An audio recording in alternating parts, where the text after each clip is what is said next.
Here, live. Server room, identify perimeter breach. Over. Where you go? Where you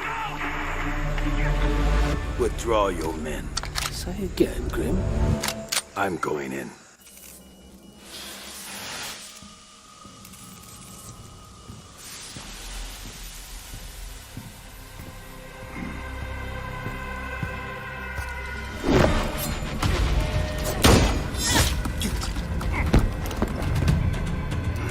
My turn.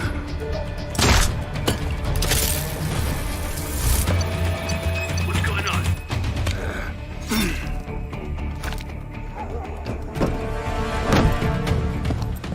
What the? Impossible. Didn't think you spooked this easy. Micro recon drones. Cute.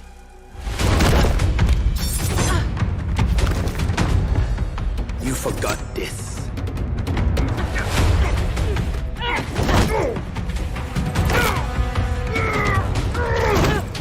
The data key on your jugular.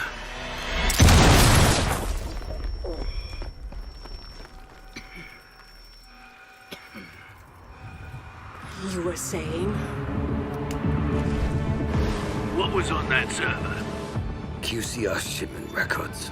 Question is, who wants eyes on it? And why?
Welcome, operators. The time has come.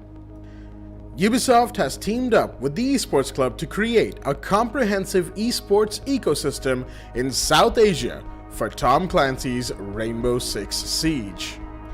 Over the course of the year, players from all over the region will have the opportunity to partake in events as they work to earn a spot in the brand new South Asian Nationals. The South Asian competitive ecosystem will consist of two stages, the TEC Pro Series and the main event that is the South Asia Nationals. Players and teams from across South Asia will join in a new set of events called the Esports Club Pro Series for Rainbow-Six-Siege. These events will have 3 editions: spring, summer, and fall. Each carries its own prize pool of $2,000, but more importantly, grants the top 8 teams coveted SA Nationals qualifier points. After the conclusion of the TEC Pro Series Fall Edition, the 8 teams with the highest number of SA Nationals qualifier points collected throughout the year will move on to play the first ever edition of the new South Asia Nationals for Rainbow-Six-Siege.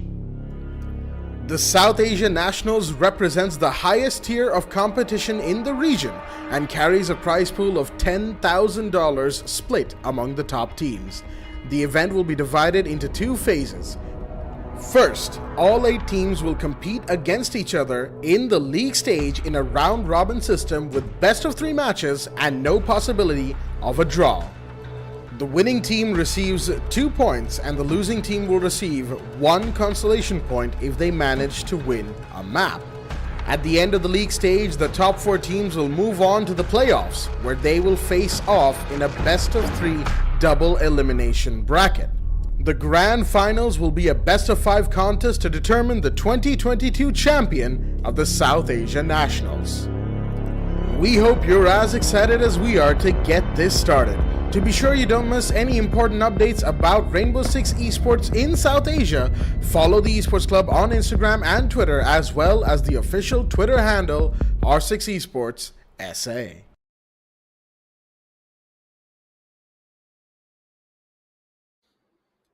It is another warm and sunny late afternoon here in South Asia as we are back once again, folks, for the Nationals. It's correct. It's South Asia Nationals Day 4 for Rainbow-Six-Siege, supported by Ubisoft, powered by Zotac Gaming, hosted here at the Esports Club alongside our broadcast partner, Loco. I'm your host, Blackjack, back again today with my co-host, CCV, who's back after a short break from casting for 2 fantastic games today once again. CCV, how you feeling? Oh man, I mean, I just gotta say that we have seen a major upping to the level of matches and the quality of matches now that we have progressed forward from the Pro Series to the Nationals. I mean, just the games we have had so far, the few amount of games we have seen so far have already been fought tooth and nail, and they've been fought for one thing majorly, that is going to be the prize pool associated with the South Asian Nationals, the overall pool being 11,000 US dollars. The winning team shall be going home with $5,000 to their name, runners up 3,000, third position as well, podium place 1,000 US dollars, and then of course we have the remaining prize split amongst the 4th to 8th teams that will be having the top 8 in the region. 4th place 700, 5th and 6th place they'll be getting 250 US dollars, and 7th and 8th 150 US dollars each. So again, if as a team you have already made your way to the Nationals, you've already surmounted your spot in the top 8 of the region, you definitely shall be going home with some prize at the very least. Absolutely, and of course, not just being in the top, but also being the MVP of the entire tournament nets you another additional 500 US dollars. So a lot to fight for these teams here. But mind you, of course, they'll all be looking at the top 4 of this tournament. That's where the real, prizes are. And of course, to be the MVP of the tournament, you got to get there. So let's have a look at the 8 teams that are fighting it out once again today. Throughout this group stages, so to speak. And of course, as you can see in front of you, starting with Won't Stop Peaking and Team UWU right down at the bottom of the table. And of course, following it up with KIRA Esports, Militants, Phalanx, and then Shaheens, MercenarieZ, and Hunters LFO. The 8 teams that have made it this far. And with that, the schedule for the day, folks. Today's matches, as you can see on the right half of your screen, we'll be getting to that first game. Team UWU versus Won't Stop Peaking in just a short moment. And of course, you've got the second game. Hunters with their fourth game in as many days, taking on Phalanx, who are yet to secure a win after their very close match against the Shaheens. So there's going to be a couple of very, very intriguing games, very intriguing results, I feel, especially for Team UWU and Won't Stop Peaking, because one of those teams is walking away with their first win today. See, that's the thing, is that today's matches, out of the 4 teams that are participating, 3 of them are playing for relatively the same goal, to, progress further into the top 8, to try and get one of those spots in the top 4 at the very least. They haven't had the best of starts. And of course, the fourth team being Hunters LFO, who definitely have had a flying start. Even saying that is going to be an understatement. They've played 3 best of 3 so far, all 3 of them being victories. They shall be looking to maintain that streak, kind of like what they were looking to do after the spring and summer edition of the Rainbow Six Pro series that we had right here. They wanted to be the 3-time defending champions. However, wasn't the best for them in fall. But keeping all that aside, Team UWU up against Won't Stop Peaking. This is our first match of the day. Both of these teams, they have been gaining traction relatively quickly. We saw these rosters in the summer and the fall edition of the Pro Series, and I gotta say that it's going to be a very explosive matchup. I mean, Blackjack, we were having this discussion just shortly, prior to going live, that this is the one match where it's going to be all hell loose whatsoever. Absolutely. And of course, match number 2, Hunters versus Phalanx, another very intriguing match, all things considered. Maybe the level of excitement could be debated between these 2 teams. If you're really not a Hunters fan, well, I don't know, that second game might not be doing all that much for you. But if you're here to support the Phalanx, well, they're going to need it. Hunters are on a winning streak at this moment, as we'll see in the group standings coming to you in just a second here, folks. As there you have it, Hunters leading the charge, winning all of their 3 matches so far. 6 points on board. Shaheens coming in a close second, 2 matches, 2 wins, 4 points. MercenarieZ, they've only played 1, but it was a close game as well. They just about made it out with the win over Militant, as they will take 2 points home. KIRA, Phalanx, Militant, unfortunately, are yet to win a game. Militant, in 2 matches, hasn't won a game yet. They've all won 1 map, respectively, in their matches. For Militant, that was the game against MercenarieZ, hence all of them having 1 point now. And of course, the bottom 2 for this first game, Won't Stop Peaking and Team UWU. Those 2 are the ones fighting it out. So one of those teams will get 2 points. The other team might walk away with 1 point, because really, all things considered, these 2 teams are very similar to each other. They love momentum, they love being aggressive, and they love really just getting into the face of their opponents. So expect an explosive game, like CCV said, in this best of 3. Yeah. And it's probably going to be a 2-1. As for who wins, I'm not going to make a prediction, because we've all seen how that goes. I don't want aggressive chewing me a new one, folks. So we'll be, of course, seeing who wins this matchup. Both teams, it's going to be a great fight. Yeah, see, that's the thing. I definitely agree with you when it comes to the fact that it's going to go to a 2-1. Most likely, it indeed will be heading on forward to that decider map, whichever decider map it may be. Whichever maps shall be preceding it aren't going to be the most important, but we know for a fact this is going to be an extremely close one. However, now that I've mentioned the maps already, why shouldn't we have a look at the map veto itself? And it is going to be Chalet, Clubhouse, and then Oregon. Now, Blackjack, it is only my first day here on the Casters List for the South Asian Nationals, but I am already yawning looking at this map video. But no, the thing is, all 3 of these maps, there's something different about them, first of all. Something that makes them a particular favorite of the South Asian, I think the players, or like the top teams that we have, because these are the 3 maps that have had a relevant prevalence over the past couple of months, and no matter what kind of changes we've had overall in the meta. Yeah, absolutely. I mean, Clubhouse and Oregon are pretty much mainstays of competitive Siege, right? Even at the highest level in Majors and at SI, there are going to be multiple matches where you'll be seeing these maps. Maybe not together. Not all teams love these maps equally, of course. And Chalet has recently, really picked up, all things considered, after MercenarieZ' initial domination on this map. And Hunters is...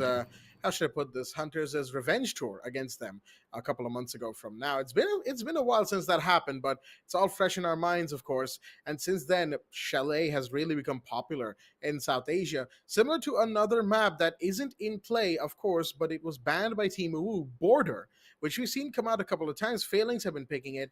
KIRA Esports have been picking it quite frequently, actually, all things considered. Even if the results haven't been the best for them, it's nice to see teams experimenting, because that's what the group stages, really foster, right? Sure, there's points on the line. Sure, there's a top 8, top 4 to get to, but you've got at least some time here in the early stages to really experiment, see what maps work against what teams, see what strats work against what teams, right? To really spice it up in the top 4 once you get something going.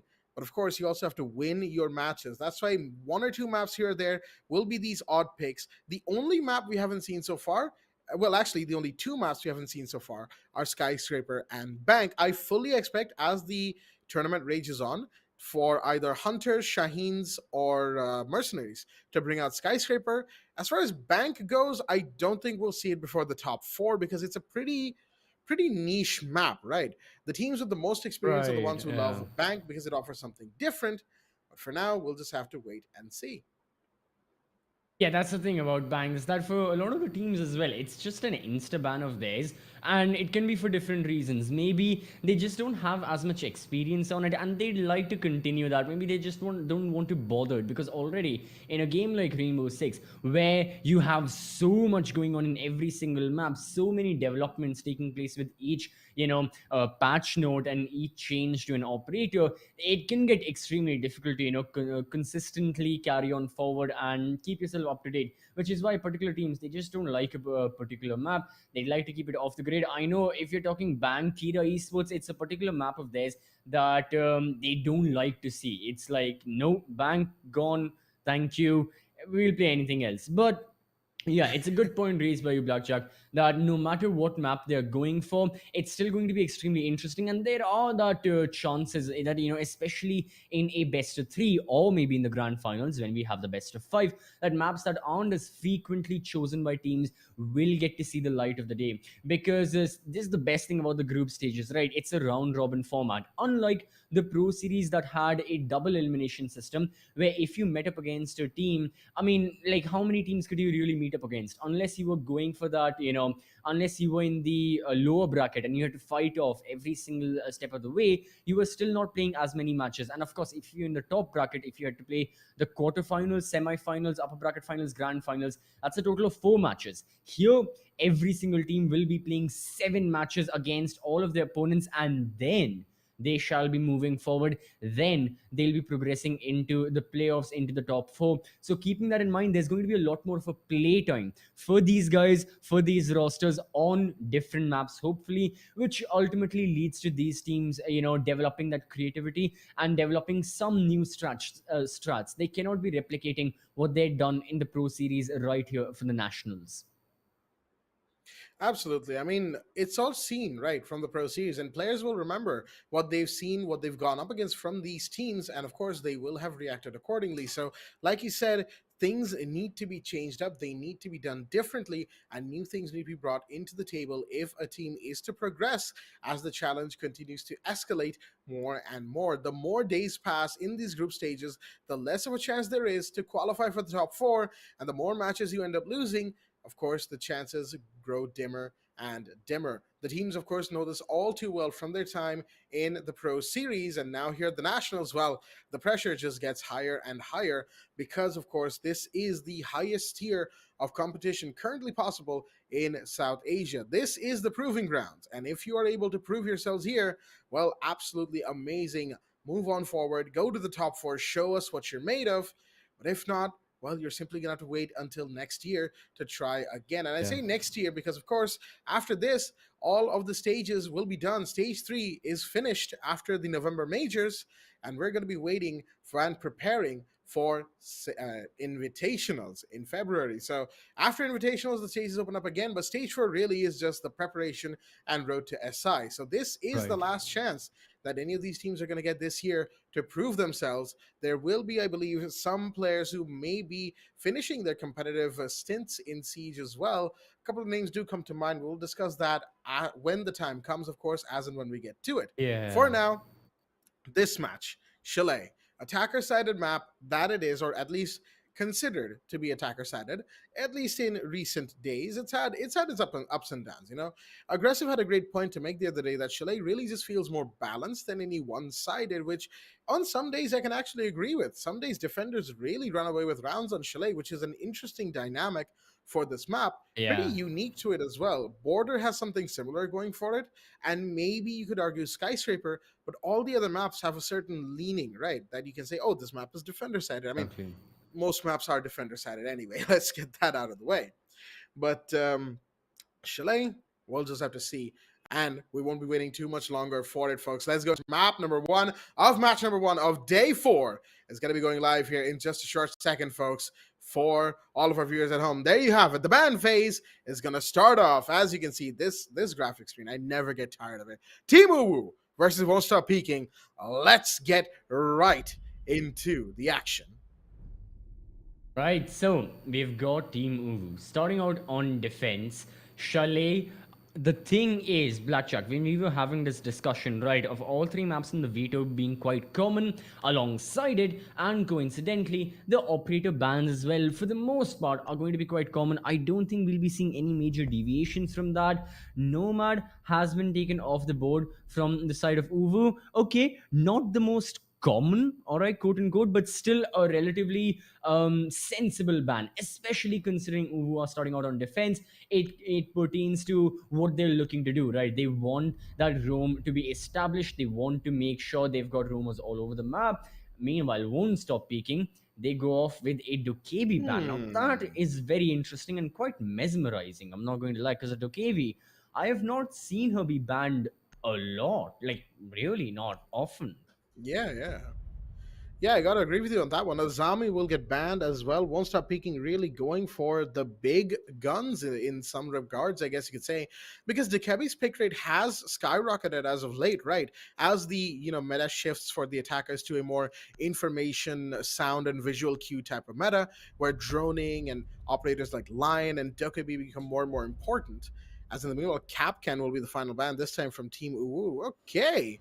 So none of the bans, other than I guess you could say Nomad, comparatively speaking, are the standard bans for this map and just in general Siege competitive. But with all of that being said, let's look at the players that are in the lobby for us today in both rosters, folks. From Won't Stop Peaking, we've got Dark Lord, Kuntal, Cobra, Buckinator, and Desmond. And of course, from the side of Team UWU, who seem to be playing with 4 players, DZ, Nani, Ragnarok, and Drish. A little unfortunate. Not really sure what's going on for them with 4 players. I guess we'll get to that in just a sec once we have a bit more info. The first set of choice is First Floor Bar and Gaming. And let's get into round number 1. The interesting for Team UWU is that, okay, yeah, first of all, they are sadly playing with 4 players. They're 5th. I mean, maybe there's a technical issue. Hopefully, he returns as soon as possible. But I believe Nani is their most recent recruit, We did have the team interviews for Team UWU and for all of the rosters as well. And I don't recall Nani being there. So, I mean, he seems to be a very, very recent recruit, which obviously leads to questions that how well prepared are these guys to be in the nationals with one of their players just joining in. But that is of course overshadowed by the fact that sadly right now they've only got 4 players, so they're already at a set disadvantage playing off against Won't Stop Peaking. But I believe the situation couldn't help it. They were given enough time, and yeah, it's just the way it is. Everyone has agreed that they shall be playing with 4 players until their 5th returns. As for Won't Stop Peaking, yeah, very, very experienced players. You've got Cobra, who starts things off, gets a kill onto Ragnarok, and that is the roamer. Team UWU, were looking to really protect by banning out Nomad. They were like, okay, Ragnarok or anyone really can roam around all over the map. But sadly for this Oryx, he is off the board, and it's not even been 45 seconds, but it's already a 3 versus 5. Yeah, dire straits for Team UWU right off the gate here in this matchup. Not particularly comfortable. They don't look like as a Dark Lord will finish off Drish. There goes your other probable roamer right there, aka the Melusi. Gone. Nanny now the only one on second floor, about to be emphasized on. As you can see, players are approaching. There you go. Oof. We did hear the Frostmat go off. In the meanwhile, that is on Desmond. So a Pogmat moment has happened. One thing to be happy about, I guess, but there you go. DZ just goes down, trying to come up the front stairs. Gets taken out. Pretty quick round overall for Won't Stop Peaking, as they didn't really have to deal with too much. Won't Stop Execute. Peaking, that is right. Yeah, they didn't have to deal Yeah. with much. It was a pretty quick execute overall from them, as UWU, for now, just have to deal with the situation at hand. Yeah, see, that's the thing. I mean, Blackjack, you summarized it best, in the pre-match presentation when you said overall this war is going to last a long time. 3 maps perhaps as well. However, the rounds are going to be really, really quick. And I think a prime example of that was the one we just witnessed. The Won't Stop Peaking headed into the map. Team UWU wanted to initiate gunfights. I mean, sure, you are already by default at a 4v5 man disadvantage. Why not try your luck? Why not go for those... kills and whatnot. But yeah, right now seems like the 5th for Team UWU is finally here. Rehost has been called, and I believe the rehost, since it has been called in the preparation phase, it's going to be, yeah, it's going to be taking place. But yeah, that is amazing news for the side of Team UWU, that they only had to suffer for this for one single round. Now that once we'll be going back into the matchup after the rehost, it's still going to be a 5 versus 5. They wouldn't have to deal with any default man advantage problems. And that, of course, is a good thing for the nature of this competition and for Team UWU, because, of course, UWU, they don't have to deal with the fact that they've lost their 5th. And in the meanwhile, of course, for all of us at home, it's a much better match to cast and spectate, because it's now a full 5v5, as it should be. Unavoidable circumstances tend to happen. It is South Asia after all, but we're just happy that they have been dealt with, and we'll be getting into round number 2 in just a short while, folks. Don't worry. Now that everyone's back, everyone was already here and ready, right? So it's not like the game is going to take that much longer to start back up. As soon as the lobby's in, and it's only 1 round's worth of history, and the attackers already won that, so setting up the new lobby isn't really going to take that long. It's just down to the players, how quickly they join and how quickly they get ready, which shouldn't take long at all. Overall, I gotta say, though, that first round didn't really leave us much to say with either. Again, primarily because it's only round 1, right? In a BO3, the very first round of the first map doesn't really leave you with much to think about, just kind of sets the tone for maybe map number 1, maybe for the team that won the round specifically, of course. But the team that lost the round, they still have plenty of time to deploy counter strats to really get to know what their opponents are doing in the first half, at least the first 2 rounds or so. Because it's a long game, right? And a lot of counter-stratting happens in BO3s. This is kind of the norm when it comes down to it. And of course, we'll have to see what Won't Stop Peaking have to deal with from the side of Team UWU, who now have, of course, their full force ready at the waiting. That's the thing. From the side of Team UWU, counter strats will have to be employed. And I think what we saw from that previous round is that both of these teams, they aren't going to, like I said, deviate too much from what is generally the norm. The setup we saw from UWU, although incomplete, because again, 4 versus 5, not only does that mean there's 1 less person, but also heaps of utility missing from the roster that can be deployed all over the map. Now that it shall be back, we can see what kind of structure they're looking for, right? On top of library stairs, you have the bulletproof shield supported by the Jaeger ADSs. You've got Jaeger or anyone playing behind it. You've got 2 roamers towards bathroom or office or bedroom in second floor. And then, of course, you've got the anchor or like the people playing adjacent to the bomb site on first floor bar and gaming. Very, very standard. What did we see from the attackers?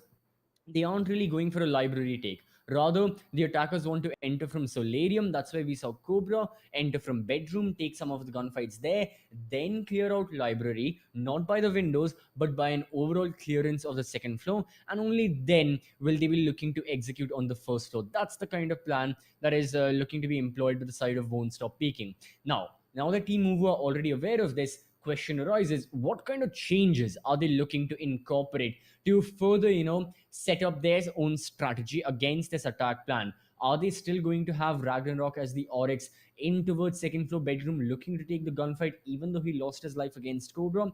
Or is there going to be something else done by them? Perhaps a pre-placed C4 on the kitchen roof towards bedroom, could be. Perhaps some cameras like a valve cam being set up. I mean, again, endless possibilities, but we need to see some sort of other method being employed by the defenders to deal with this kind of attack now that we know how they'll be attacking. Absolutely. A little bit of a taste of that attack from Won't Stop Peaking has been given. So the counter strats from UWU need to get deployed as soon as possible.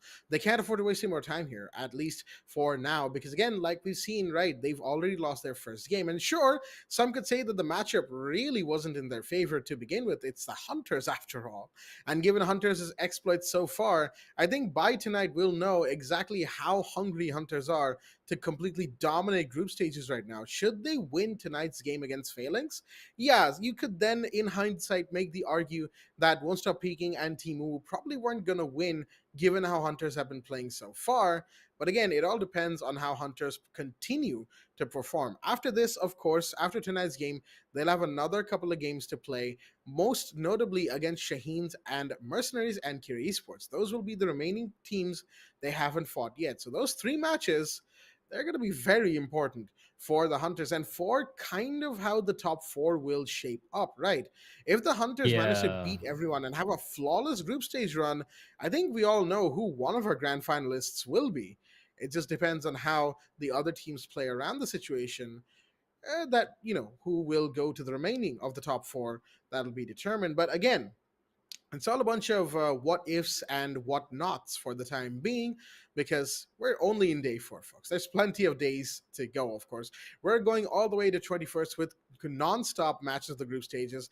Then, of course, from the 26th to the 31st as well. So a lot of matches in store. And after that, of course, the top 4 that we just discussed, the second and final phase of the Nationals that will culminate with that beautiful best of 5 grand finals. I almost can't wait for it already. But then again, the matches we've had so far, they've done plenty to hold me over. I'll tell you what, we've had a lot of excitement and a lot of great and a lot of not great plays, shall we say, that we've dissected over the course of the last few days.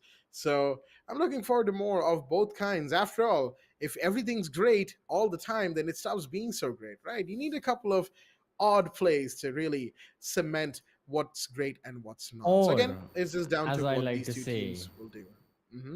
No, as I like to say, you need a couple of normal plays amongst all the odd plays that we have here in South Asia to realize what's normal and what's not. But yeah, I gotta agree with you. The best thing is I just realized coincidentally the structure of the nationals that we have, right? Set group of matches till the 21st. Then you have a small break. Then you have another set of the final set of group stage matches. And then, of course, you have the playoffs starting in November. It kind of coincides with the Pro Series we had. You had a couple of, you had the spring edition first, then the summer, and then the fall edition. But okay, I'm just speculating right here what the structure of the nationals is going to be, but the structure isn't going to be changing much, right? For all of these teams, I know, Blackjack, you talked about Hunters LFO. For those guys, things are looking still quite all right.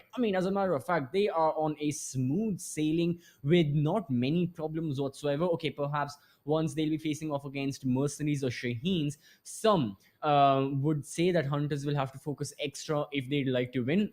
But overall, for these teams right now, this is what matters the most. They want to take the win. They want to etch their name. They want to breach forward and, take a spot into the top 4 perhaps. Again, we were taking the interviews of all of these teams, and I particularly remember for both Won't Stop Peaking and for Team UWU, these guys, their overall main, when I'd asked them, where do you see yourself ending up in the South Asian Nationals? They were like, we definitely want to be in the top 4. Some people definitely, they were like, we'd like to win it. But I was like, you can think like that. But yeah, they were quite optimistic, and for all of these up and coming teams, their major objective is going to be breaking into the top 4 because it looks rock solid, just because of the names that are attached in it, that are associated to it, and because of the players comprising in the teams. You've got Hunters LFO. These guys, They've been three-time finalists, two-time champions of the Pro Series, earlier South Asian national champions as well. MRCZ, earlier South Asian national champions as well. These guys have also made it to two grand finals. You've got Shaheens, winners of the fall edition. You've got KIRA, that sure, okay, yeah, they haven't made it to the grand finals just yet, but they've also had some strong performances, and they'd like to keep that fourth position, for themselves. So for people like Team UWU, for Militant Esports, for Won't Stop Peaking, how do you break that barrier? How do you move on forward? Even Team Phalanx, that question can be asked. That's the thing, right? For all of these players, all of these teams, it's gonna depend a lot on what they really bring to the table, right? Realistically speaking, of course, some of these teams, I mean, I'm not gonna take any names, right? But we've all got our individual Right. expectations from them. We all kind of have seen what they bring to the table based on their matches that we've seen before. So there's a certain amount that we already kind of know what they're gonna have, and what we don't know is how much they've improved going into this nationals. That's the part that really Right. intrigues me personally, right? Because sure, I've got my own set of expectations, right? From which team might go ahead, which team might not. Some of you might already have figured out some of them based on what I have said so far. But that's the thing, right? That's only part of why the nationals are so exciting, because there's so many things that could potentially end up in an upset. There's so many things that could potentially end up upending the entire, how should I say it, unwritten hierarchy almost of South Asia that seems to have taken root over the last couple of years. Of course, that hierarchy itself has changed quite a bit as well in recent months, particularly this year. As at one point, we do remember KIRA Esports and MercenarieZ were pretty much mainstays for finals of the nationals. Hunters used to be the one Right. that would end up third place or barely get into second place. MercenarieZ were the dominant force across most of 2020 and early 2021, before, of course, that ended up changing, and Hunters ended up taking such a big share of the South Asian pie. But we'll talk about that more later on. Let's go back into the match, as it seems we have the full roster of Team UWU here and ready. And of course, Kato from Team UWU is going to be joining the rest of the team, completing that full 5-player roster. And with that, we should be getting into round number 2 in just a second. That is, we are getting into round number 2. Excuse me right there. First floor bar is the site of choice. Once again, Won't Stop Peaking. They've already shown us what they can do. Team Woo, it's now up to you. 10 seconds left before insertion. Indeed. So Kato as well. I'm not sure exactly who the person is. Maybe they're one of the more familiar players in the team, and they've just changed their username for the nationals. But if it's a new player, okay, quite interesting. The Team Uwu getting 2 new recruits right before you move on forward. But regardless of that, you've got Won't Stop Peaking now. Attacking phase is here. Did these guys look to change anything now that they know they're up against 5 players? So far, it's pretty much the same thing. Enter from the northern side of the map, get bedroom control, get control of Vine on first floor, enter from kitchen, and that's the kind of execution they're looking for.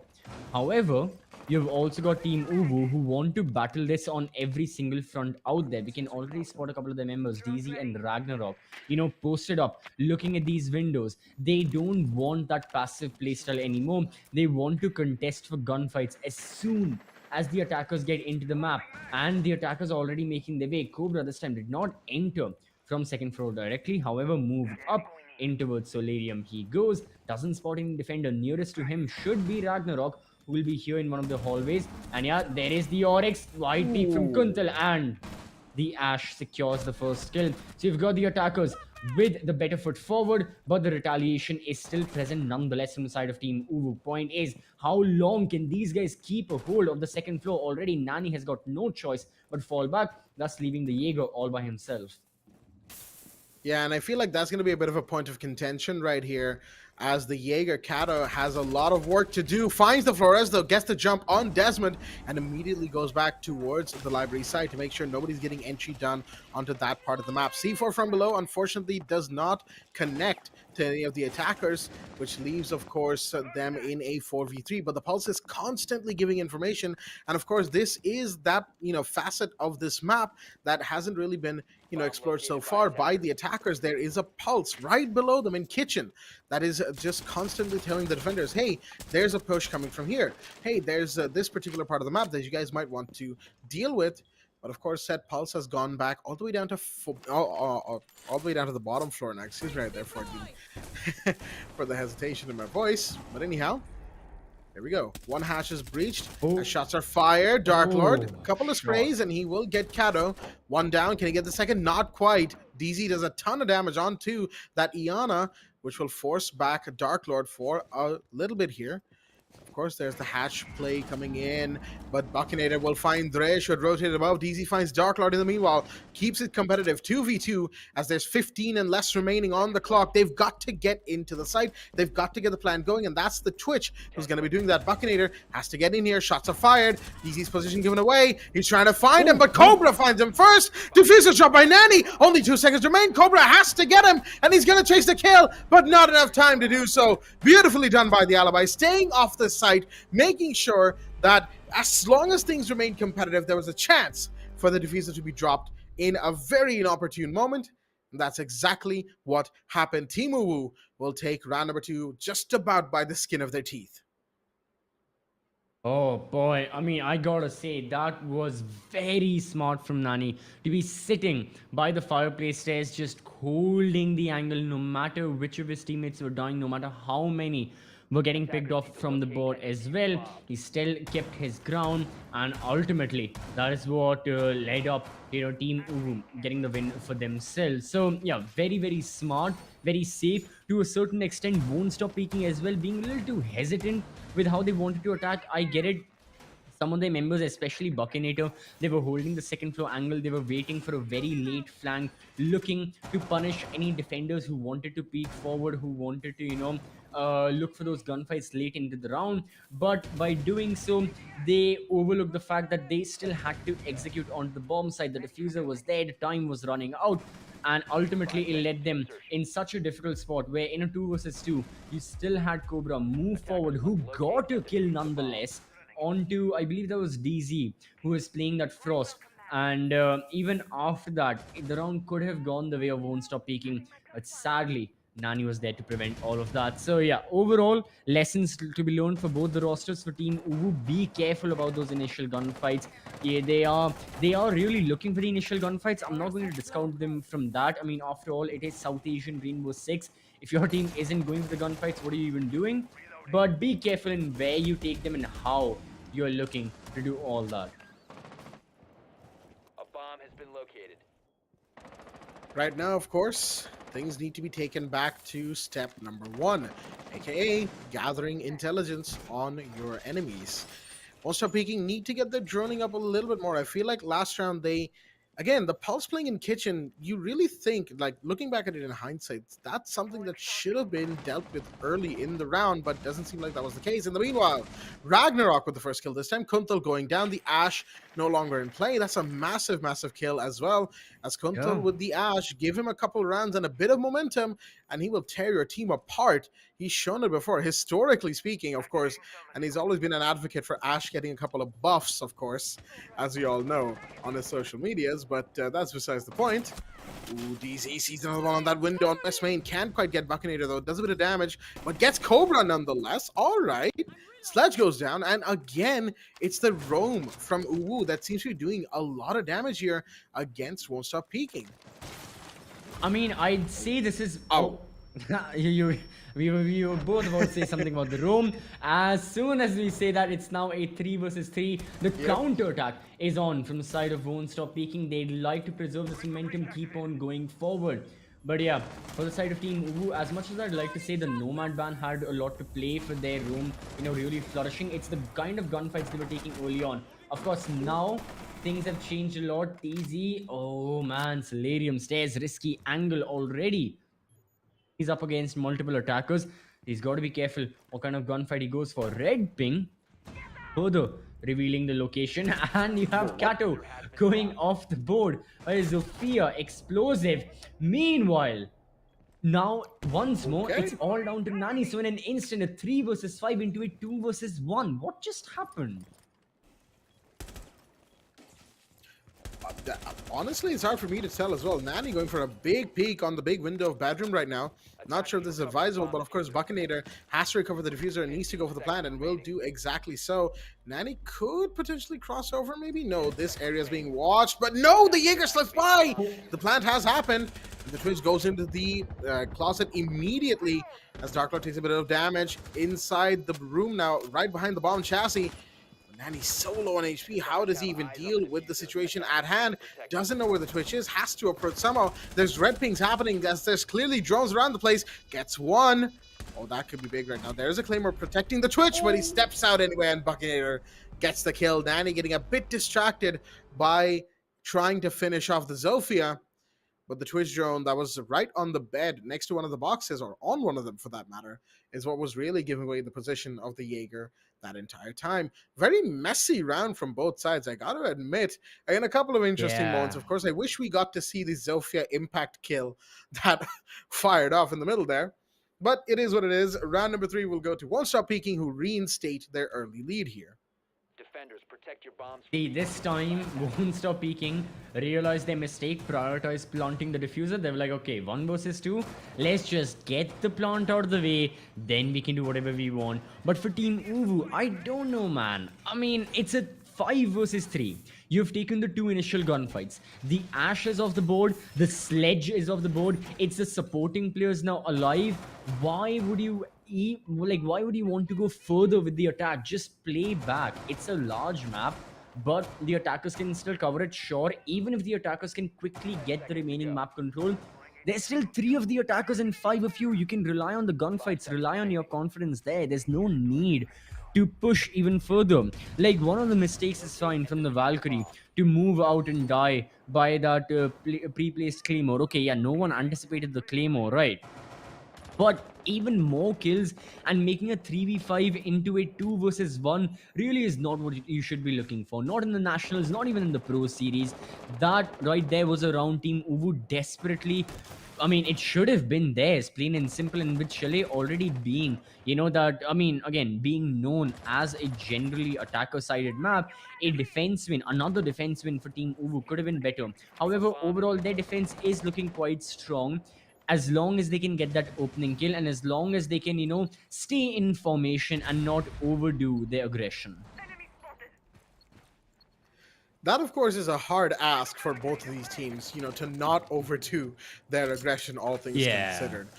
Like we discussed, of course, in the pre-show, right? These are teams that absolutely love being aggressive. As Ragnarok, all right, the Oryx and Library going down first. Not sure exactly what happened there, but Kato will fire back, finding Cobra as the trades immediately happen. That's your Valkyrie now, who was on the first floor not too long ago, rotates up to Mezzanine on the second floor, Mezzanine balcony, so to speak. And of course, gets 1 in return. This is, of course, some of the things that Won't Stop Peeking also have to be careful of. The fact that Team UWU are just as, you know, efficient at making quick rotates and doing, you know, run, gun and run type of kills, you know, hit and run, basically. That's what I was looking for. Type of kills as they are. Yes. I did say run and gun for a second there. I know our producer's going to be really laughing. No, you said gun and run. The run and gun is the... I know. You get the point. Anyhow, Drish finds another one as Darklord goes down. And it's a 3v3 actually, now that I look at it, because the Oryx went down earlier. And of course, Kato now off the board. Blackjack, have you seen the movie? Yeah. I'm so sorry to take it off the topic, but have you seen the movie Dictator? Like, have you seen that opening scene? Oh, it's been a while. You're gonna have to remind me. Oh, okay, never mind. And then the joke won't land, but it's gun and run. Regardless of that, there are plenty of guns in this Rainbow Six server and in this best of 3. And well, speaking of guns, 2 from each of the side, along with 2 players from each side, have also been taken off the board. Thus, Won't Stop Peeking once more. Support players remaining overall. Kuntal is on the IQ this time. No Ash for him. He is still looking to enter alongside Desmond, who will find an off-guard kill onto DZ. That allows the diffuser to be planted. Any way for the defenders to prevent it? Sadly, no. Drish is out of that C4. They will have to rely on the gunfights. Particularly, this mute in the SMG-11 is left all alone. Won't Stop Peeking are really looking to extend that lead even further. And once more, it is a 2 versus 1 post-plant scenario. Last time it was Nani. Now it's Drish, and now it's no one. Round number 3 falls into the lap of the attackers.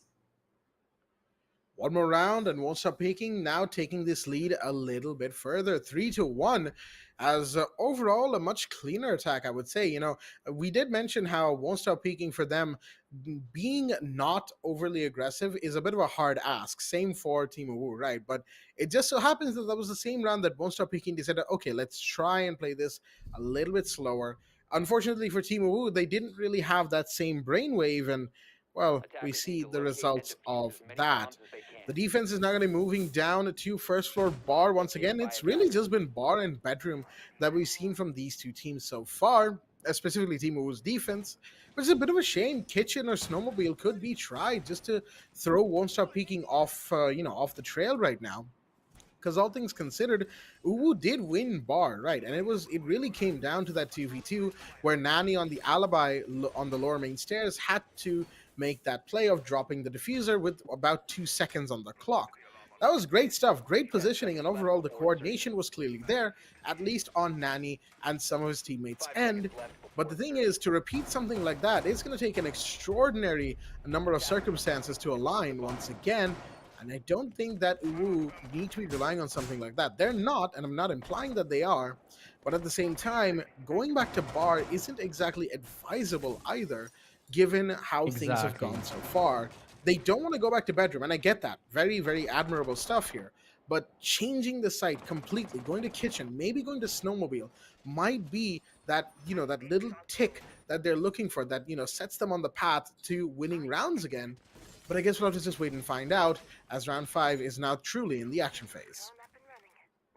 Yeah, see, that's the thing. When we saw this entire map, we took one thing in common about all 3 of the maps are that multiple bomb sites can be played. Okay, sure, you can make the argument on Clubhouse that bar and stockroom, yeah, not many teams go for it. It's still not the most optimal of the bomb sites. However, on Chalet, at least you can go for the 4 sites, but right now, Won't Stop Peaking, they'll be looking to go for 4 defenders. That is Nani already gone off the board. There is another player on second floor, and he has been spotted. Ragnarok, red ping goes out, he goes off. He knows he doesn't want to do anything with attackers crawling the floor above, so he's going to fall back safe and sound and then make reposition himself behind the bulletproof shield. But yeah, Won't Stop Peaking, same plan for them. Complete clearance of the second floor because they don't have Nomad. Yes, the risk of a late flank will always be there, but that's why they're looking to mitigate that by checking every single angle. You enter from Solarium, you enter from bedroom, you clear out Solarium stairs, you then make your way forward to library, and now they want to execute. Now, credit for Won't Stop Peaking. They've got so much time on board right now, like a minute and 10 seconds. They can do a lot with this, with all 5 of their members alive and more defenders falling by the wayside. Won't Stop Peaking are really looking to drive home the pressure factor onto UWU. Absolutely. The pressure is going to be immense at this minute as breach charges are going to be used up to get vertical lines aside on the pantry hallway over here. You can break the soft top part of the wall. Grenade is out, and Kato really doesn't have anywhere to go. Gets taken down as the Rich will find 1 kill in return. DZ's making a big flank right now. 35 seconds remaining. This could be huge. Takes out the Claymore, takes out the drone, but there is noise being made here, and I can see an attacker trying to watch this exact flank. Desmond's going for the plant. Where's the Mozzie? Coming up the side. The Oryx gets 1. The plant will go off, but it's a 1v3 because Dark Lord has found Drish. And that is your Mozzie off the board. The flank, unfortunately, unsuccessful for DZ. Kunto finishing off the final play. Really, Won't Stop Peaking seemed to have an iron grip on this first half so far, as most of anything that is being tried by Team UWU isn't really working out at the minute. It's not even that. It's the fact that whatever Won't Stop Peaking are doing, it's not completely out of the box, mesmerizing strategy. They're just following the rule book and it's working. That's it. This is the thing I like about, many South Asian teams is that, okay, yeah, sure, they may not be strategically the most advanced, or they may not try the most things, but whatever they do incorporate, they know for a fact why they are doing it. They understand the theory behind it and Won't Stop Peaking. That's just like, I have talked about this attack 3-4 times now in grave detail what they're doing. enter Solarium, bedroom control, clear out any defender library hallway, get library control, open breaches, open vertical line of sight, execute, plain and simple.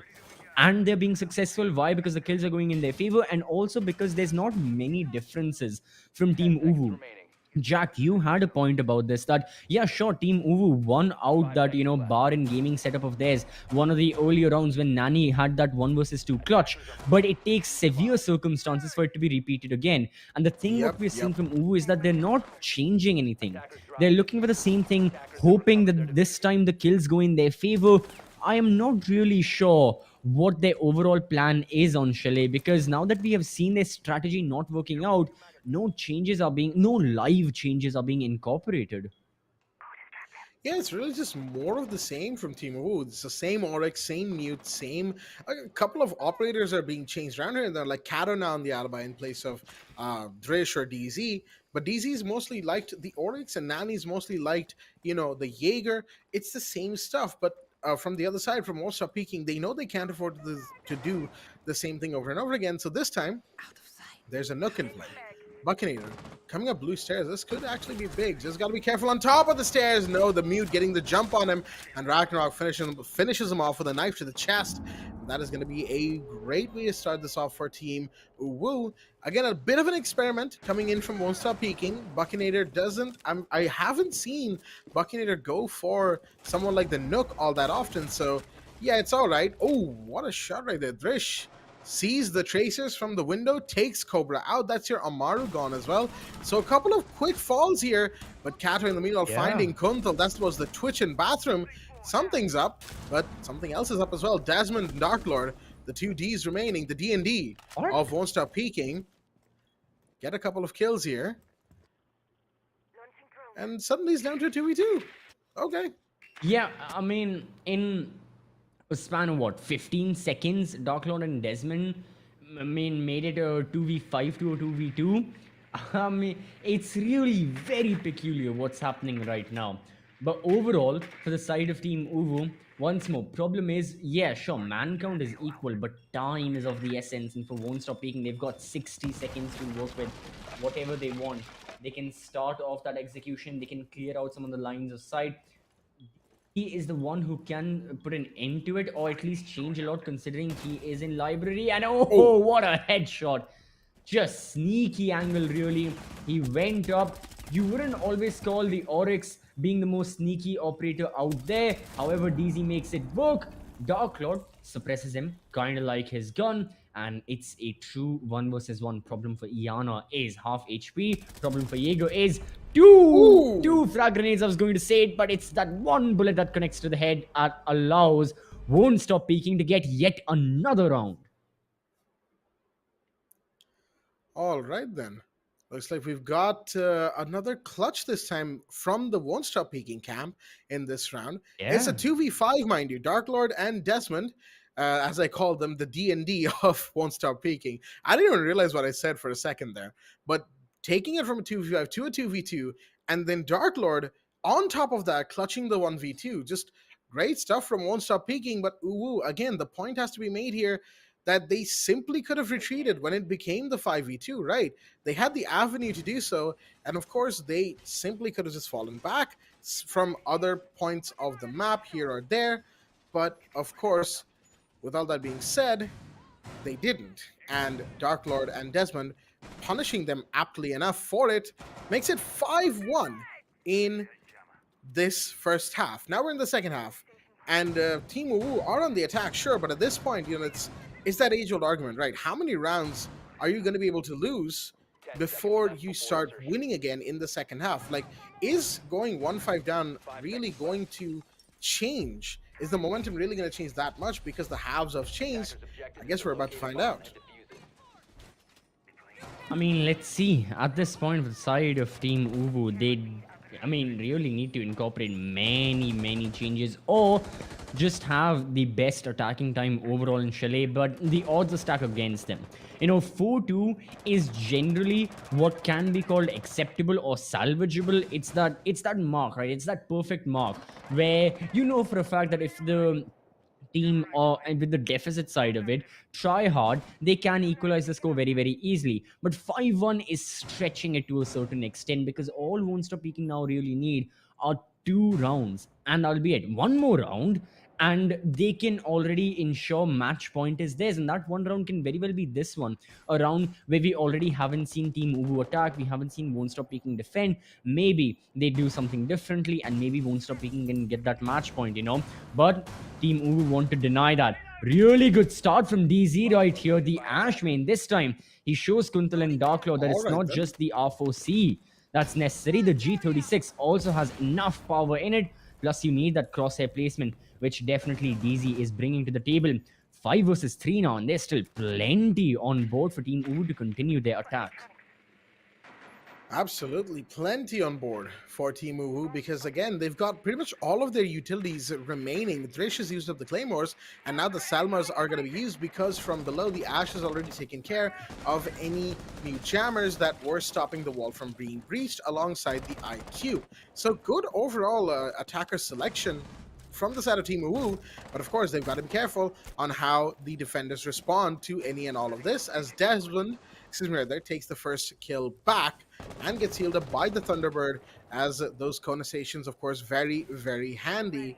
We've talked about this before, of course, but even the recent Doc heals, I don't think are going to do too much to get Thunderbird out of the game. Oh, what a peek from Desmond. White peeks the window on the upside down rappel and gets the IQ as well. Kato is not going to be happy about that one, I'll tell you what. Cobra finds another one, DZ to go down, and by the half wall, there's a planter as Buckinator goes down.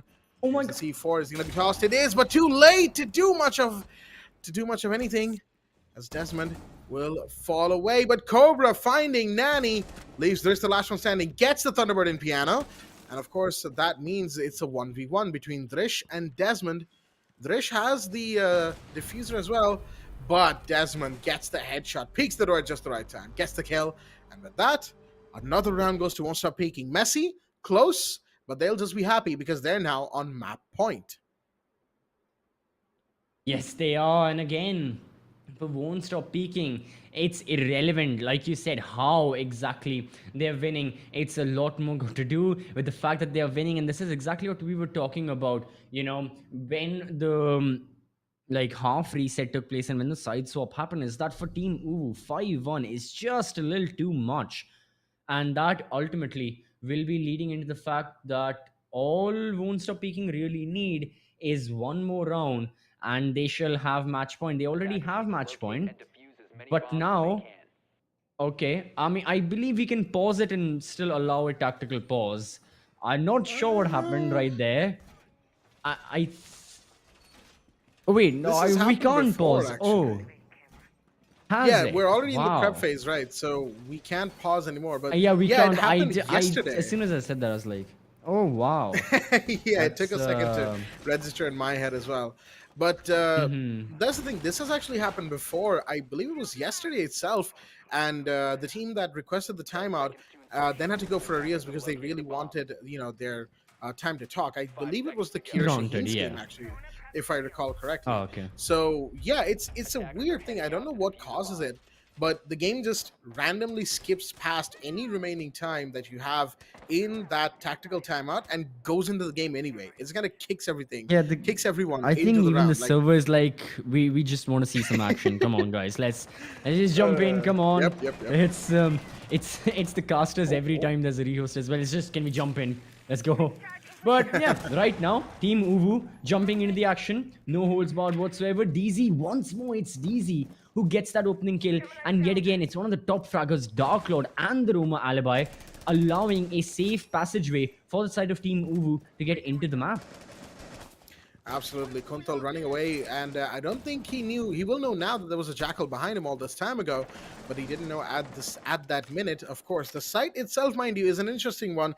A site we haven't seen so far, and has come out for the first time in this matchup of Chalet, Snowmobile Garage.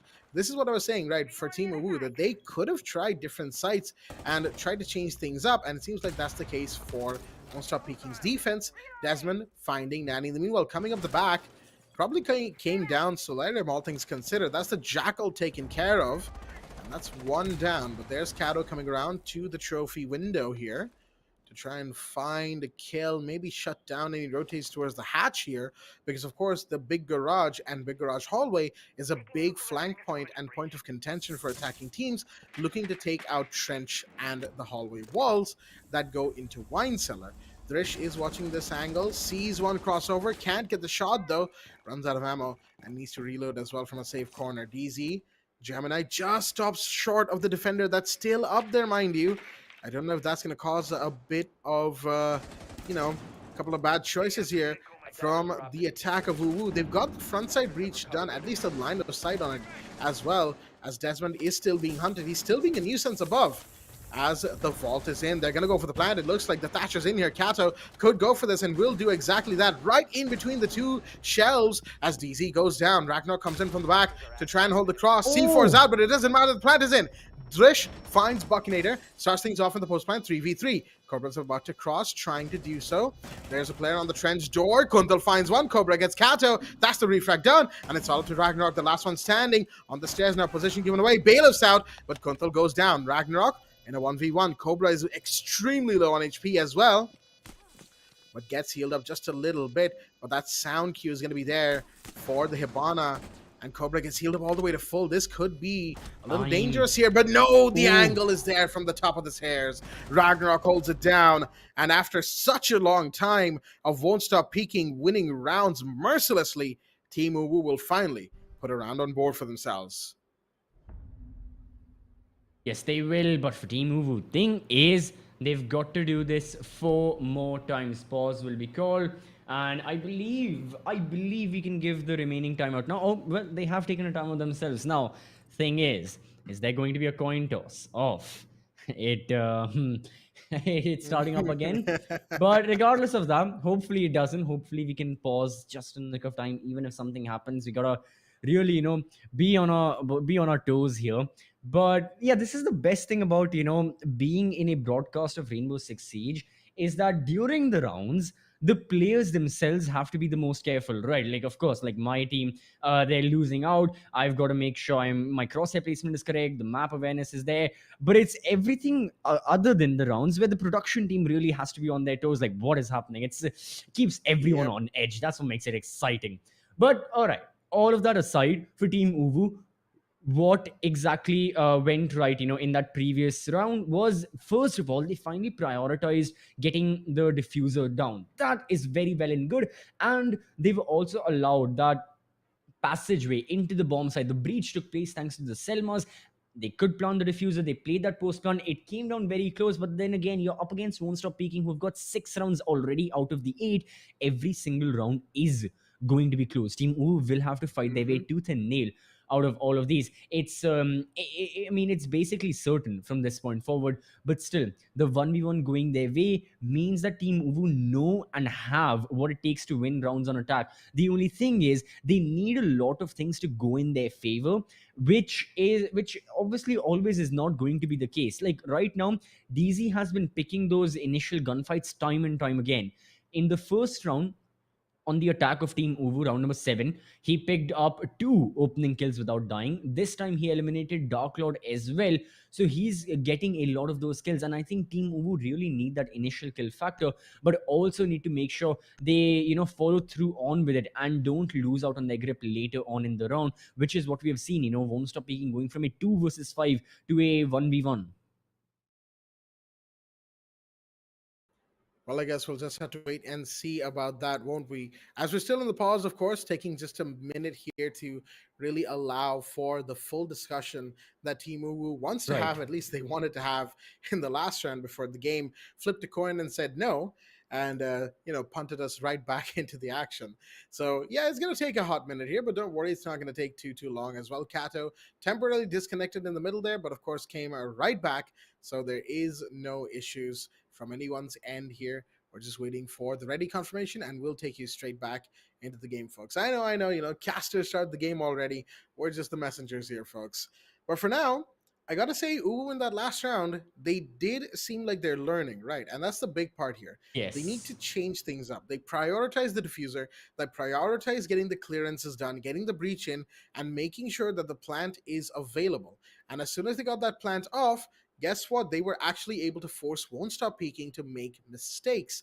And that went in their favor, as in UWU's favor. Before that, they were really trying to just hunt the defenders, or when they were on the defense, they were trying to hunt the attackers rather than prioritizing denial, which of course is a defender's main overall job here. Not just taking out the attackers, but making sure they never get the plant or get close to the plant in the first place. Let's go back into the game, folks. There is potentially one or maybe more rounds to go. We'll have to wait and see about that one. But we're going to be going straight back into the game. Round number 9 now, as it's 6-2 for Won't Stop Peeking, who are on map point still. Interesting for the side of Won't Stop Peeking, putting Desmond, their top fragger by far and away, on that smoke, making him sit, within the bomb site, probably, or within the confines of the bomb site.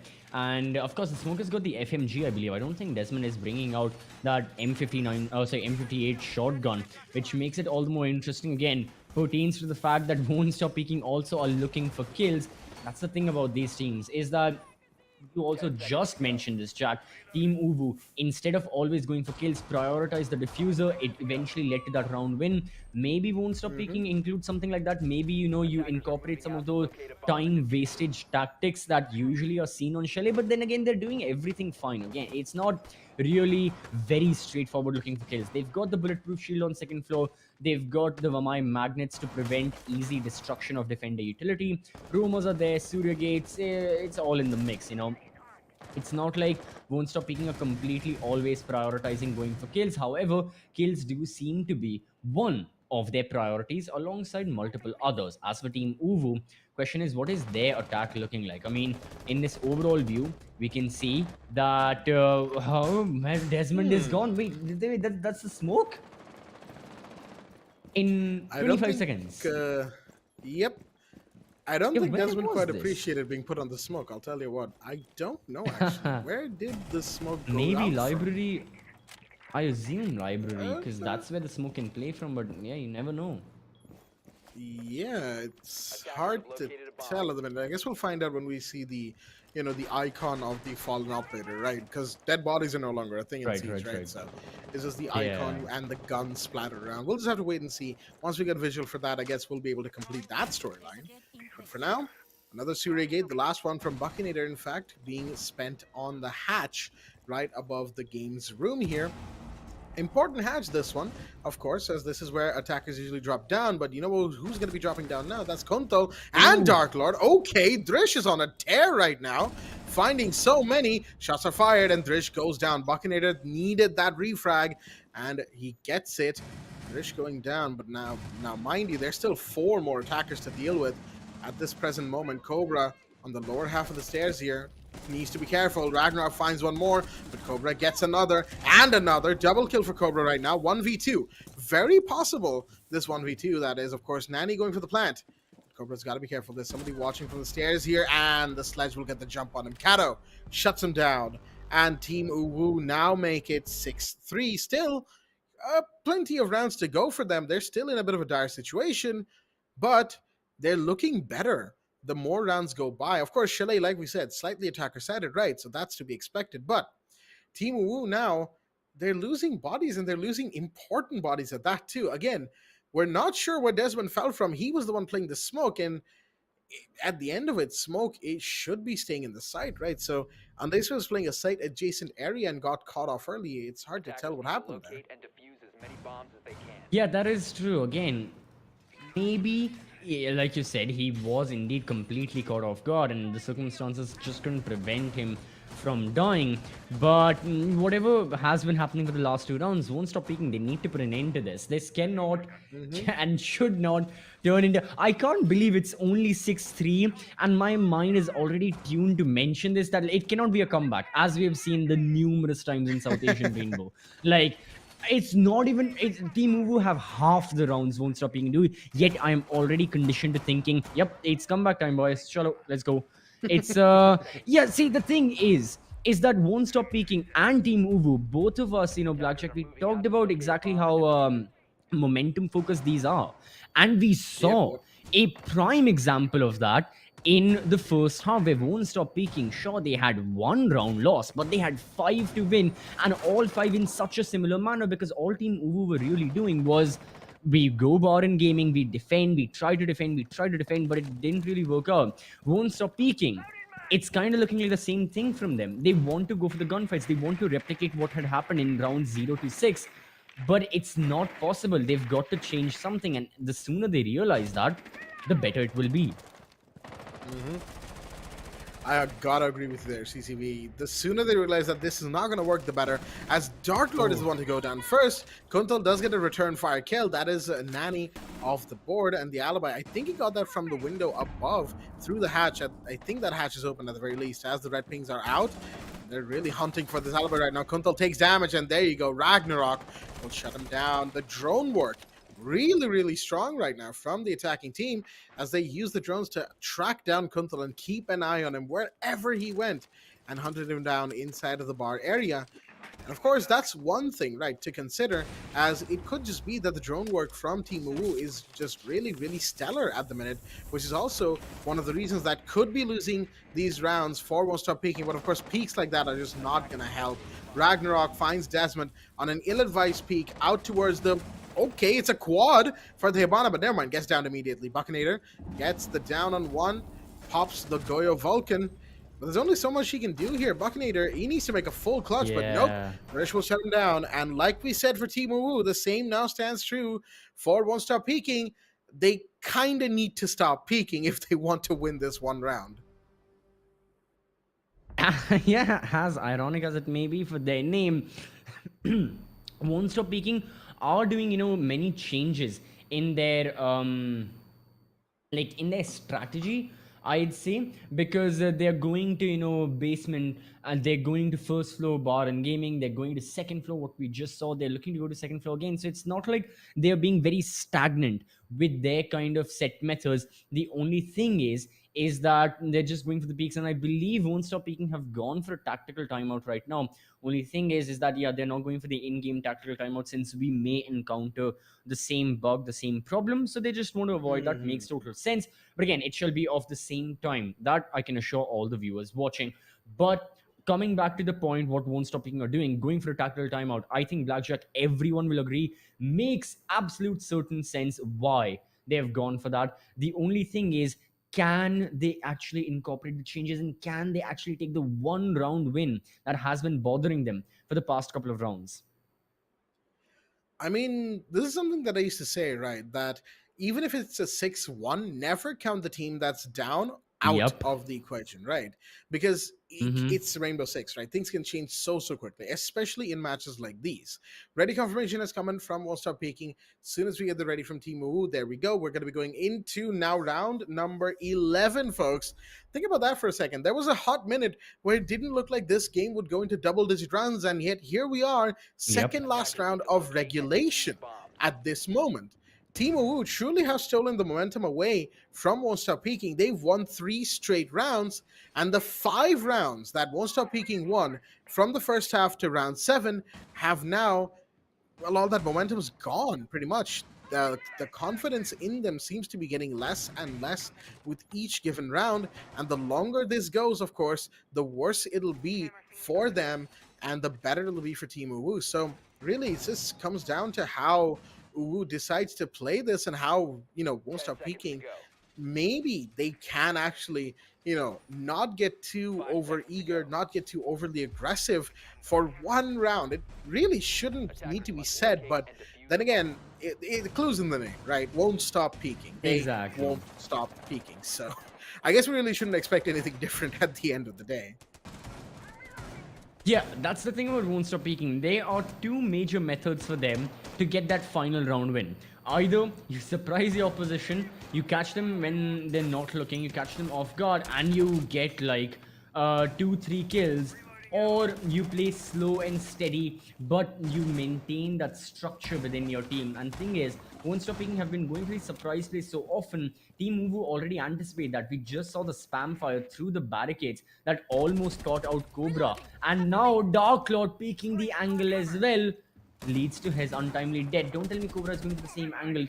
Oh, it's going to be difficult for WSP if they keep on doing this. They've got to be careful. They've got to play, very structurally. Otherwise, Team Wu will pick them apart one by one, kind of like what has already happened to Valk.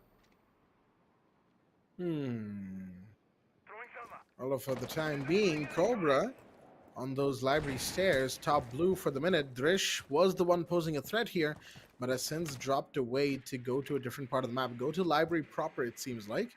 There are, of course, players towards Trophy as well, or at least looking to enter Trophy, potentially speaking. Control, the drone has definitely seen him, and the Melusi will have to fall back as a result. DZ's come up already. Never mind, it's too late for the alibi.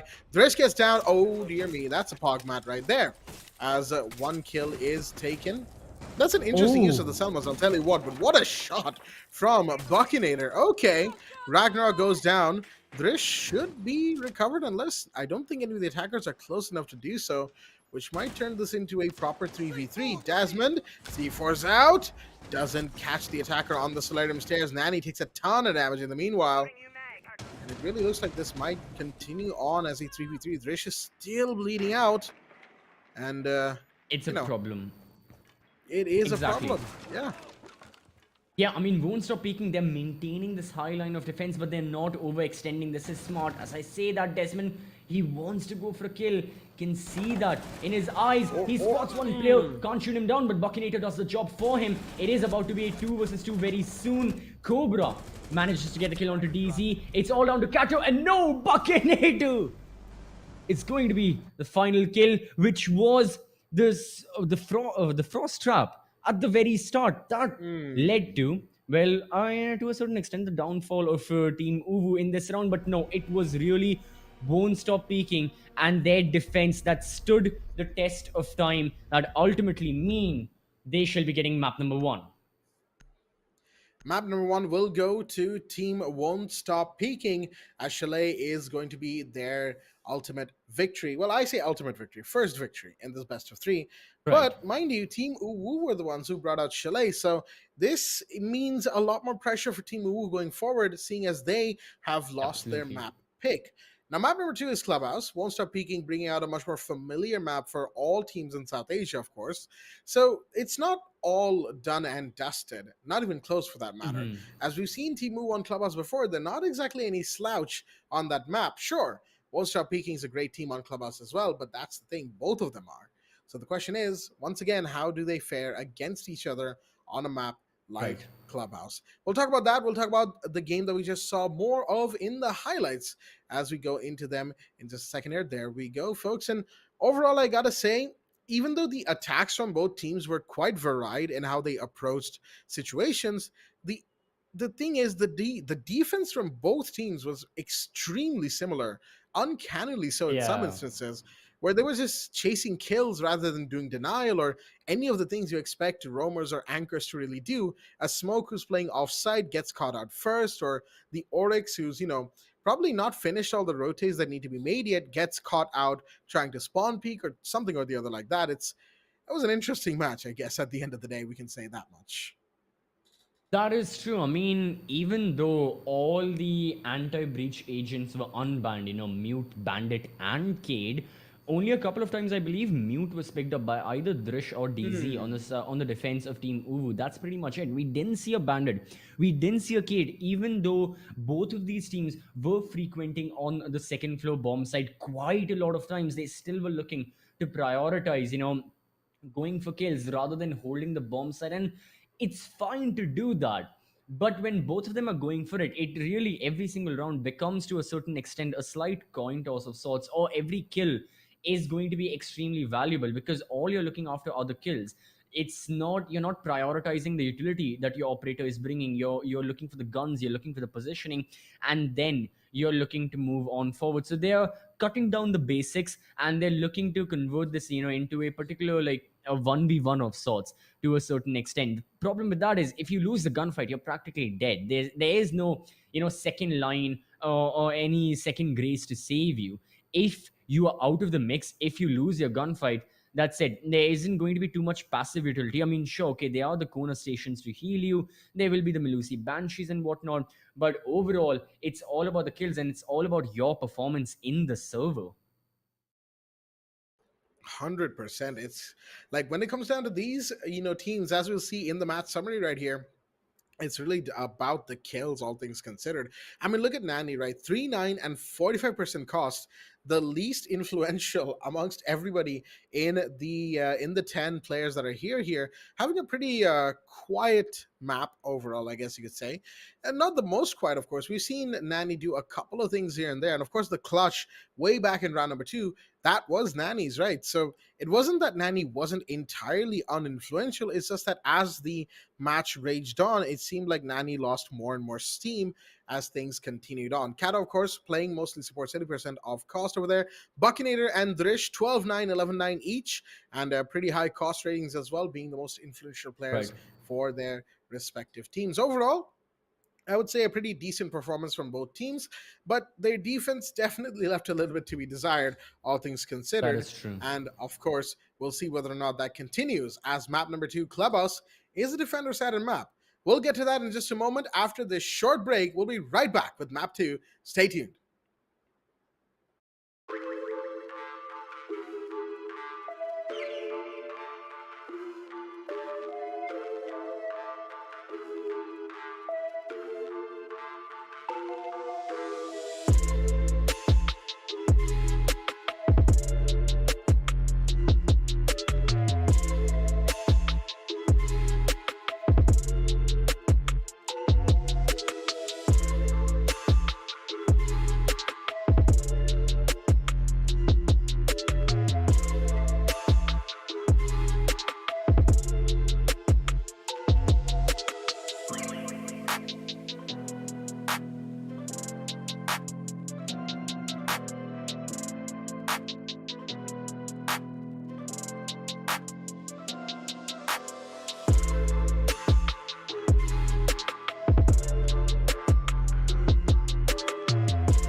you save. I wanna tell you something new. You drove us both into a wall. I drive away into the night, and I contemplate for a while. Don't you think it would be for the best if I pack my stuff and leave sooner than this? Don't you think it would be for the best if I pack my stuff and leave sooner than this? Don't you wish I would have been someone else? I wanna fill your gap without making a mess at you. Won't you tell me something new? I wanna tell you something new.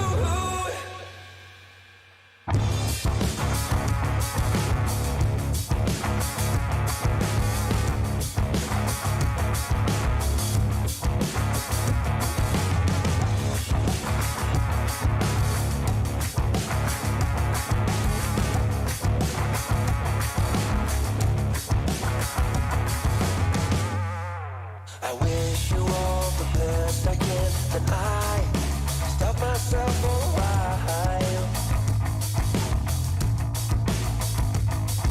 I'm staying fake, I don't believe the panic's rising up in you.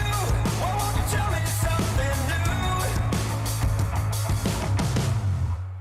Don't you think it would be for the best if I pack my stuff and leave sooner than this?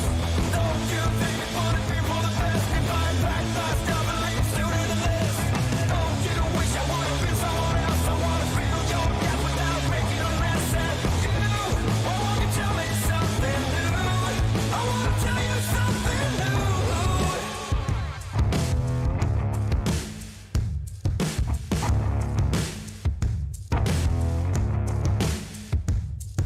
You drove us both into a wall. I drive away into the night, and I contemplate for a while. Don't you think it would be for the best if I pack my stuff and leave sooner than this? Don't you think it would be for the best if I pack my stuff and leave sooner than this? Don't you wish I would have been someone else? I wanna fill your gap without making a mess at you. Why won't you tell me something new? Wish you all the best I can, then I stop myself for a while. Alrighty then, ladies and gentlemen, welcome back once again to the South Asia Nationals. We are back once again here for the Nationals, of course, for Rainbow-Six-Siege, supported by USF, powered by Zotac Gaming. He hosted here at the Esports Club and alongside our broadcast partner, Loco. I'm your host, Blackjack. Joining me once again is my co-host, the real CCV, as we are back, this time for map 2 of game number 1 of day 4, or you could technically call this match number 7 and map number 2 of the Nationals itself. It is Team UWU taking on the team Won't Stop Peaking, and it's an interesting map 1 that we just had, isn't it, CCV? All things considered, Yeah. it should have been UWU's pick that they won, right? But it just wasn't. And it's a 6-4, of course, and that 7-4, excuse me, that Won't Stop Peaking just won. So going into map number 2, which is Clubhouse and Won't Stop Peaking's pick, what do you think we should be expecting here? I think, we should be expecting, and we should mostly be anticipating from the teams, is a different mindset when it comes to their defense. On Clubhouse, okay, yeah, there are similarities between Chalet and Clubhouse when it comes to your defense, right? You're still playing that top down. Let's say, for example, you've got a first floor bar and gaming defense on Chalet, and let's say you've got basement church and arsenal on the side of Clubhouse. You're essentially going to do the same thing. You'll have roamers situated on the top floor. You then move down as soon as the attackers start clearing you out. But there are also many key differences. On Chalet, these guys were looking to take a lot more gunfight, and when I say these guys, I mean all 10 players in the server, no exception whatsoever. But Won't Stop Peaking ended up winning slightly more of those gunfights, which ultimately led them to have that 7-4. This is the thing that's got to change from the side of Team UWU, is that right now, they've got to figure out a different strategy. They will be starting out an attack. That's all well and good. Nothing major needs to change strategically on their attack, as long as they know what kind of gunfights they're going for, when are they going for, and how exactly are they looking to take the gunfights. Are they rushing into it, or are they really thinking about it? There were a couple of rounds of brilliance from Team UWU when they were going for the coordinated plays. They were double peeking from two different angles. They were essentially setting up a crossfire as well. All of that ultimately led to a lot of death on the side of Won't Stop Peeking, which certainly means good for Team UWU. But there were also times where Team UWU just completely lost sight of what their end goal was. A 5 versus 2 got converted into a 1 versus 1, which they end up losing. They need to find some consistency in the way they're looking to go around this new map of Clubhouse. Absolutely. They will need some consistency and, more importantly, a change in that mindset, like you mentioned, right? And a change in their playstyle going into Clubhouse. Because, of course, as we all saw, getting rather kill hungry and being over eager while hunting for those kills isn't exactly the way to go for just about any map, defender or attacker side. Sure, maybe a map like Right. Theme Park or Villa might promote that sort of playstyle, but these are not those maps, right? Chalet and Clubhouse are very different already from each other. And then, of course, you compare them to Theme Park and Villa. Well, the differences continue to stack up and up and up. So for Clubhouse, again, Team UWU, they are on the attack first, mind you. And of course, that does change things depending on how you look at it. But for now, of course, they will simply have to deal with attack on Clubhouse, which already is a pretty difficult thing to do, given that Clubhouse is considered a defender-sided map. Behaves like one too in general, although some might argue that it's much more balanced compared to part Oregon, which definitely has a defender-sided leaning, but again, not as much as Villa, and then not as much as Theme Park. It kind of just continues to stack as you keep going further and further Yeah. down the map list. It's weird how that is. But for now, And then you have House, Clubhouse which is is yes. Let's not even talk about New House, shall we? But Clubhouse as a map is actually pretty breach intensive, right? Like hard breach yeah, that's the specifically. thing. All three sites require some form of hard breach: hatch breach, wall breach, both even in some instances. For some pushes for basement church, if you want to get the church wall taken care of, you're going for wall breaches as well, but the hatches are Right. absolutely necessary. So every site requires two breachers to be picked, basically: an ace and a Hibana, or a thermite and a Hibana, or a maverick and a Hibana. Hibana is kind of the queen of Clubhouse, all things considered. So she will definitely be either banned outright or a mainstay in this game. It all depends Always on what being the good. teams are feeling. Exactly. And we'll just have to see from there, right? The bans will determine how the map will Yeah. flow. And like I said, Hibana, Thatcher probably, because Thatcher makes sense on Clubhouse more than any other map, right? A breach intensive map, you want to keep those walls closed as defenders. So I fully expect Won't Stop Peeking to have a Thatcher ban in place of Flores or Jackal or whoever else they might be thinking of. Defenders, it can vary, really, all things considered. You could go for Kaid, finish the Clubhouse trifecta, right? Breacher, Thatcher, Kaid. And then the last ban could be whomever at the end of the day. I do expect an Azami ban, maybe, if you want to make second floor Exactly. CCTV and basement church a little bit easier to push. But then Mira stays open. So it's a whole decision. It's a mind game, right? The bans. So the bans will determine how the rounds go, and then the rounds will determine who wins ultimately. Yeah, that's the thing about the operator bans, that these teams now on Chalet Show, the bans they were going for made a lot of sense. Nomad, okay, Azami, even Capcom, right, he's not the most common of bans, but getting him out, yeah, okay, I get the thinking, right? Everyone understands why they did not want a Capcom. On Clubhouse, it's a lot more rigid. There's not a lot of room to be creative. If you go for it, like you said, Blackjack, that you will be going for a lot of sacrifice in other areas. If you are looking for an Azami ban, Mira gets open. Valkyrie is always, always usually is a ban. But if you're looking for, Cade and Azami, Cade and Mira, Val gets to be open, and it ultimately leads to a lot of prospects for the defenders to launch different kinds of play styles. Either they can be extremely anti-breach oriented, bring that Cade, bring that mute, have a mute Mozzie Cade as well to prevent a Twitch drone from moving forward, and then you have a mute jammer, and then you have a Cade Electroclaw. or you can play completely on the utility side of things. You bring the Jaeger and Vamai, you have the bulletproof shield set, you have people in garage rafters, you have people inside of cache behind the bulletproof shields, even top of the red hallway you can be sitting there. So there are multiple instances that, and there are multiple variations the defenders can take. That's the thing about Clubhouse. It's been played so many times that the set theories as well are quite different. Maybe unlike Chalet, where the set theory still is relatively the same with a couple of variations here and there. But the major question is, are these teams looking for variation, or are they looking to replicate the same thing? Have one kind of motion on the map of Clubhouse, move in one straight line, and then hope they keep winning round after round after round after round. That, okay, yeah, sure, it makes things easier for you as a team. There's a lot less differences to remember. There's only one strategy, you can execute it and you can perfect it.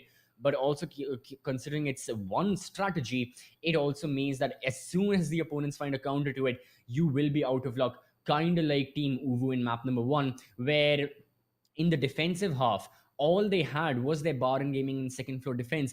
As soon as Won't Stop Peaking played against it, Team UWU were just sadly nowhere to be seen, and 1-5 was the final result of that half.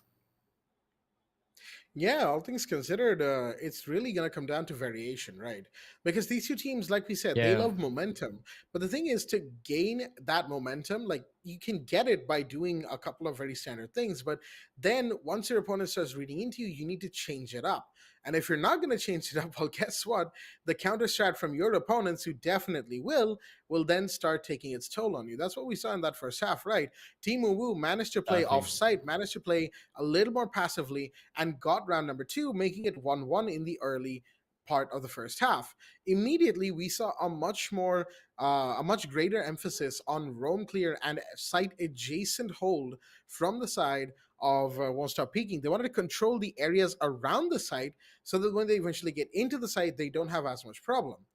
And Team Uwu just kind of didn't change. They didn't do anything different after that. They did the same thing from there Right. over and over and over again.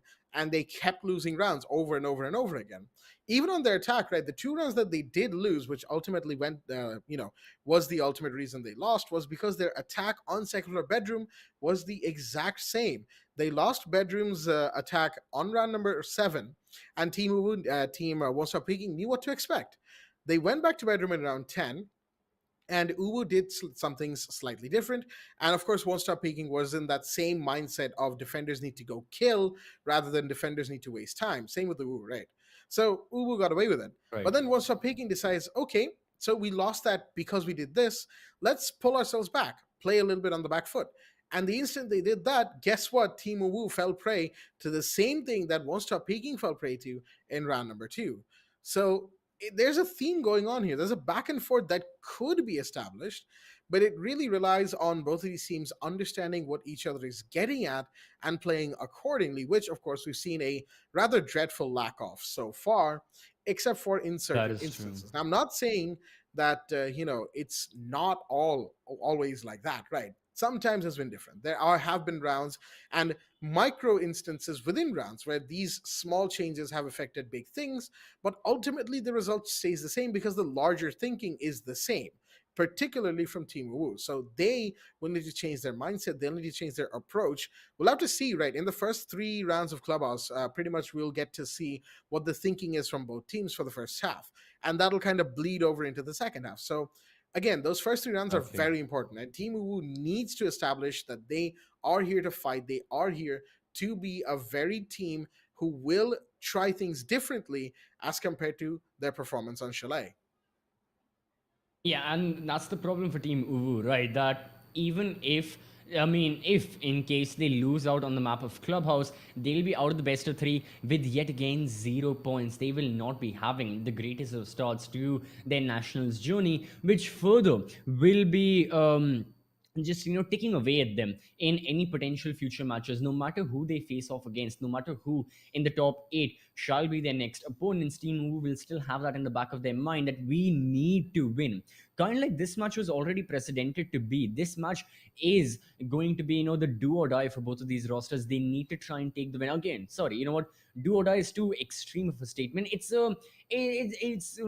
relatively along the lines of almost a must win, something along the lines of that. Like they desperately would like Yeah. to have a couple of points here overall in the standings, but we are now here in the map of Clubhouse. Let's start off with the operator ban phase, and it's Won't Stop Peaking who will be proceeding things.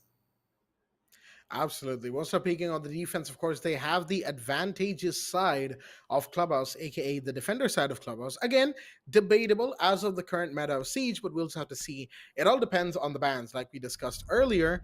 And okay, they're actually going to stick with their Dekebi ban. All right.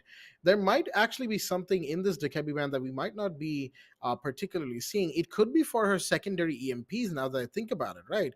Serving a similar role to Thatcher, but also information gathering because you can hack your cams once a defender goes down and continuously ring your cell phone, which, I mean, why would you bring cell phones to a battlefield? But that's besides the point, I guess.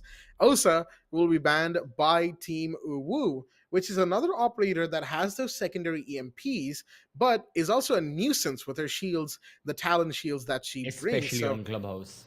Yeah. exactly. We've seen also bans on Clubhouse recently. Valkyrie will be banned, so they really just don't want information. Is the main theme here, right? Dekebi and Valkyrie, That is such true. great info gatherers. Osa as well, sitting behind her shield, can lock down angles and gather info to a great extent as well, especially if it's a narrow hallway or angle, right? So these are some great bans coming in from both these teams. It's not breacher related, but that's fine. Azami, that's the only one I got correct. Guess what? Azami will be the final ban here. All things considered, some great bans from both teams, some unexpected ones as well. Yeah. I mean, unexpected, yet again, like Chalet, every ban individually, every operator being ticked off makes sense. Yes, sure, like you explained for most of them, Jack. But overall, all four of them together means that now it's just going to be an influx of Thatcher, Cade, Bandit, Mute, Hibana, Ace, Maverick, Thermite even can be picked. So, I mean, these teams, yet again, they are prioritizing on, the information side of things. And of course, OSA and Zami means that it's also relatively going to be, that safe passage where you want to have that safety in front of you, delay the attackers or defenders even more. But because of that, breach is going to be put at a high priority, and we'd like to see that from both Won't Stop Peaking on defense and UWU on attack. I think these teams, they know Clubhouse. Every single player in Rainbow Six knows this map, knows to a macro level how it usually goes and how it usually performs. So keeping that in mind, we should be seeing that influx of hard breachers, of anti-breachers being present on the defense as well. Only question is, once we get through with the aspect of breaching, because let's be honest, right, sooner rather than later, the attackers will be done with breaching. How do the attackers proceed forward? And what is the next line of defense the defenders will have? Because without Azami and without Valkyrie and that extra bit of information, they will either have to rely on their Jaeger and Vamai or their smoke, particularly their anchor, to move on forward. Again, it's really going to depend on all of those factors that you just mentioned, CCV, of course. And overall, the kind of play that I think we can expect is going to be similar to, let's say, back in Shifting Tides when Womai was first introduced, right? Because we're going to be seeing a fair bit of Womai, I feel like, especially on second floor CCTV and maybe on Basement Church. There will be a bit of Pulse involved as well. The Smoke and Mute, the Kaid and Bandit, just like you mentioned, of course. All of that will be in play. So we're going back a couple years in terms of what we can see and expect from this particular map. But of course, in a way, that's also nice to have, right? Because we've got some good old-fashioned Siege gameplay, right? Based on clearing out utility, based on clearing out all of your site-adjacent rooms, your roam, information gathering, tactical teamwork, all that stuff.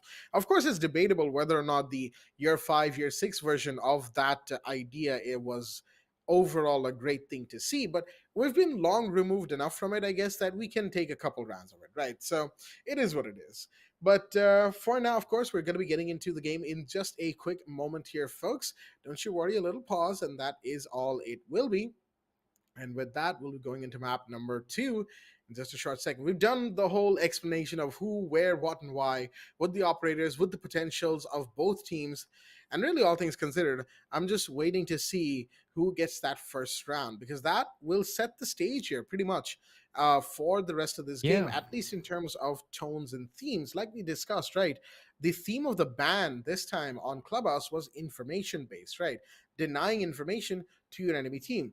Valkyrie and, of course, Dekebi are the biggest examples of that, but Osa can do something similar. Azami, in a way, denies, area, but also denies info because, sure, there's a keyboard barrier. Now, is there anyone behind it? Is there not? You're really going to have to try and risk a few pieces of your own utility to find out. So Azami can do her fair share of that as well.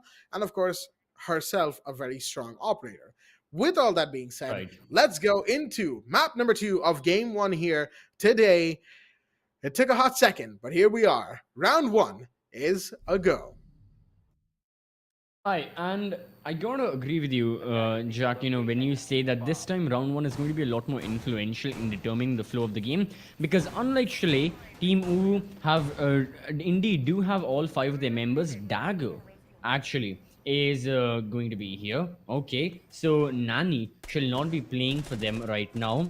I mean, okay, a couple of changes taking place. That's really, really interesting. Some roster swaps. I don't believe won't stop peaking. Yeah, won't stop peaking, sticking to their roster. No changes right there. But Team UWU, I mean, now that they have Dagger, someone who is a bit more experienced, someone who used to be in that early roster of Hunters LFO as well, right back when they were known as Union Gaming. He was one of their subs. So he's definitely got a lot of, I'd say, experience under his belt, both in terms of like playing and also being in that tier 1 team and just having that experience of being alongside such players. And I assume he can bring a lot of that to Team UWU as well. But it's not like won't stop peaking out without any experienced players. They've got Cobra, who's been in the South Asian Rainbow-Six scene since ages.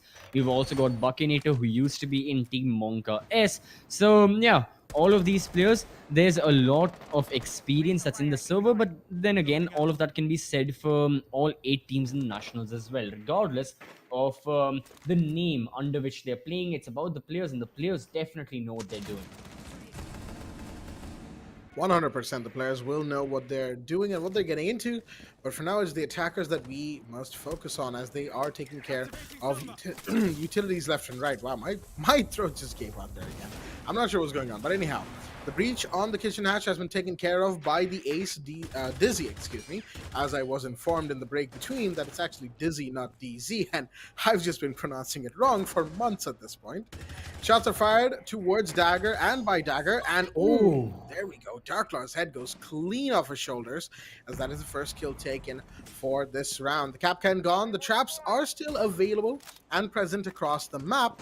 Darklord, of course, will go into the cameras and give away as much information as as possible for the time being.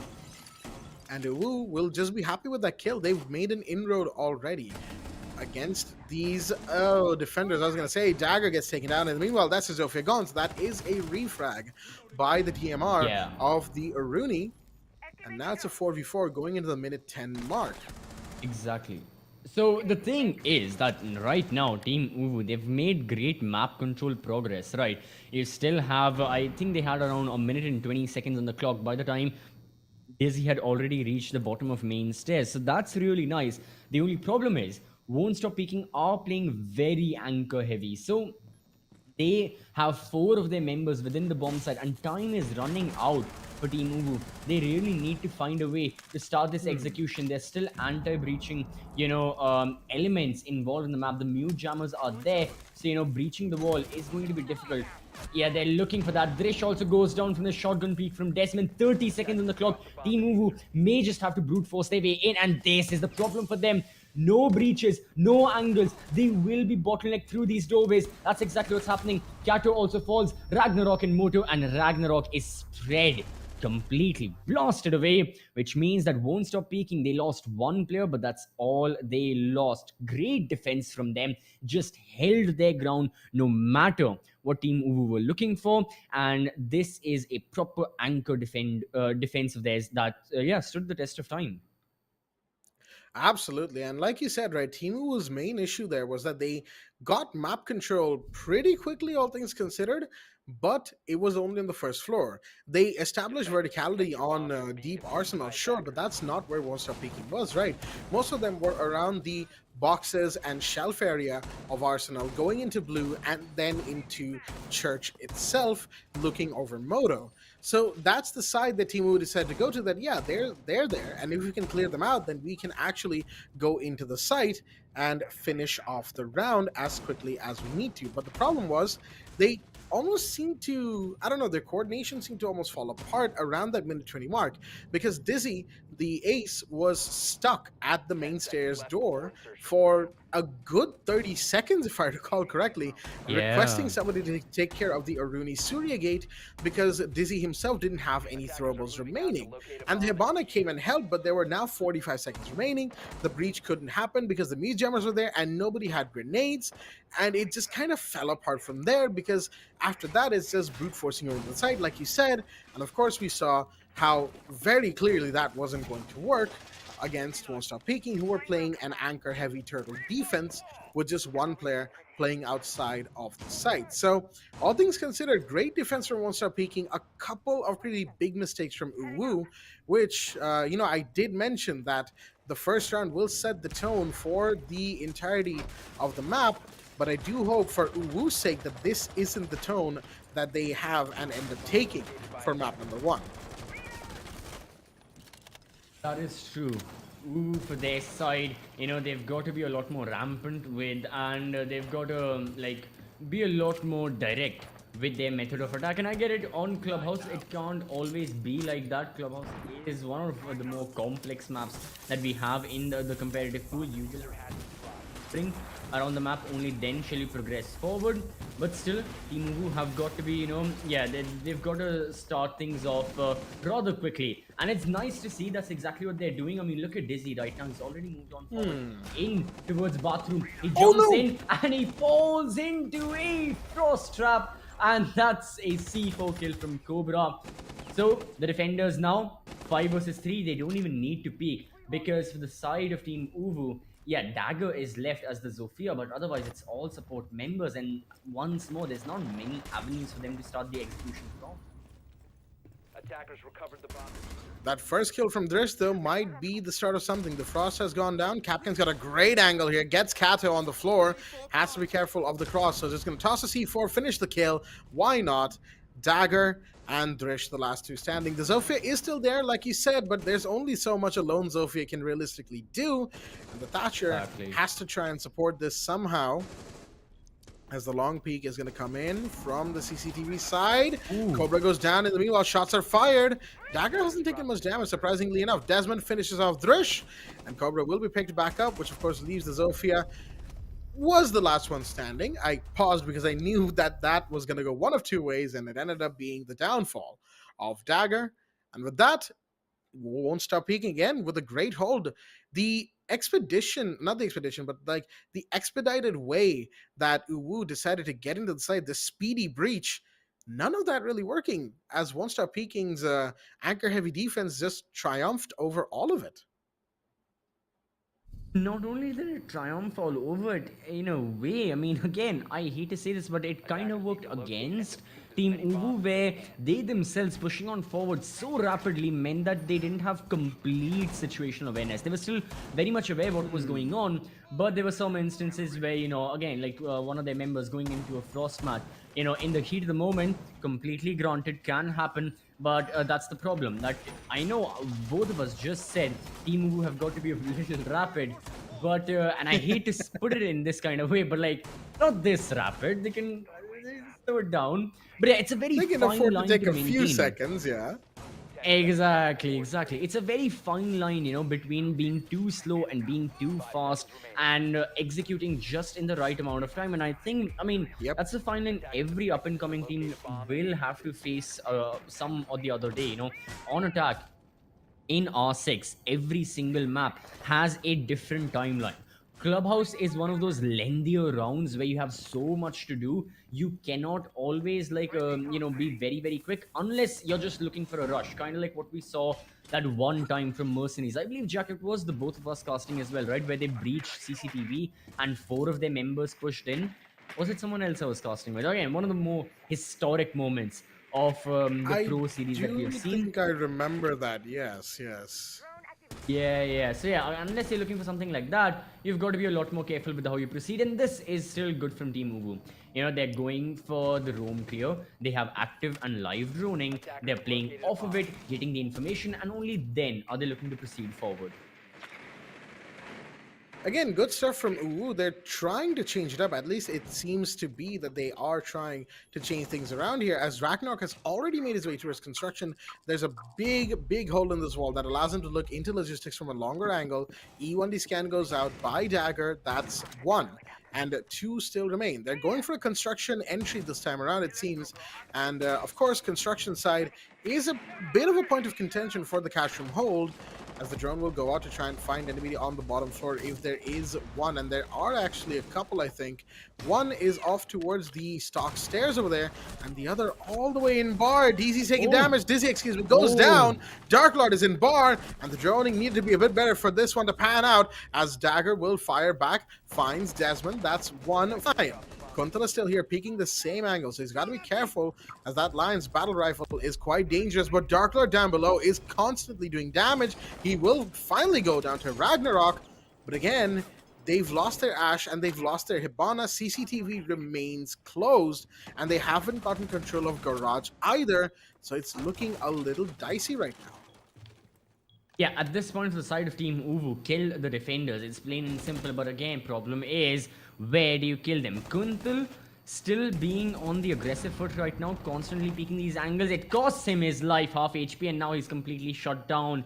Again, not the best of choices, thus leaving Buckinator and Cobra all alone. But these guys, they're going to be a lot more watchful of where they peek, how they peek, and it ultimately leads to 2 free kills for their side. Thus, Dagger, not with Diffuser. Inside the bomb side, he shall be peeking. Buckinator's ready. Here's the gunfight and takes him down. Won't stop peeking. Yet again, this anchor-heavy setup of theirs just stands the test of time. Now, we saw from Team UWU, they did everything theoretically, correct, right? They were looking, you had Dizzy with the Ash breaches on towards Cash, potentially to destroy any bulletproof shields, to deter any defenders from holding the bomb site, but then establish the vertical angle, start the breaching as well of that construction wall. But still, it did not lead to a fruitful result for these attackers, and that's just because won't stop peeking. They are being very cautious with when they go for the gunfights. Okay, there are a couple of exceptions to that. Kuntal was looking to jump on the trigger, looking to get a kill, didn't go his way. That's perfectly fine. Dark Lord was also one of the major ensuers of chaos, right, all the way down in bar with the constant peaks he was going for, but that ultimately was one of the keys of success. So won't stop peeking. They're doing so many different things, and Team UWU, they're just having a hard time wrapping their head around everything that's going on in the server round after round. That seems to be the case here, because like you said, they theoretically they did everything right and by the book, but then they ended up losing their gunfights, and their positionings continued to remain awkward. And I think the one thing that they didn't do correctly in that round in CCTV, last round, round 3 that is that they didn't actually breach CCTV or even make a line of sight on it, right? Which makes their push one-sided at best. And sure, the Lion on CC window, you could say, was doing a bit of damage, getting 2 kills there, which was great. But again, that's not really an entry point, right? Because when you jump in, there's a Frostmat, and there's like a million other things to deal with. And of course, there's Dark Lord spawn peeking to deal with, as Dagger will go down early here. And that's a big drop as well. Your Zofia gone, so a little bit of soft breach, a little bit of utility clear. The droning, the powerful 7.62 rifle, no longer available. UWU once again being forced into the back foot, as we've got the Oryx on top floor. Curiously enough, the site is on basement, of course, so there will be roaming. Oh, Buckinator just immediately going into the hallway. Oh my goodness, he almost took Dizzy with him. My goodness, the Thatcher just about getting away with that kill. But had that been just a 180 turnaround and a kill for Buckinator, I would have lost my collective marbles. Yeah. Ooh. Was yet again, just like the entire, theme of this best of 3 was indeed quite chaotic.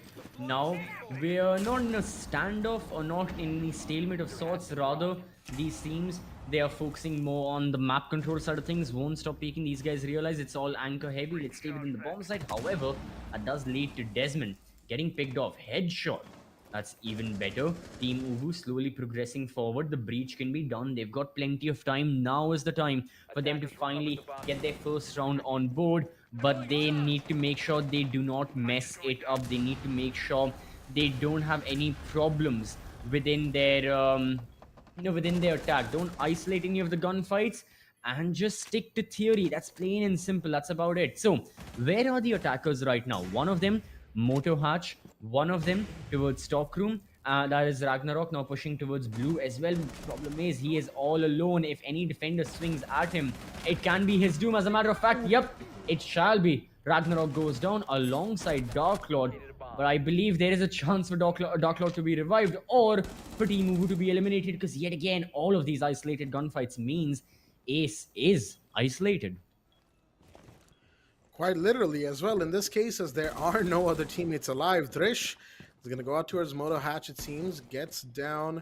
And mind you, Dark Lord is still DBNO, so the kill could still go the way, the kill falling could still go the way of UWU.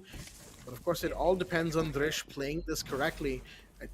Deciding to go into Moto, into Basement Church, nearly losing the gunfight there. Kontal using the bomb chassis for cover. It was a bit messy, a few shots were missed, but ultimately the kill goes the way of the defense and won't stop peeking. This time, having to almost do a bit of a retake or a regathering of almost of their wits, right? As they had to very quickly get used to the fact that they were in a 3v4, and they managed it Yep. almost perfectly, I will say, all things considered. Yeah, that's the thing. Once more, for the side of Team UWU, I think a particular weakness of theirs is going to be the late rounds. And now that I think about it, we saw in many instances of this on Chalet as well, because when we saw that post-match scoreboard, right, many members of Team UWU had abnormal amount of initial kills. I'm talking like Dizzy with 2, and I think Drish with 2 opening kills and 0 opening deaths. They were looking really, really good when it comes to the initial kills. However, still, that map, as we can see on the top of our screens, was a 4-7 ultimately for Team UWU. Won't Stop Peeking ended with the win. Why? Once more, because of the fact that the late rounds weren't going in favor of Team UWU, and it's the same case right now. This round, like I had said, it was the best chance Team UWU had of getting around on board based on how things were going on early on. Towards the middle stage as well, Team UWU were looking relatively decent. Some shots were being fired, kills were being traded, but by the end, yet again, they got bottlenecked. They didn't have enough opportunities, or wherever they were looking to execute from just didn't work out. Means that Won't Stop Peeking now 4-0 lead for them. My god, and they're looking to extend it even further by going back to gym and bedroom. Couple of differences in this German bedroom defense as compared to the last time. And one, for instance, that rotate on the mirror window is made to be a crouch rotate without the frost mat that had pretty much kept that part of the map from being taken over by a very swift breach from UWU's side. They might actually be looking to do that again. They've got the Thatcher Thermites almost in place as well. Looks like he wants to go for a repel breach in the meanwhile. Dagger. Got to be careful of that angle from Cashion. That one's going to be a dangerous angle to deal with. And the breach is going to come off at the 2-minute mark, I believe. It should be. There you go. Minute 57. So not too bad, all things considered, for UWU. But wait a minute. Is that the Frost in the club side of things, of Clubhouse? Yep. Okay.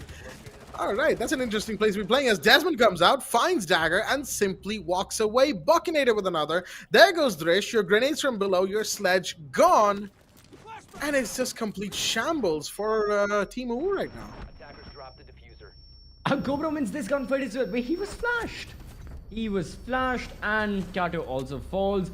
Flawless round win.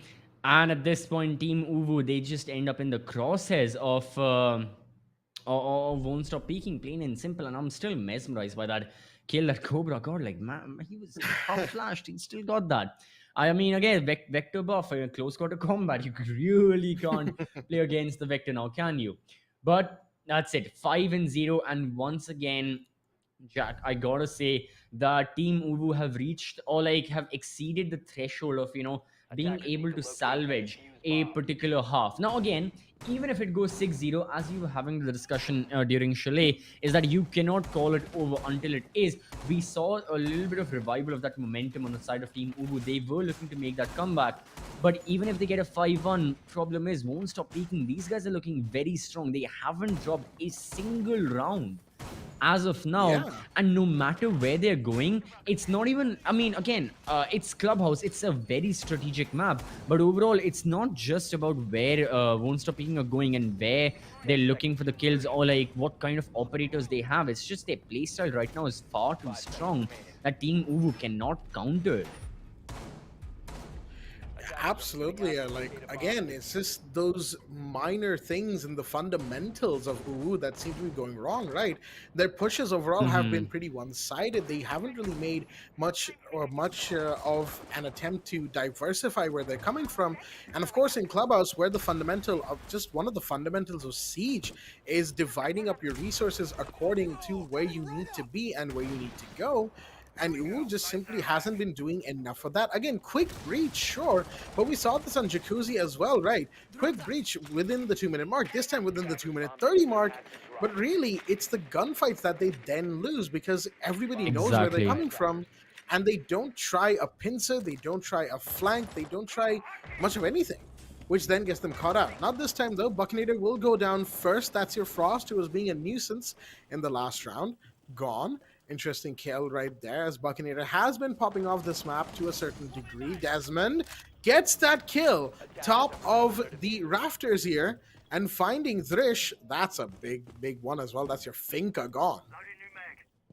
Yet again, Team UWU have everything in order. They've got 1 minute and 50 seconds to launch this execution, but still they're being hesitant. And some of the player performances in Team UWU as well, right? You know, now that we mention it, Drish having 1 kill and 6 deaths. Kato, still no kills for him. Dizzy, 2 kills. Ragnarok, 1 kill. I mean, after 5 rounds, these kind of statistics are not warranted. You need more. The expectations are higher. Dizzy moves on forward, gets that kill. However, there's a lot going on for these attackers. Again, progressing forward is highly difficult. Kato is in a down but not out state. Now completely eliminated. Won't stop peaking. Even if they lose a member, they're still equalizing it. And the only person who can change something is Ragnarok right now, considering he's going up garage, considering the defenders may not exactly be on the lookout for him, while all of them are busy with this main breach. But no, Kuntal spots him, going for the shots. Dizzy very low and Won't Stop Peaking. They're still looking to hold their ground. Point is, will they be successful? Kuntal has been backed off. He dies. Cobra also falls. It's all down to this pulse. The diffuser alongside the body of Dizzy drops. Dark Lord... No, he shall not be surviving, and Team UWU finally launch a proper execution with plenty of retaliation from their side as well, which ultimately will lead to their first round win. Finally, a good bit of retaliation from Team UWU, something they so desperately needed and will get as a result, as Won't Stop Peaking. In the meanwhile, they will not have a 6-0 first half, but that's still a fantastic score in the first half that they have taken, going 5-1 up. And while they're on the attack now, it's going to be difficult for UWU to, turn things around. Still, defense Clubhouse isn't exactly a guarantee of winning multiple rounds, right? You still have to actually play those very fundamentals that we were saying that UWU wasn't getting correct. And for them, of course, it's going to be another big fight from here on out. Won't Stop Peaking on the attack. Expect a ton of aggression from them right from the get-go. Their momentum that they have gained so far has only been dented, right? It hasn't been stopped. It hasn't really been taken away. It's only been just dented or slowed down, if you prefer that metaphor. And of course, Wu needs a couple more rounds before they can truly say that they've taken the momentum away from them. And that is going to be difficult because Won't Stop Peaking are going to be feeling themselves right now. Even if the last round didn't go quite their way, they seem to play the last round almost a whole lot more looser compared to how they have been so far. So there could be something said about their state of mind as well. Maybe they got a little bit too overeager, or maybe they thought, yeah, we're just going to be able to win this round. It's going to be a 6, so we're going to finish this quickly. So they probably relaxed a little bit too much and end up losing the round as a result. It could have happened, and obviously we won't exactly know, but that's really what I feel like happened. Team UWU playing a much better fundamental game, and Won't Stop Peaking relaxing a little too much. Well, no matter what happened in the previous round, now things have completely been altered, completely been changed. It's Team UWU on the defense, but seems to be the same start. That is Dizzy, one of the top fraggers, gone. Initial kill, no trades whatsoever. So Team UWU, they're not off to the best of starts. Within a minute, the dirt breach has taken place. Within a minute, Mozzie is gone. What kind of plan are these defenders now looking for? Are they still looking to, fight these attackers head on in their territory? Maybe Ragnarok jumps up one of the hatches, goes through and goes for a gunfight on the first floor. Dagger seems adamant on contesting that dirt, but these can go against Team UWU very, very quickly if they're not careful about it. We've talked a great ton about Team UWU. Let's now look at the opposition. Won't Stop Peaking and what these guys are doing. These guys, plain and simple, enter into dirt, breach into kitchen, plant the diffuser after dropping from the kitchen hatch, and then play a post plant. They are least bothered by what will be happening in church or in blue. Thing is, it makes this attack very, very restrictive. They don't have a lot of area to work within or a lot of area to fall back. They will be encountering multiple gunfights sooner rather than later. But seems like Won't Stop Peaking don't have any problems with that. They're looking for those gunfights. They want to push on forward. Drish, does he check main stairs? Looking towards main stairs, I believe, yeah. Should. Oh! Mighty unfortunate right there, as that is your Thunderbird gone. Another player off the board. Ragnarok, that is a big, ambitious push, and it actually works. There goes Kunthal, the one holding down the dirt entryway, of course. But wait, the plan's going off. Desmond's already in here. Can they deny this? No, there's Overwatch from the hatch. Dagger gets one, but Cobra immediately finds Ragnarok. The plant is done. The gas grenades haven't done much. Desmond is still in there. Dagger gets that kill, but the two players are still above, and the smoke seems like he wants to go for a flank right about now up the main stairs. Clear these two out and allow the counter defuse to happen. Wait, where is Dagger going? He's inside a dirt, going all the way out to the dirt entryway. Comes back, of course, in the nick of time, but oh dear me, that's an air jab. Kato, the flank has been spoiled, and of course, you got to be careful here. Dagger's right on top of the diffuser, goes for the counter breach, but there's only so much he can do. Cobra will take both down, and that means Won't Stop Peaking are going to go into match point, folks. Very, very good fundamental game happening from both sides right about now. 6-1 match point is in play. And of course, that can only mean one thing, folks. Team UWU are in dire straits.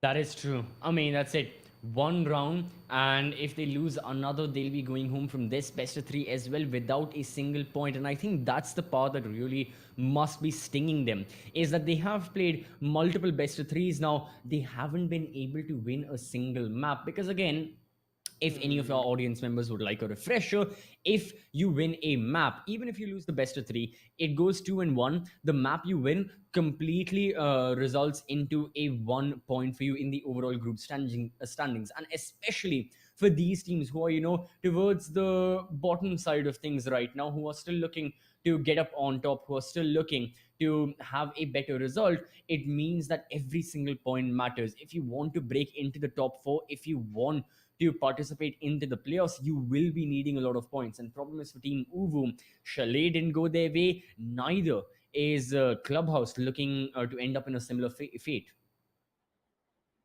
Yeah, that's the thing, right?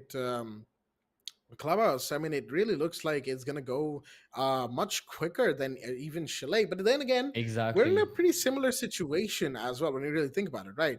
As it was a 5-1 first half on Chalet. Sure, the round that Team UWU won was much earlier, but it was a 5-1 first half.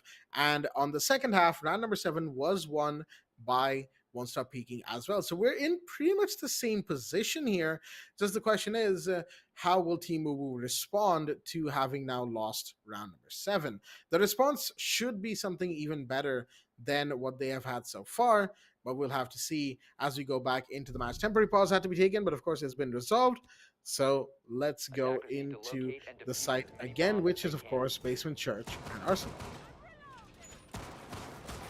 Once again, same bomb site. Team UWU realized just how close that previous round was, and only if they can tweak some of the things, maybe prevent Won't Stop Peaking from being able to plant the diffuser, they can, completely win out the round for themselves and start off the winning streak, or the 5-round consecutive round win streak that they desperately are looking for. Thing is, I Won't Stop Peaking looking for the same thing. Judging by their composition, primarily, yeah, they aren't really changing things. They want dirt control, they want kitchen control, place your air jabs on mainstays, have the IQ to destroy any defender utility within armory, plant the diffuser, play the post plant. Again, very simple, very standard. Won't Stop Peaking shall not be looking to do anything different. And that's the problem for Team UWU, is that they themselves need to set up some traps. They themselves need to make the perfect concoction that's ultimately going to lead to a round win. And kills are indeed a big factor of that. So we're having a look at basement right in this overview perspective. If you can, let's go up the stairs and let's see on first floor or even second floor what's happening, because okay, very interesting from Dizzy. He has gone for the breach towards that jacuzzi wall. He may be looking for a run out. Thing is, I don't think any defenders are present there just yet, so he doesn't want to risk it. And yeah, those attackers, they may be on the lookout for that. We are seeing exactly that Kuntal, he is prepared for a run out. If something along the lines of that happened, Won't Stop Peaking are anticipating some kind of retaliation from Team UWU. It's only a matter of when does this retaliation take place. And again, of course, something we discussed earlier. When does that retaliation take place? Like you just asked. The question is, are they going to be able to? Cobra finds a big first kill. That's Drish gone.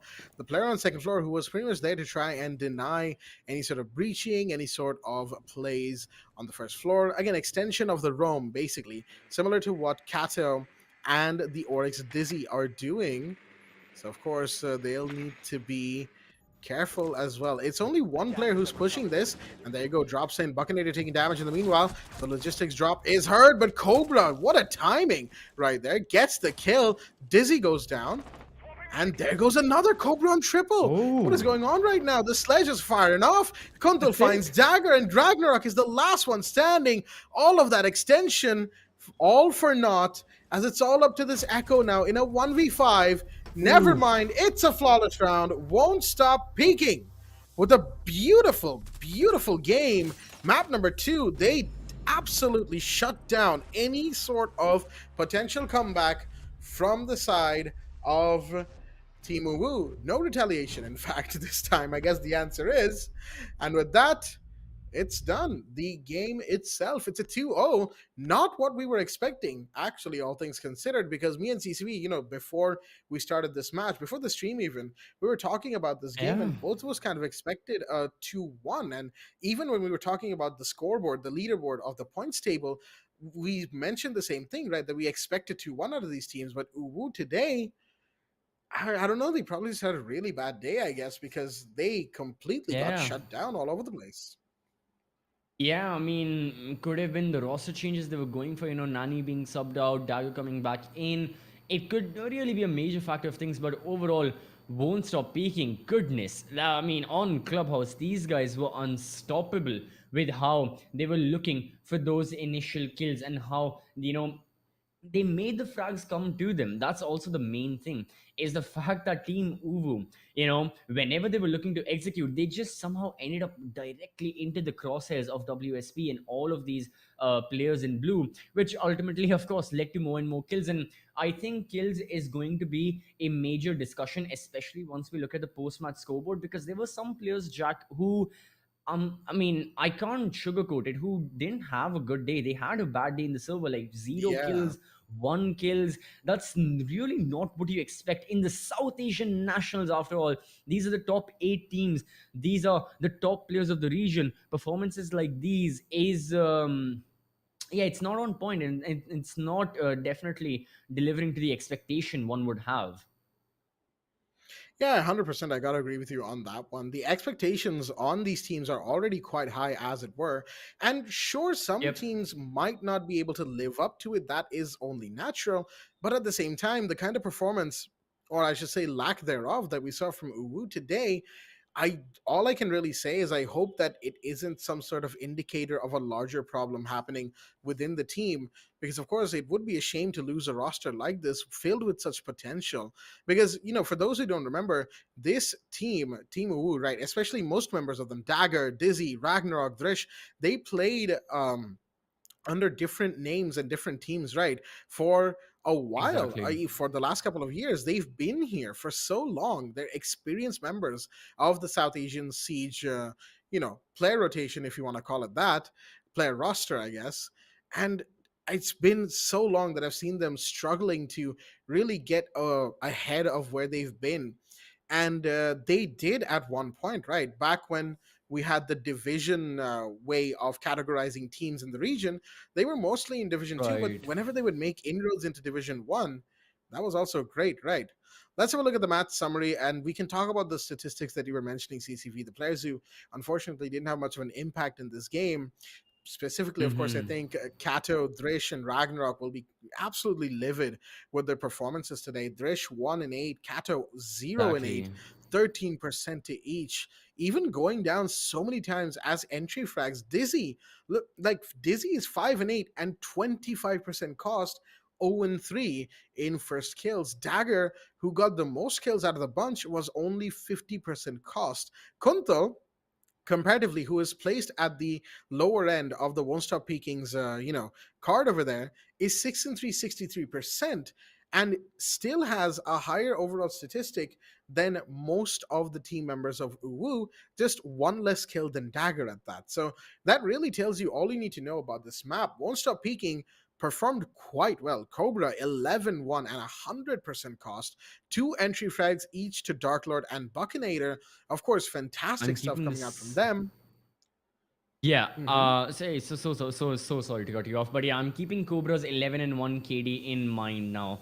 I think for the Hmm. highest KD ratio, again, mind you, everyone, KD ratio we have seen. So currently he's boasting KD ratio of 11, which I mean, I gotta say, yeah, he absolutely deserves the player spotlight. Overall, Yep. 20 kills for him and 9 deaths, kills per round, well over one. What people don't understand is that in Rainbow Six Siege, numbers like these are a lot more rarer and a lot more influential for when they do indeed happen. So Cobra, 100% from the side of Won't Stop Peaking, deserves to have the spotlight shine on him. And yeah, his major operators as well, right? Hibana and Bandit don't really indicate to him necessarily always being on the front foot, always picking up the Iana or the Ash. One could argue Kuntal was in that role, but again, it's not always about the operator archetype, it's about the player performance. This, after all, is the player spotlight, and by far and away, if someone has an 11-1 performance in the South Asian Nationals, they are going to be player of the day. Yeah, I mean, no doubt about it, right? 11-1 in game number two. That is just a monumental effort right there.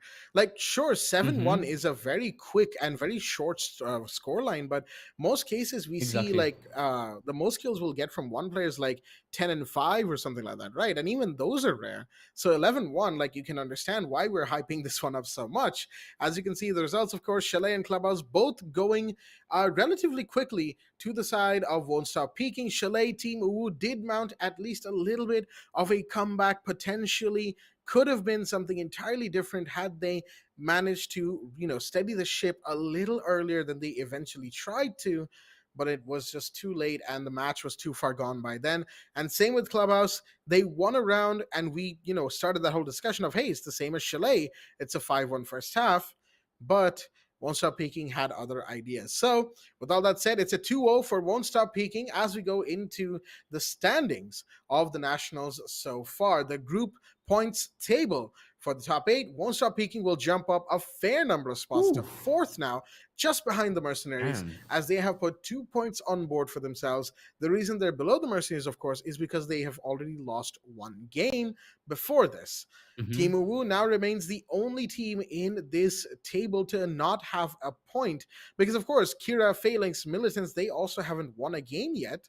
But Team UWU now have played 2 games similar to Militant, but they haven't taken a map either. Militant at least managed to take a map off of Mercenaries. UWU, unfortunately, not the same. So Team UWU looking dire right about now, and if they don't steady Exactly. themselves and win the next couple of matches, they might end up being, and I don't want to say this, I didn't want to say this for UWU early on, but they might just end up being the first team to get eliminated here. Yeah, I mean they can be, but it's still relatively quite early before we can make That these it is. assumptions. That it Usually is. in group stage, especially round robins as well, right? I've got to say the developments like these overall take place later on, but our next teams being highlighted as well, right? Hunters LFO, top of the table, still having amazing performance, Oh, yeah. still having a breeze, but their opponents, Team Phalanx, now if they manage to win the next best of 3 that will be up and coming very shortly, they can break into the top 4, they can overtake Won't Stop Peaking. However, will they, can they, in what order, what maps? All of these questions about the next best of 3, which will be Hunters LFO up against Team Phalanx, shall only be answered once we'll be live with it. Till then, don't go anywhere, stay tuned as the South Asian Nationals right here. We'll be right back.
Okay.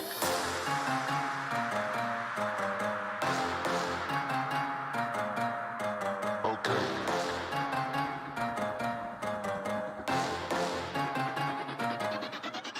Okay, back out fresh on the scene, back out fresh on the scene, back out fresh on the scene, back out fresh on the scene, back out fresh on the scene, back out fresh on the scene, Back out fresh on the scene. back out fresh on the scene.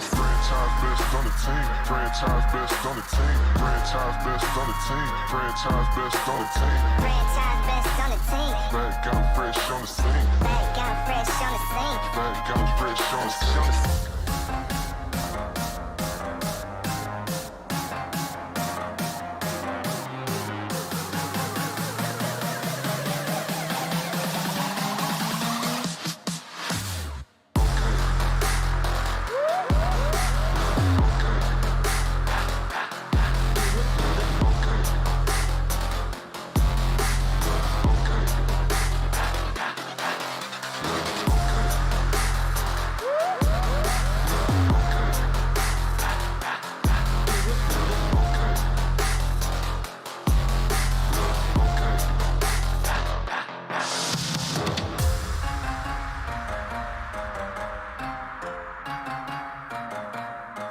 Okay.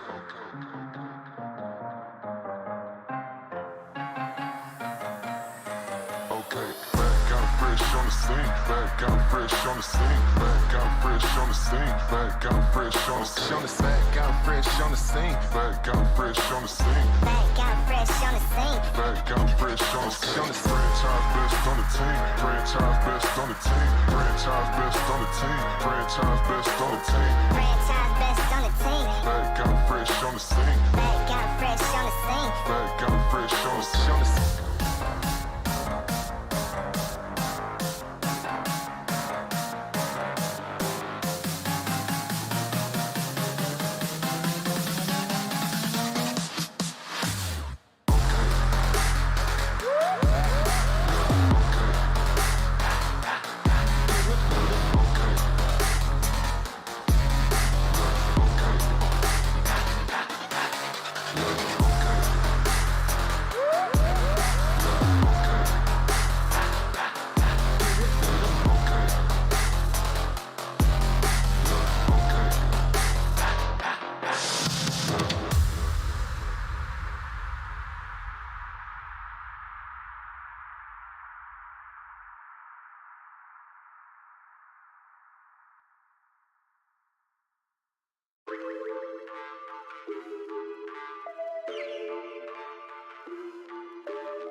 someone to save. I wanna tell you something new. You drove us both into a wall. I drive away into the night, and I contemplate for a while. Don't you think for the people that pass me by, back my stuff and leave sooner than this? Don't you think for the people that pass me by, back my stuff and leave sooner than this? Don't you wish I would have been someone else? I wanna feel your gap without making a mess at you. Won't you tell me something new? I wanna tell you something new.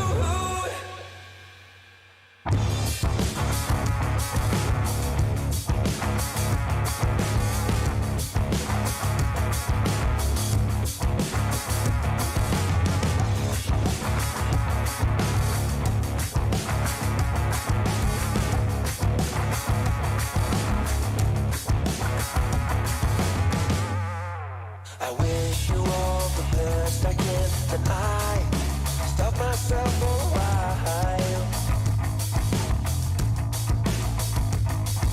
I'm saying things I don't believe. The panic's rising up in you. Why won't you tell me something new? Don't you think for the people that pass me by, back my stuff and leave sooner than this? Don't you think for the people that pass me by, back my stuff and leave sooner than this? Don't you wish I would have been someone else? I wanna feel your gap without making a mess at you. Why won't you tell me something new? I wanna tell you something new.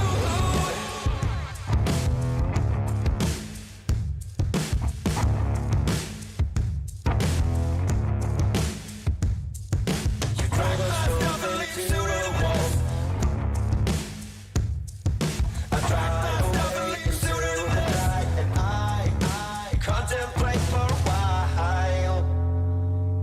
Don't you think for the people that pass me by, back my stuff and leave sooner than this? Don't you think for the people that pass me by, back my stuff and leave sooner than this? Don't you wish I would have been someone else? I wanna feel your gap without making a mess at you. Why won't you tell me something new? Wish you all the best I can, then I stop myself for a while.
the scene. Back out fresh on the scene. Back out fresh on the scene. Back out fresh on the scene. Back out fresh on the scene. Back out fresh on the scene. Back out fresh on the scene. Back out fresh on the scene. Franchise best on the team. Franchise best on the team. Franchise best on the team. Franchise best on the team. Franchise best on the team. Back out fresh on the scene. Back out fresh on the scene. Back out fresh on the scene.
again, then I stop myself for a while.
Was hit hard.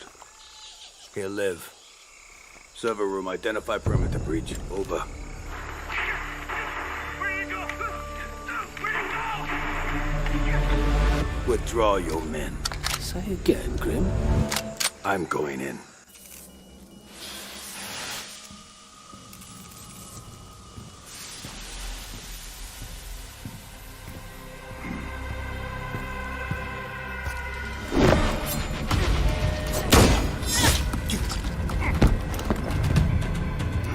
My turn.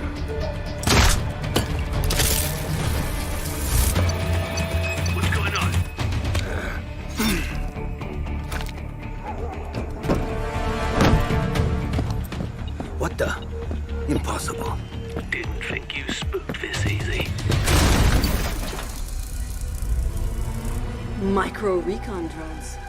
Cute.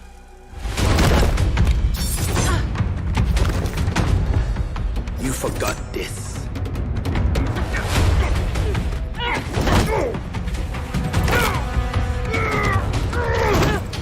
The data key on your jugular.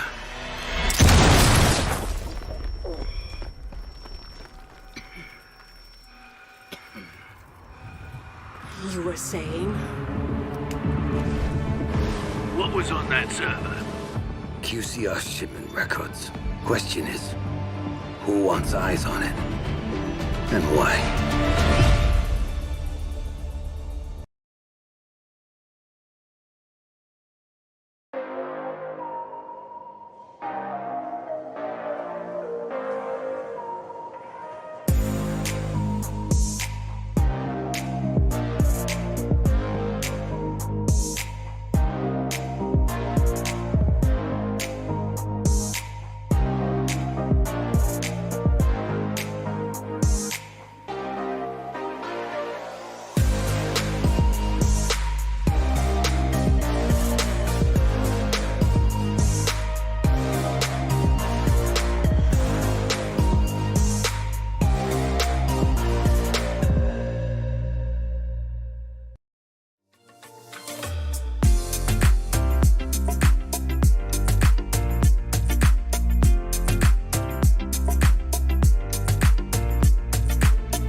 Welcome back everyone to the Esports Club presents South Asian Nationals for Rainbow-Six-Siege, powered by Zotac, supported by Ubisoft, alongside our broadcast partner Loco. I am CCV, joined alongside Aggressive right here. We are bringing to you the group stages, the round robin format. We have the 8 best teams right now for certain in South Asia who are playing up against each other, one best of 3 per team each day. And today, Aggressive, let's just say that our initial match defied expectation, shall we? We thought it was going to be an extremely close game. However, Won't Stop Peaking versus Team UWU, it certainly didn't go that way. Won't Stop Peaking with a stomp over win.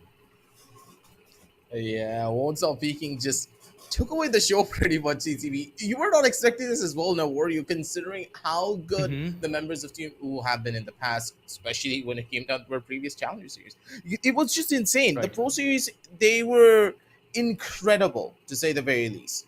They got themselves to the upper brackets, and they nearly went the distance to take down the Hunters as well in some cases. But their first match against the Hunters in the Nationals were very lackluster. They were not really feeling themselves. And then came the turnaround where here in the Nationals, they're just not able to get a single point on the board. While Hunters, they're just having the time of their lives, getting 2-0s constantly, while the Shaheens are following close suit. Yeah, that is true. I mean, Hunters and Shaheens, right? Both these teams have been in pursuit of each other ever since the fall edition of the Pro Series ended, the grand finals. We saw that upset. We saw Shaheens finally dethrone Hunters LFO, be it, you know, even temporarily, since overall in the standings, Hunters LFO by far and away are the best performing team that we have seen here in this entire 2022 competitive year. You know, if you include all of the Pro Series, 28 points for these guys, and now they'll be up against Team Phalanx as well, who, mind you, Team Phalanx as a roster, I mean, the players are definitely very, very experienced. In the interviews we had conducted of these players as well, again, first of all, I just gotta say, check out the Esports Club social media as well, right? Instagram and Twitter for all these player interviews. You do not want to miss out on all the insight and the spice these players go for.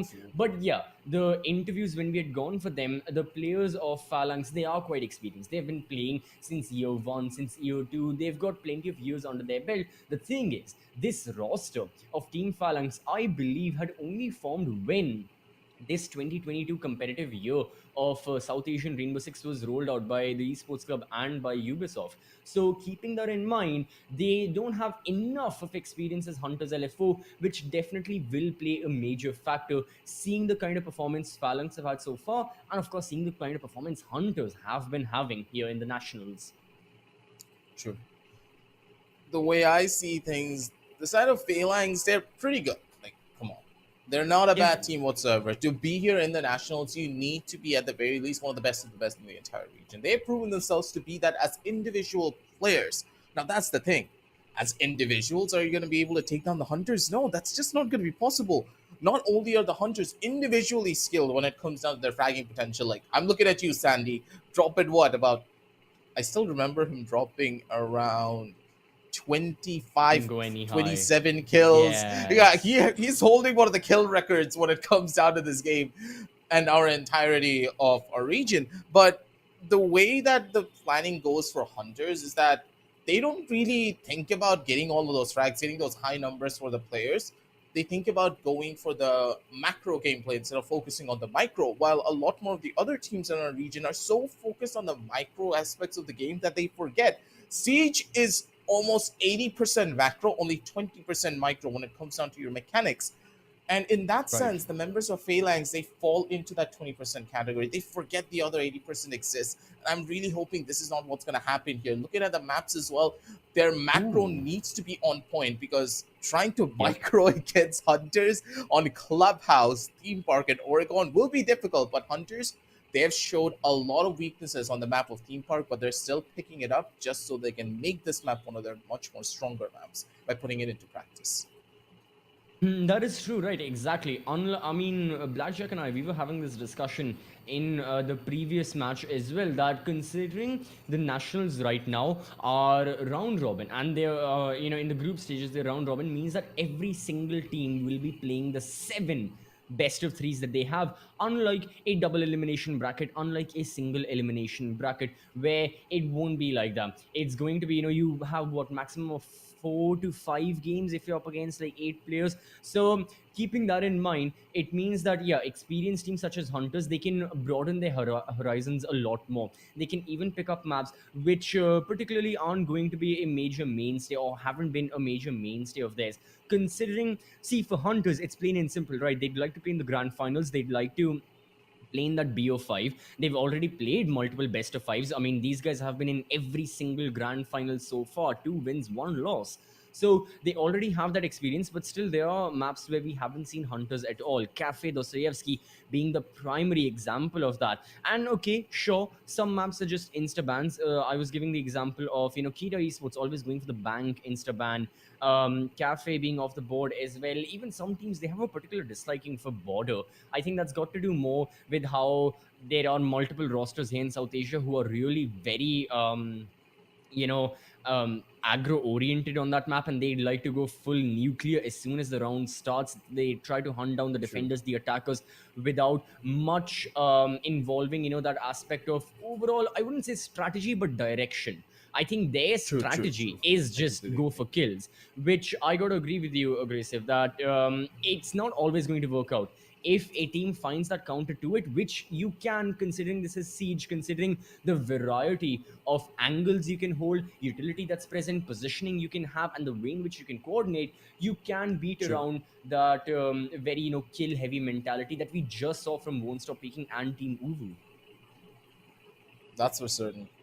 I'm really hoping that going up against members of Hunters, Phalanx is really coming in with a strategy. I honestly sometimes think a couple of the teams, when they go up against such an insurmountable force that is the Hunters, they don't really go into it with the game plan. They're thinking that, oh, we're going up against the Hunters, we have no chance of winning. Let's just save our strategy, save our energy for the matches moving forward. But no, Shaheens have showed that Hunters can bleed. They have lost out on a game. They lost out on a Pro Series, and that is saying something. That shows exactly how much a team can grow to reach the level of the Hunters. And now the Shaheens, they're following close suit. They're on 2-2. They have 4 points on the board. They're also undefeated, and now Hunters finally have a team that can go toe-to-toe against them. Well, it's a one-time thing. Some people are going to say, oh, it's just a one-time thing. That doesn't really mean anything, right? No, that's not true. whenever you get beaten down by a team, that team has tasted victory. They're not gonna start being like, oh, now we're the best. No, they're gonna be like, we need to be consistent enough to take them down more in the future. And that is the level of competition that is necessary. We always talk about competition being a little bit more one-sided when it comes down to our region and siege, but now that there is one more team that can rise up to the challenge to take down this top squad, competition is just going to start rising even more. And I really want to see the underdog teams like Phalanx won't stop peaking as well. Like you saw their performance today. They came out of absolutely nowhere and they are hitting the ground running. And because of it, I'm pleasantly surprised of how each of the matches are going and the teams are improving at a drastic pace. And if this is what's going to happen, I'm really hoping that Phalanx as well, they're going to be able to follow suit. Their matches in the past haven't been the best, but team coordination and synergy, it takes time to develop. And as you just said, a brand new roster just got formed this year. And they're also making pretty big strides throughout the entire year as well. Now is their last chance to prove it, because I don't believe the roster is going to stick together exactly the same next year as well. But if they do, the team coordination and synergy should be through the roof. I gotta agree with that. And already, I think interviewing so many of these players of Phalanx as well, right? The one thing we all got to see was, since all of them are from Pakistan, they've known each other for a very long time. They may not have had they may not have been in this exact roster. However, they've been playing with each other for a while. And again, that bond is there. To a certain extent, the entirety of South Asian Rainbow-Six has that, because we have so many experienced people playing with each other, against each other in these rosters and all. But yeah, Phalanx need to prioritize having that coordination and that clear line of communication that I definitely hope must be established from their side. Because one of the things we really saw in this matchup just now from Won't Stop Peaking and Team UWU was that there were instances where Team UWU, the coordination just wasn't there. They were either confused or dazed, looking to achieve something. It's not like they didn't have direction. Again, they had direction, but it's the process in which they were getting things done wasn't efficient. Neither was it always effective. Like, what example can I give? Okay, yes. On Clubhouse, there was, one of the players who was at the bottom of the main stairs, and he took like 30 seconds to call one of his teammates to break the Aruni Surya gate to, destroy it with the flash. But again, I'm talking about the previous matchup. Right now, it's time to jump into Clubhouse, and right now it's time to talk about Hunters up against Phalanx. Phalanx right now starting out on defense, and the operator ban phase is in front of us. Kind of interested to see what kind of masks Phalanx are going to be going for. Phalanx has a tendency of going in for the most interesting bans from time to time when it comes down to the defenders. But for Hunters, what's the strategy for them? They don't like to go in for orthodox bans as much. They prefer much more targeted bans that they don't really want to play up against. And I do believe that Azami could be in the question for the defenders, while Jackal on the attack. Oh wait, never mind. They're opting for the Zofia.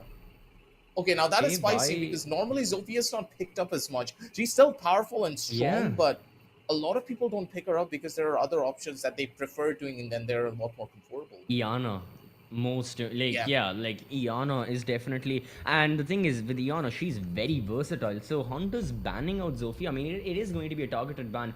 I believe on the side of Phalanx, Sherry is known to play Zofia a lot. I could be wrong. There may be multiple members of Phalanx who do run into Zofia, but still quite interesting ban. I guess they are. I think it's the excess of utility that Zofia has when you compare her to the alternatives like, Iana and Ash. Sure, those guys, they bring the frag grenades, they bring the breaching rounds as well.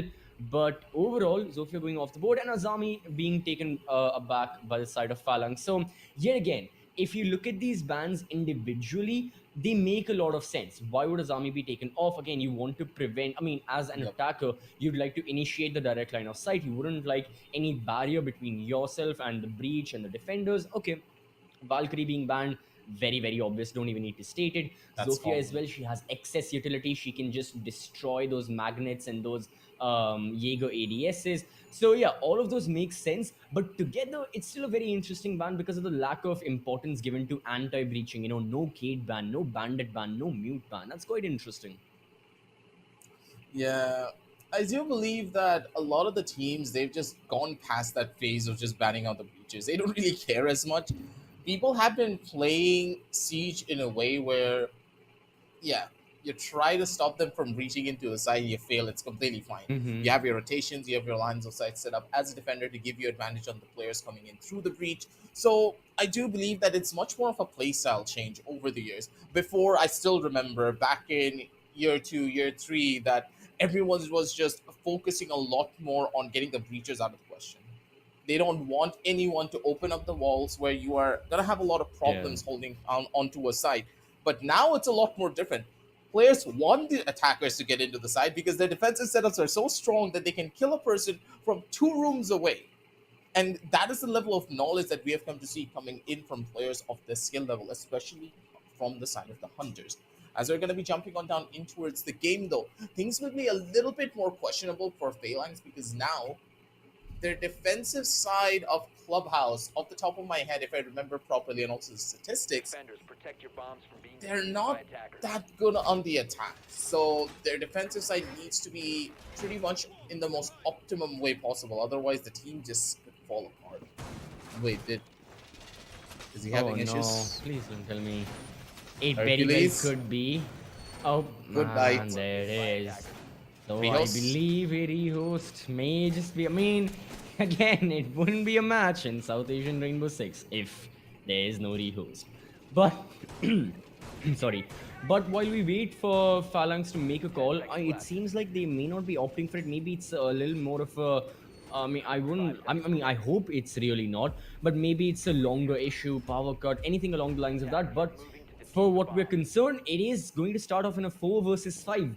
I mean, coincidentally, replicating how our previous match started, where Team UWU didn't have one of their members, and yeah, Kato later joined us in round number 2. Maybe it'll be the same fate for Hercules. As for Hunters LFO, what exactly is their composition looking like? Yeah, a priority given to hard breaches, and I think aggressive, this plays into your fact that the defenders already know the attackers can go for a lot of hard breaches. Might as well let them, just let them do the breach. The only thing with this kind of mentality is how rapidly the breach can take place, because yeah, right now, there is that Yeah, no mute, one's there is the denying Cade, but still it can easily be broken. The mute jammers, the Cade electroclaws, they can easily be spotted, destroyed either by the frag grenades or by Maverick's blowtorch. There's just so much against it that it's not even been 60 seconds into the action phase and already the main CCTV breach has taken place. Drone is ready to go. Wait a minute. Subroof is open. What? Then no one's contesting them. Hello? Is everyone just gonna leave the side and play inside of garage and cash room? What? There's no one here. Yeah, they've This left the could go bomb site. I mean, horribly wrong. yeah, there's no smoke. How are they? I mean, if Hunters LFO look for a rush plant, how are they looking to deny that? C4s? That's so Yeah, guy with audacity and devastating, they've got C4s, but like that's still, you're leaving a lot up to the factors to, work in your favor. I don't like the look of this, but these drones are gonna get so much information out of them already. So many of these mute jammers already found. Cherry's gonna be able to shut down one, though Libra's gonna be able to take down another. Wait a second, Phalanx have a plan! And it seems as though my analysis could have been correct. They want the attackers to walk into the side because now their defensive lines of sight are just so powerful, and knowing the tendencies of Hunters LFO, they like to push angles, they like to take fights. And the members of Phalanx, they're just punishing their aggressive nature. Oh, this time, well, it's a little bit of counter retaliation as Hunters LFO, they are the ones who catch the defenders in the act of either peeking out or just being situationally unaware. What's happening? Devastating. That's a mighty brave peek from him, and it works. The SMG-11 takes down Rattler, but they are now 2 angry attackers with their crosshairs readied up. The mute goes down. It's all down to Libra. It won't be the first time we'll be seeing a 1 versus 2 clutch from a Jaeger, but in this situation against Hunters LFO, it's going to be extremely difficult to maneuver your way around. You have got Sparko, the dedicated support, going for the diffuser plant. Beat is covering him from every single angle out there. Spots the Jaeger. Sparko also looks, and indeed it shall be a kill. Trade. A trade it may be, but a round going in favor of Hunters LFO. That's rough. Could have been a lot more better there, but for Hunters, they just were under control, man. Do you know what I love about the Hunters in particular? It's not about how they play the map. It's not about their macro. It's how calm they are, even when they lose 2 or 3 of their players.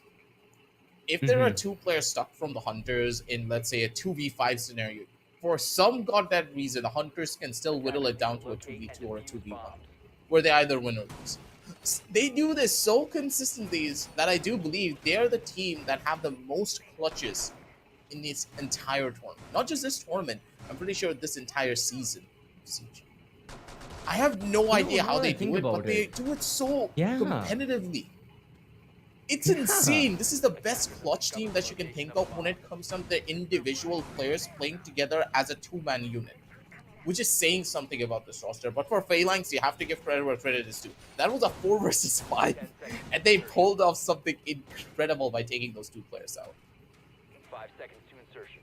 That is true. Phalanx, you know, they chose the right time to strike, and when they did, it counted a lot. The initial 2 kills, you know, had that setback for Hunters LFO, but still, like you just mentioned, you know, the way in which the remaining surviving players were able to coordinate amongst themselves, get that construction breach open, and also in part a little bit of mistake from Phalanx. You know, it's a 4 versus 3, guys. You don't necessarily have to peek the angles. Yeah. You know, they will run into your crosshairs. That's what your entire defense is for, but they end up doing that. It costed them their life, and it costed them a defense round that honestly should have been theirs on a map such as Clubhouse. So may have some consequences in the future, you never really know, but for now, only round number 1. It's still early days, and I think the major lesson Hunters LFO will be learning from that previous round was, okay, yeah guys, we are quite confident in our gunfights, we are experienced players, we can close out these 3v5s or 3v4s and whatnot, but still, let's not let it reach to the 3 versus 4 position. Let us not be in that man disadvantage. Maybe we start clearing out the rumors from early on, and that's why we can see that these guys, CCTV breach is done yet again. Took pretty much the same time. 1 minute on the action phase, CCTV breach is done, bulletproof camera goes off, and initial gunfight takes place where Sandy 1 HP. Ooh, but he's still alive. Ouch. He's got to run on away, that's for certain. But Jittery's there to come in as the backup. They already have logistics office and cash room slowly but surely under control. Construction is there, so they're just going to need to wait and chill. The garage players need to move their way in first, though, unless people in garage start to make a little bit of noise. Players in construction can't really go with that aggressive, but Jittery, what are those eyes, man? He catches out the player trying to go in for the rotation, and it's all about the timing. Rattler in position with the EMP. He's going to be able to open things up. Beautiful kill coming in from Sparkle. That's the first. They have the wall open, and the players inside of garage should be able to work their way in soon enough. Yeah, see, that's the thing. 3 players in construction beat is the one wildcard player. He's already isolated a defender, takes him down. Libro also falls within the cash bomb side, and this is where Phalanx, they've got to be a lot more careful with the gunfights they choose. Devastating in his SMG-11 yet again. Look at the damage it's doing. 2 kills, 2 headshots. Sparko still relentless, but even he falls this time, blasted away, leaving Jittery all by himself. Just 1 player, 1 sledge. No way! Here's the game SS counterpart takes him down, and this is Jittery's game to win, but no, Hercules, the man who joined late in the last round, but still his impact can be felt throughout this one. Man, that was insane. You gotta love it when you see it. God damn, he did that so beautifully. That hole was so nice, and that C4 charge placement was on point. That timing could have been even any better.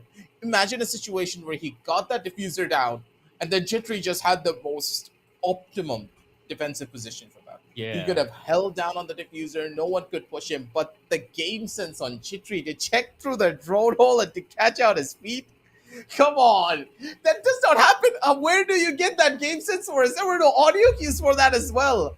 Who would check that? Why would you check that? Explain to me, CCV. You're an analyst here as well. Would you have ever thought about checking that? No, that's just Jittery for you. I mean, again, one look at his social media profile and you already know the kind of plays he goes for. But yeah, this was unwarranted. There was no way. I mean, there's no reason for it. Still, I mean, see, that's the level we're talking about of Jittery. A player of such caliber who, even though he lost the gunfight, still, we're going to talk about that. But overall, for side of Hunters, a slight mess up from their end. They bottlenecked through that construction entrance. The Yeah. cover was being provided from Jittery and Beat. Sadly, Devastating just won those gunfights, and this is where I like to see Devastating's gameplay. Where is he peeking? Is he still peeking from the red hallway, like top of red hallway? Is he peeking around the bullet holes and trying to find a kill from there? Because that SMG-11 is accurate, if anything, not to mention the pre-play C4s or the C4 that he threw, which ultimately took Sparko's life as well. So yeah, solid defense from the side of Team Phalanx. Round 1 proved no matter the situation Hunters LFO are put in, they can clutch it out. Round 2 proved the same. However, in this case, it was for Phalanx. Strong round for Phalanx to get themselves on that board. But Phalanx, what's the game plan now? You're heading on down over onto Jim. Now, historically enough for Clubhouse, Jim is possibly one of the easiest sites to hold for Phalanx from what I've seen previously. This side allows you to play very aggressively. It allows you to bunker down into a much more defensive manner as well because of one thing. That's soft wall inside of Jim. You can hold both of the sides from construction and logistics if you have control of those two particular sidelines. And to break into the bathroom, it's close to impossible. You just cannot break into bathroom if they have a mirror in place. And I'm pretty sure that they will, of course. Having that mirror allows you to just completely shut down any form of an aggressive play that Hunters can go in for. Hunters, they need to whittle down the utility of the defenders for as long as they possibly can. So I'm expecting Hunters to go in for maybe a subpar 40 to 30 second execution because that's pretty much what they have to go for.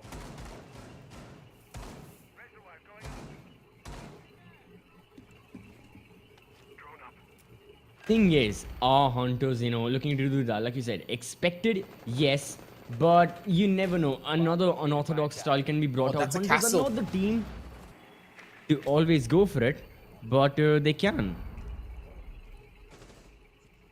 It's smart though when you think about it, right, CCV? Because they're opting for the castle, and that castle is going to slow down the attackers even more. There's a reason why castle barricades are just so good on gym bedroom. Because of that one particular reason. There's no way you can break in for free. There's always something that will annoy you. But yeah, either you have to spend that utility or spend some time destroying it by mailing it. But yeah, that's why Azami as well, right? Azami Kiba barriers have now kind of become another temporary form of castle barricades where they're quicker, they're a lot more versatile with how you can place them, where you can place them, but of course not as durable as castle barricades. But yeah, that's another whole other discussion that I feel like not a lot of people talk about. Jaeger Vamai is a discussion people mention time to time, but Azami and Castle, that's also, up there. But still, no Azami for now, only Castle barricades and Hunters LFO. Where are they? They are looking to enter into construction, but still they have to encounter some defenders. Question is, where are these defenders? What kind of angles are they looking for?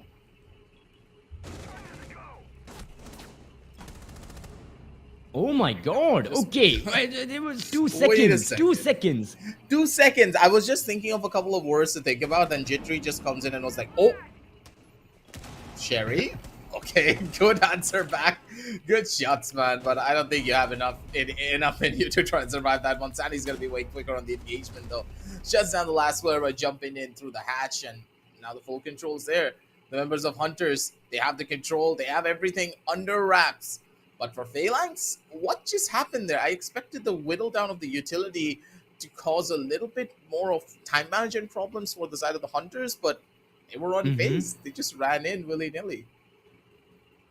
I mean, it just felt like a domino effect, right? After the first kill, as soon as Jittery got that onto Libra, who was in logistics office, I assume the remaining members of Phalanx were like, okay, these attackers, it's still a lot of time on the board. They have breached into logistics. We've got to push them back. There is no other alternative. We need to take gunfights. Sadly for them, as soon as they initiated the gunfights, Jittery and Rattler, these guys just went ham and absolutely got 2 kills each.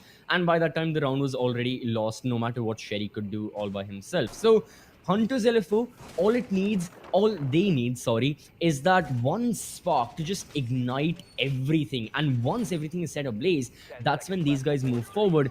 And yet again, I gotta say that I think this is something that comes with experience, you know, knowing what kind of situations you can thrive in, no matter what Hunters LFO, or like no matter how Hunters LFO are doing in a round 2 versus 5, 2 versus 4, or in this case as well, where they're looking for that execute, they know exactly how to proceed forward. More so, they know how to anticipate their opponent's actions. Jittery got the first kill. Hunters were like, okay, now maybe Phalanx push us because, you know, aggressiveness is in their nature, so we can counter that, and that's exactly what happened. That was a near flawless round right there. Close to it. But for Hunters, the flawless round seems to be working out in their favor as well. Look at the players. They're already in towards the building, and they're trying to shut them down one by one. Sandy's going to be able to get a catch, but Hercules on the other end of this shuts down Jittery. The problem childs for this entire game have been taken care of, but Stanley is still very much alive. And Hercules, very low on health as well. The site's in towards basement though, and to lose these many players on the attack who have the utility to open up the hatches, plus cause a lot of problems to the attack, to the defenders of course, that's pretty rough because Jittery didn't even get a chance to use any of his grenades. And those grenades could have been the game changer for this take. You know for a fact as well, CCB, that if you are trying to enter into the Arsenal side, if you don't have grenades to clear out the close corners, you're not going to be able to jump in without getting your head chopped off. And that's the thing, it's such a risky jump, and right now with the breach not being done as well, Hunters LFO are at a severe lack of time and a lack of necessary manpower. 3 of their members alive. Jittery, the entry fragger, not only the frag grenades are gone, but also the Iana hologram, her ultimate as well, her utility as well, sorry. Which would have allowed, you know, information, plenty of information. Yeah, sure, Hunters LFO, they've got plenty of drones on board. 8 drones is still active for them, which are really good numbers. If you think we are only in the final 60 seconds of the round, but still, they need some live info about the bomb site, about the location of all of these defenders, and sadly for them, there just isn't much. They will have to face check the angles. You know, is there time for live droning? Beat is going for it. He spots the Melusi, he spots the Maestro back of Arsenal. Now they know the position of 2 defenders. How do they play against it? B, flash grenades for him. 1 frag grenade for Sandy. He will be looking to toss that. Yet again, time is of the timing! He heard the sound, It's all about watching the foot. Nope, no one's gonna give him to him. They're running out of time though, 20 seconds after the clock. They need to jump. They don't know the exact position. They have no sound whatsoever. Devastating's gonna be able to shut down one more. He's gonna be that player who's gonna hold down the line. Devastating, so good when it comes down to the SMG-11. No time whatsoever. And the members of Hunters, they get shredded into pieces. Because Devastating is just his namesake when it comes down to that SMG-11, man. The guy holds down a site like no other, and this mute, I believe as though Hunters, they're just not mentally prepared for these mute plays coming out from Devastating. Yeah, I mean, I gotta say, Devastating is on another level right now, repping the Navi kit as well. Okay, yeah, he knows what he's doing.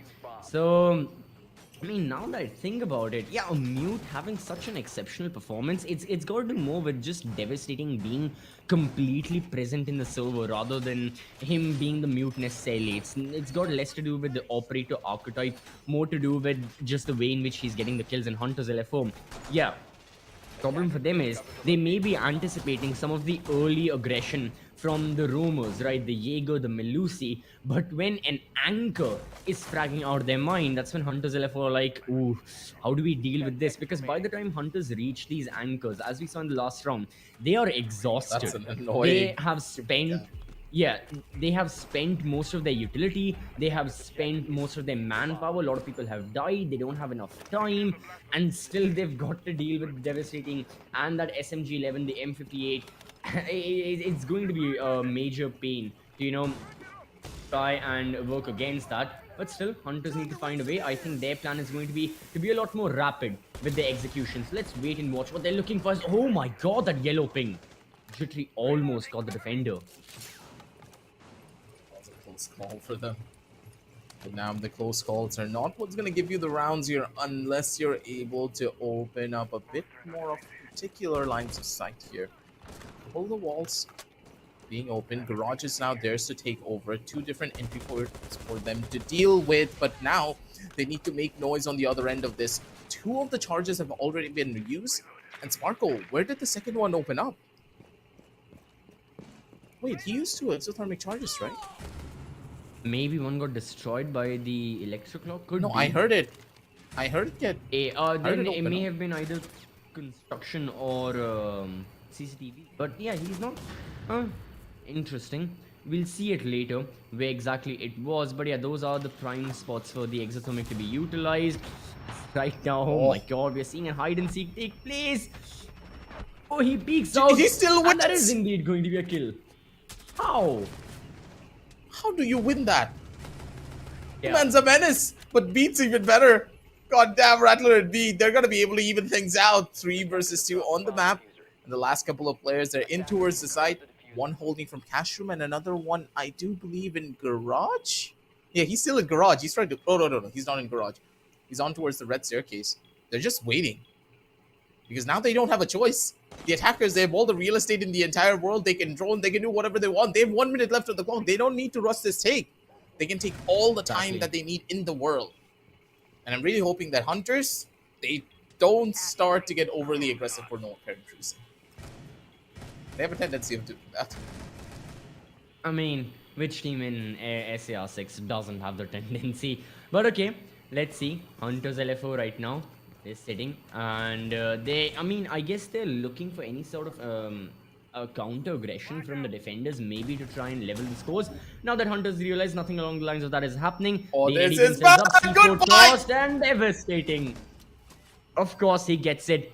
Of course he does. Where are the attackers right now? What angles are they holding? Sparko peeks wide. No kill for him Oh, just that's a yet. kill. Rattler going for it. What a headshot! Oh my god! Devastating, Another. dude. I told you this would happen. I told you this would happen, CCB. He's just devastating, man. This man can do no wrong today. He just can't. Look at this guy. Perfect C4 toss. Heard the plant spot. And he just got it instantly. That swing coming in from Devastating as well. The guy is just brimming with confidence. He doesn't miss a shot. Good God, the members of Hunters, they are feeling the force of this SMG-11. They have no counter for it, and they need to show respect to this mute. They just cannot stick these plans. They need to constantly revolve around each other, play for the trades, because that fight should have been in the favor of Rattler, but you can't make sense. Sometimes the player just hits a nutty shot, and you have to give it respect for that. Yeah, that Ferrari peak on Sparko, man. Good God. I was stunned. And as soon as Sparko went down, that was the problem. Rattler was in the midst of planting the diffuser. You already know it's a done deal. If the person covering you is, has just died. There's no way you can, undo planting that, take out the rifle, then shoot them back. Nah, there's just not enough time. So, yep. Triple kill for devastating the previous round, ultimately and directly actually leads to yet another round win for Phalanx as they establish the round advantage. Thing is, Hunters LFO can very well equalize it. I mean, final round of the first half, Hunters LFO, even if they lose this round, it's still not going to be the end of the world, right? 2 and 4, it's the perfect ratio on attack on the map of Clubhouse. Knowing that this map generally favors the defenders, Hunters can easily look to whittle down the differences between the round count once they go on over in their own defense. Thing is, if they can get 3, it'll be even better. Now for Phalanx, they have won 3 rounds. They'd like to make it 4 just so they have the best of chances and they actually have an advantage against Hunters and these players once the side swap takes place. Oh, Jittery. Hey, Sherry gone. Where? Wasn't Sherry right next to the main stairs? Wait. I think Jittery may have come up main stairs as with the knock ability and taken it. I don't know. Could have been. Where did he get into the building from? From the main entrance of bar? What? Okay, these guys are all over the place. Jittery finally gets shut down. Devastating's just insane when it comes down to the holds and the plays. Hercules as well getting forced off the angle. Needs to play a lot from further back on towards construction. Sandy maybe flirting with a little bit of danger here. Could just be opting to go in for a ball. The grenade's going to give him the space that he needs to jump in if he wants to, but They need to clear Devastating first. He's just chilling on the top end of this. The logistics office is almost impossible to take over, but Sandy opening up as many of these reinforced windows as he can. The castle utility is now null, while Libra is holding from inside of Jin. What's the take here, guys? Because Hunters, they only have 1 minute left on the clock pretty much. And they still haven't gotten themselves into the building. Only just a little bit of information and some Lanza side to play around with. Yeah, they need the breakthrough. That's the thing. But again, in order to do that, they have got to take the gunfight. Phalanx finally, they realize we don't have to initiate any of the firefights. We can hold our angles. These are good angles. We don't necessarily have to peek out. It's Hunters who have got to move on forward. But it's Hunters who also strike. Beak takes down Guy with audacity. And yet again, Phalanx are 1 down. Make that 2. 4 versus 2 right now. Each person outnumbered 1 to 2. Libra also falls in before you know it. The entire defense yet again rests on the shoulders of Devastating. He's looking for it. Dude! Don't do this again! Sparko is there full HP. There's a C4. No. Aggie, there's a C4 that Devastating has.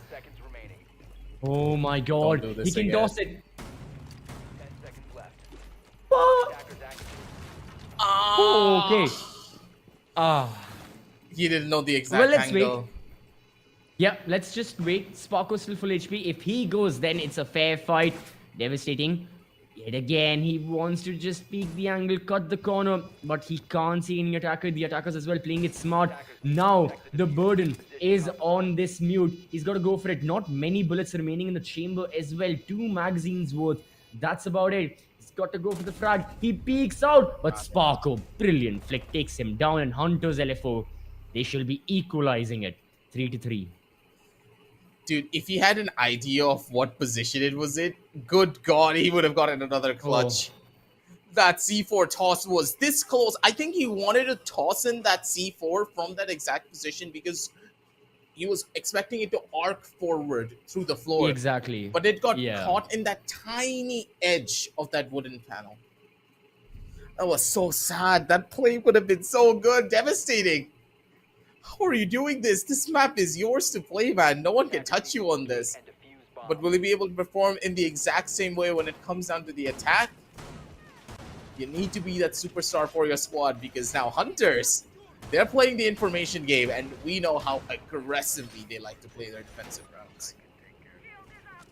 Yeah, as soon as they've got pinpoint location or like info about their opposition, they will act on it. They will not, spend or like waste any extra time just getting information. As soon as they have it, they know for a fact what they can do with it. It's only that matter of getting the info in the first place. So since there is no Valkyrie, next best option, Beat on the Echo, which is interesting. I mean, I think about it.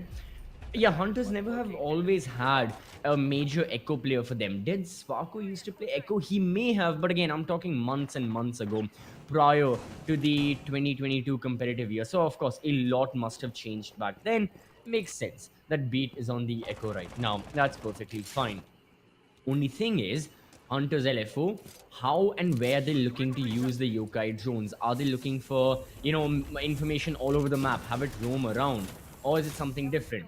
Interesting from Phalanx as well, that it is the bomb site of basement, but we have Ace Selma breaches and Osa shields a lot being spent just on this CCTV wall. I guess they were anticipating some defender or a roamer being there, but now that there's no one, they can clear it. It's just, it took a lot of time for them to, get back.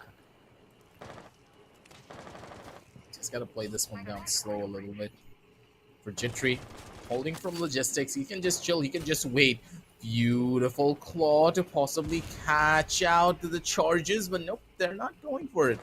They're giving them the time, they're giving them the space, and I like the Sherry though on the other hand, maybe finding a bit more of an aggressive angle. And Sparko, are you being a bit too ambitious? Maybe you are, maybe you're not. That could be close. Sparko, he's in dead man's land. If anyone catches a ping on him, he's dead. He's actually royally screwed. Oh. Barely misses him, and yep, Yeah, Sparko, finally. You're not gonna lift that. Too close to the sun, he's gone, but Jittery takes his position. He's now in bedroom. And these attackers, aggressive. It's a basement take. They are only 70 seconds left in the round. The attackers are still not in the building. Do they think that the side is still up there? I think they're expecting the side to be up top. No way they expect that still. There's absolutely no way. Good dice. There's no way they're gonna get in here. Now they're gonna hunker in towards the side. They finally cleared out everything, but they're now just opening up the hatches. They're just opening the hatches. 45 seconds left on the clock. Sandy goes down. Again, being in bar, roaming around. Doesn't go his way, but still 35 seconds. It's still salvageable. See, now that's the thing. Because the man count has whittled down to a 2 versus 2, Phalanx can still pull it off. Only problem is they have no idea where these defenders are, and they have no idea how to deal with them. Flash goes through. Rattler dazed out of his mind, but no one will be peeking from there. Instead, they jump down the kitchen hatch. SMG-11 on mute ready. No, it's not devastating. It's Rattler. Diffuser going down. The person shall be disoriented, but Rattler's off the board. 10 seconds on the clock. Beat. He's got to wait for it. Yokai drone is still active. Can the diffuser go down? Yes, it indeed can. Beat now. Oh wait, Echo, they're gonna win this. 1 versus 2. There's a good chance they might be able to take this. The Yokai drone's gonna come in, get some information at the bare minimum, has the exact spots of both of them. 30 seconds left on the clock. He knows what their positions are gonna be looking like. He knows exactly what to expect and what to do here in this exact scenario. Big good shot for one. The trade's not gonna come through. 20 seconds left. He needs to be quick. He needs to be fly. He needs to get his positions ready and done. Pokeball to disorientate him. Now the sounds is pretty much gone. He doesn't know exactly where he is. And Big! He has time. Give it to the man. He has more than enough time to go in for the defuse. Just enough to boot. Yep. 1.5 1 seconds. second left on the clock to make it happen. Beat. You're just so good in these clutch situations. He did not panic whatsoever. Had the Yokai drone, checked for information, and then opted to go in for the push on top of his impact. That impact disorientated the poor old ace. He had no idea. The push came in so beautifully as well. Goddamn, Beat used every bit of his resources down to perfection. And this is why Hunters, they're at the top of their game. Yeah, but well, still credit to Phalanx as well. That was one roller coaster of a round. The way they were still struggling for map control. Then they just completely, went 200 miles an hour, moved on directly looking to open up the kitchen hatch, breach, and move on forward. On the diffuser, they were successful in that. Rattler was also killed amidst all the confusion.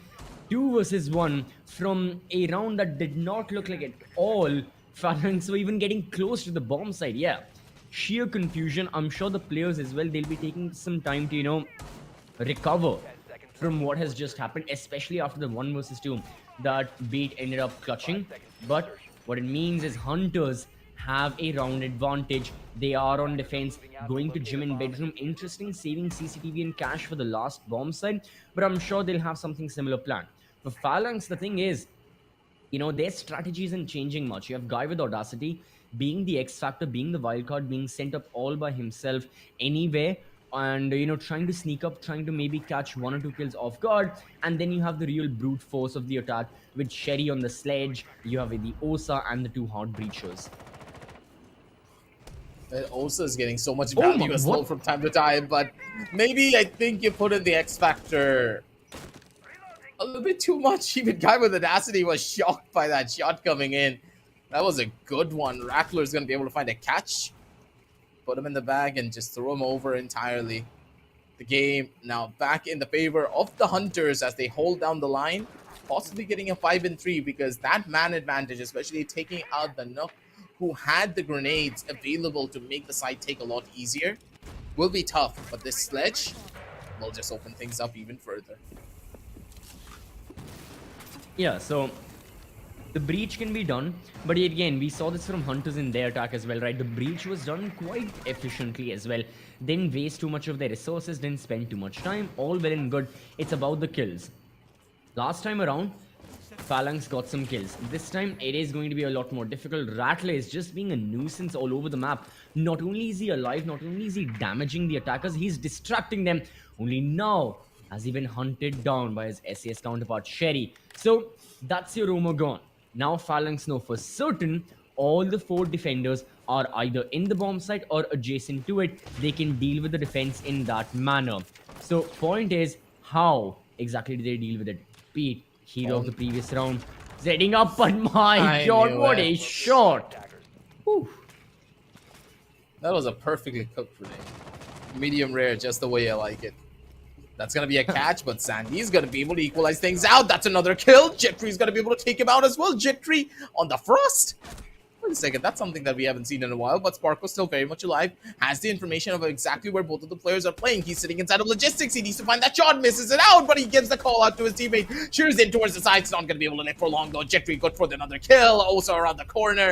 Has no idea what to expect. Too many angles, too many corners to deal with as Jetree gets that third kill, gets a triple kill for his team. And Hunters, they got tested a little bit here on this round, but Phalanx just were not able to perform under the pressure. Yet again, you know, as long as Phalanx have that set plan early on, we breach here, we breach there, we then move on forward, they're looking good. Even the roam clear on Rattler was exceptional. The way Sherry, you know, completely cornered him, pinpointed his location and hunted him down. It's just that towards the middle and end stage of the round where Phalanx have to improvise some of their own strategy or some of their own tactics that they are not looking like the strongest, you know. Early round is done. Phalanx are looking good, but then Hunters LFO get a couple of kills, equalize the man count, and Phalanx need to come up with that execute. Not the breach, not the plan, the execute itself. Where do you look for that breakthrough?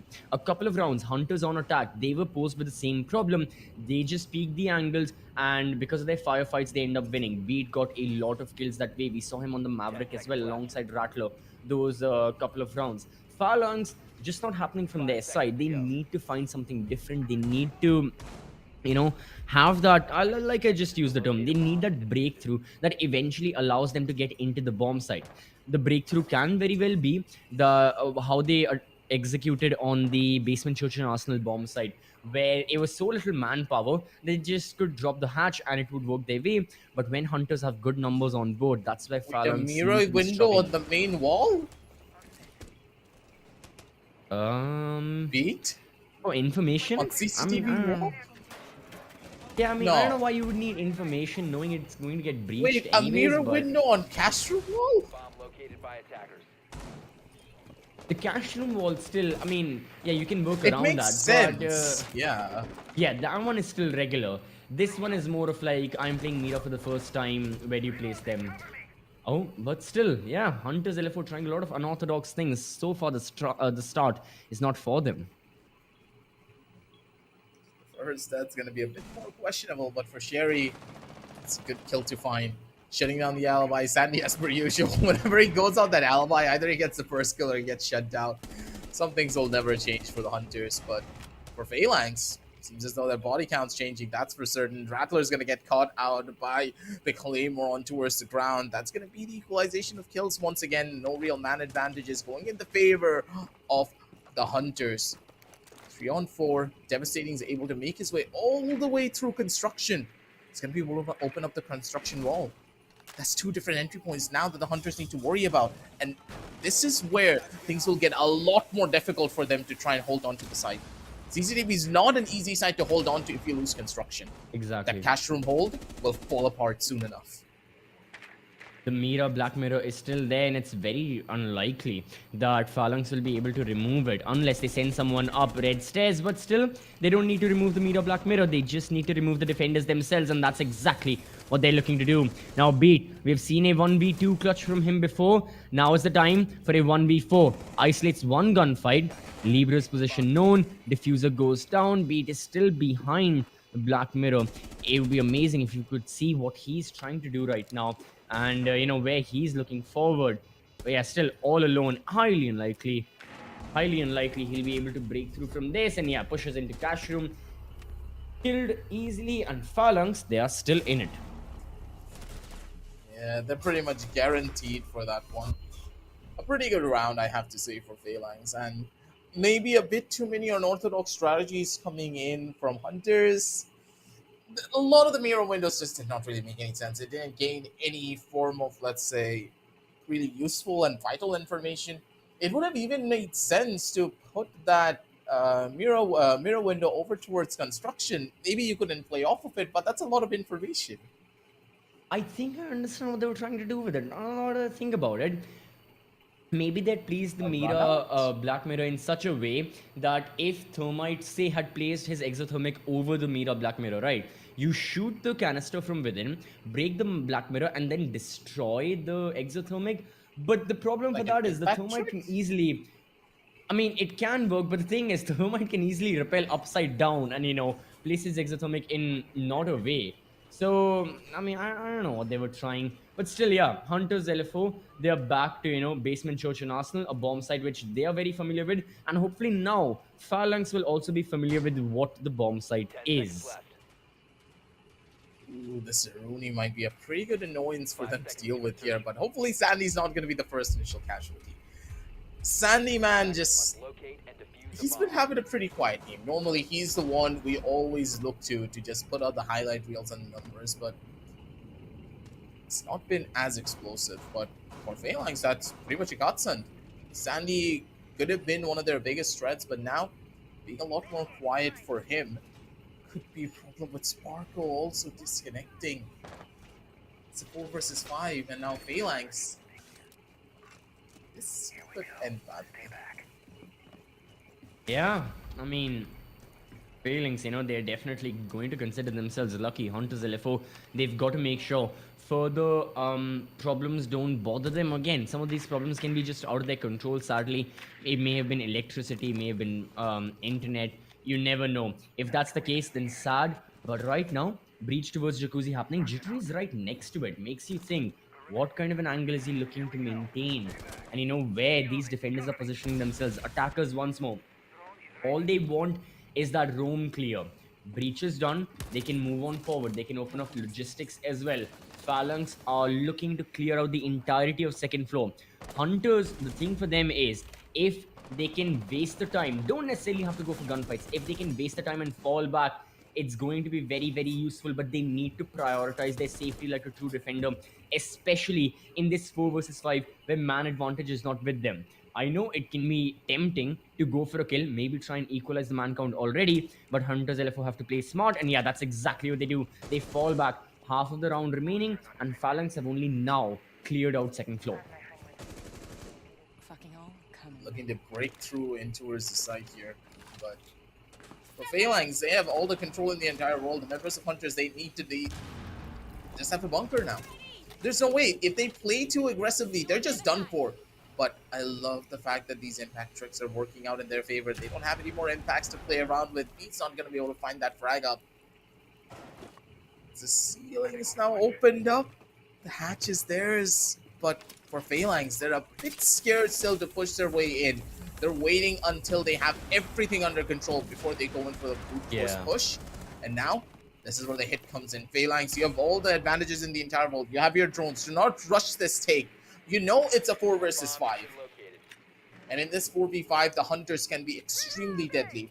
And you know this as well, CCV, that the Hunters start to play a lot more better when they're one man down. Absolutely, the coordination is going to be there, but for the time being, 20 seconds, Phalanx need to get a move on. They will be looking to move in. Hatches are there, but everyone's going through the hallways. Doesn't make a lot of sense. They want to breach through Moto. Already, Guy with Audacity is shut down. Hercules also pinned, putting her down, but not outstayed. And Hunters LFO, they will be surviving this. All 4, well, 3 of their members still alive.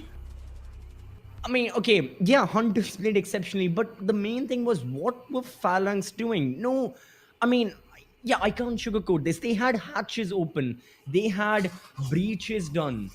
But they still chose for 4 of their members to go through main stairs, go into Moto, and they're executing to church like it. No blue control. No one was on blue. Explain. Yeah. They jumped in through Moto. They came in from the staircase. They were pushing the long hallway. They were pushing Moto hallway onto where Arsenal wall is open. There's 2 players playing inside a church.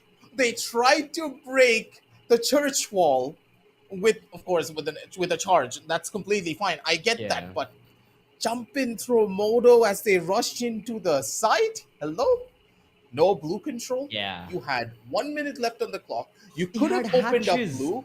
They had hatches as well. Like, no one came in from the Arsenal hatch. Hello? This is what I That's mean. the thing, For is some that- reason, players think they take out the Hunters. They take out one of their players, or maybe one of the players disconnect. God knows what happens to them. They die. They're like, oh, it's Hunters. 4v5. We're going to win out on the trades. 2 seconds later, the crossfire set up by the Hunters are so good that the players on the opposition team, they're just scratching their heads, being like, what just happened? Yeah, see, that's the thing about this round. It's that it wasn't even Hunters playing out of their mind. They were just ready. And They just, most no, of- Phalanx just walked into their they sat there. crosshairs. Exactly. Yes. See, okay, again, Phalanx are a very good team, but it's rounds like these which should go in their favor, that they ultimately just end up losing, and that too in such a manner. Like, this was not granted. This wasn't warranted. It wasn't the best of rounds. It wasn't the best of looks on the side of Team Phalanx. They had to utilize all the resources they have. There was a reason why these guys were going for so much map control. Use it. Go through dirt if you want to open it. Go through the kitchen hatch if you have spent 4 Hibana X Kairos pellets to open it. Throw some utility from there. Okay, even if you don't want to drop through there, throw a flash, distract the enemy so that the guy who's looking at main hallway, at the central hallway through the holes in armory wall will, he'll be distracted. He'll look at the hatch, then you can push in from main hallway. Again, small things, these small tactics that require that coordination. The Phalanx, I guess they just panicked, sadly. Like, they saw 20 seconds. Yeah. They saw 4 versus 5. They were like, oh, we gotta push in, guys, diffuser. And ultimately led to this round. Yeah, quite sad. It's rounds like this that really press my buttons a little bit as well. You hype up a team so much. You see the potential of the squad, and then they squander the potential in such a way. It's just, you can't make up these stories sometimes. You could be saying, oh, it's the casters written down a story and we're just narrating over it. But that's not the case here. This here, the twisted turns that you don't really expect. It's a basement site hold. You know there's going to be a lot of crossfires. There's a reason why blue is one of the highly contested lines of sight when it comes down to a church and arsenal take. You need to have blue control, otherwise you just cannot break in, because with blue control, not only do you have a free access towards church in some cases, you also have a line of sight from dirt, line of sight into dirt, and also one of the strongest positions in Arsenal being behind those weapon crates. Because if anyone's holding from the weapon crates, every single player that could be pushing in from the main staircase is just royally screwed. There is no way you're going to survive that, because there has to be a deployable shield right next to the weapon crates. The basics of Siege is something that a lot of teams forget. And as we jump on down back in towards the game, now Hunters, because of the mishap from Phalanx, are at match point. And they can go back to gym and bedroom. So, yeah.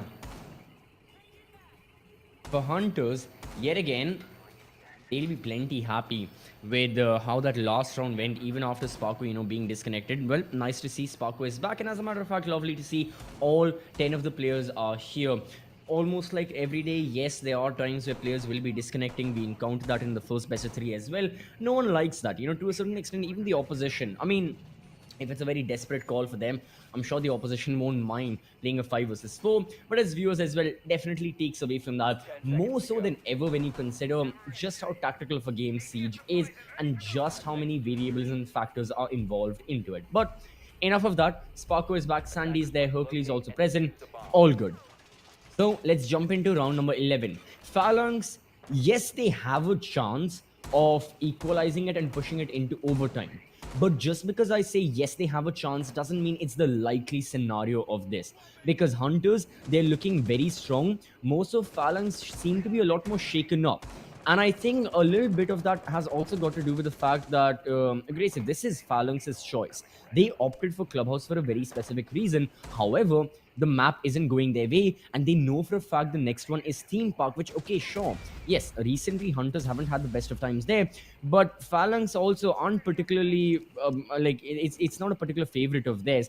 So they may already be thinking about so much in the future, how exactly to proceed. And I think it's definitely to a certain extent getting to the players. Oh, if he gets this timing! He has the timing! No, he does not! But run away! Wait, he still got the timing. He got the charge. He got it. Yeah, Devastating is out. No more exothermics. Nice. That is a good Kai trick. Mm-hmm. And Sadi walks away with the kill. kill. He takes down Cherry. That's a sludge gone. Your soft breacher is now no longer existed on the map. Plus, you lost out on 2 of the grenades that you had in your arsenal. Ouch. They have no more grenades to clear out corners. They have only smoke canisters to make, not smoke canisters, but they have smokes to play around with. But if they don't have a way of clearing out the closed corners, those smokes are not going to find any form of value.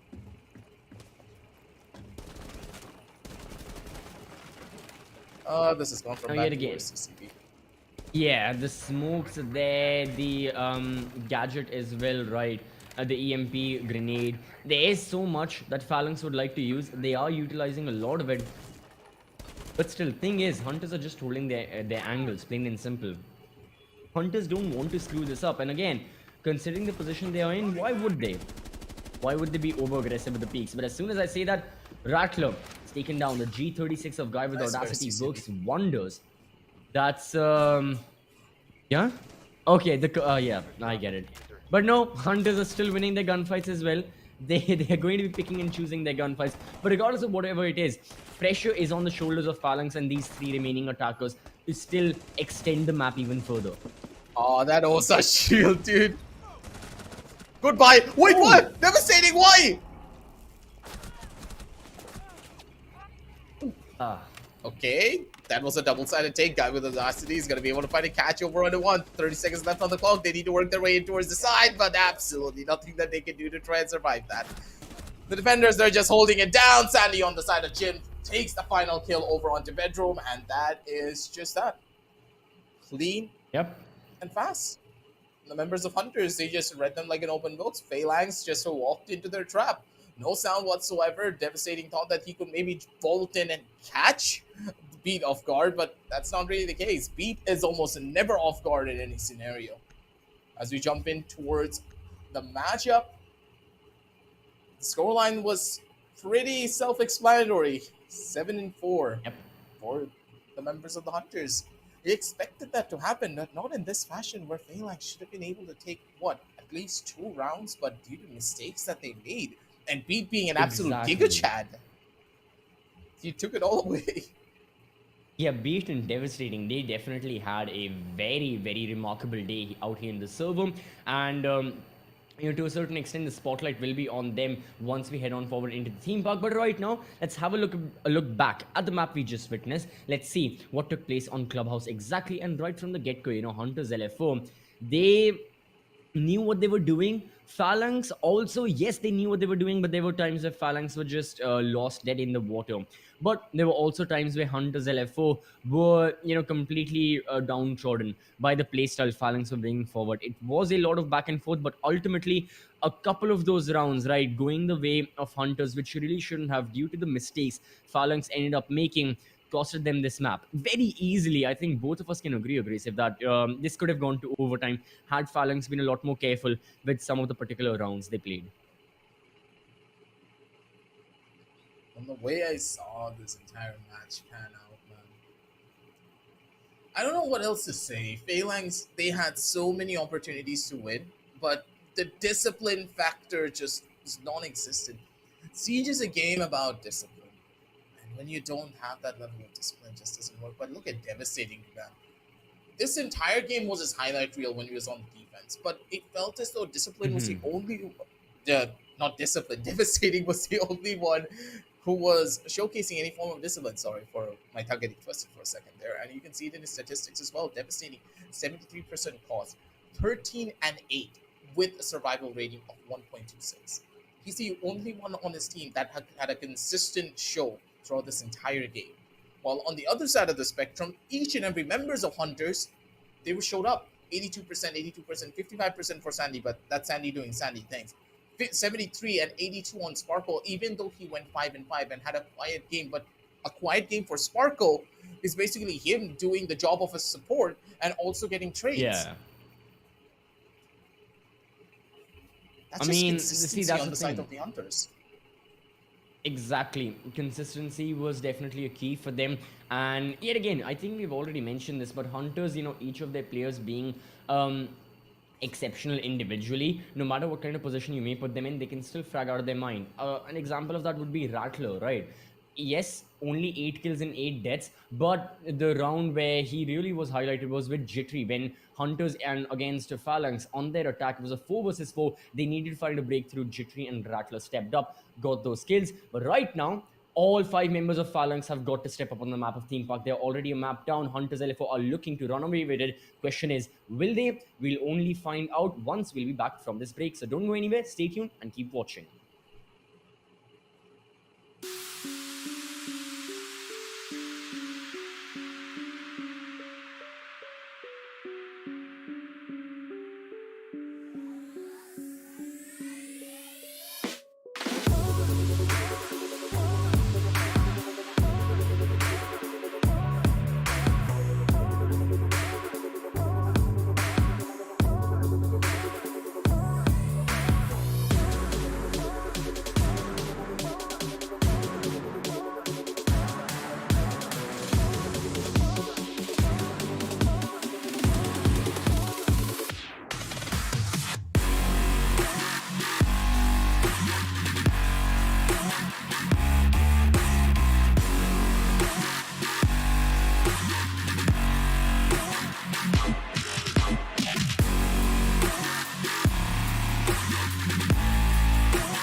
Okay.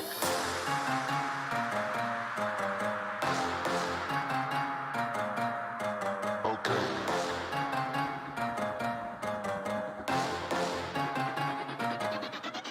Okay. Back out fresh on the scene. Back out fresh on the scene. Back out fresh on the scene. Back out fresh on the scene. Back out fresh on the scene. Back out fresh on the scene. Back out fresh on the scene. Back out fresh on the scene. Franchise best on the team. Franchise best on the team. Franchise best on the team. Franchise best on the team. Franchise best on the team. Back out fresh on the scene. Back out fresh on the scene. Back out fresh on the scene.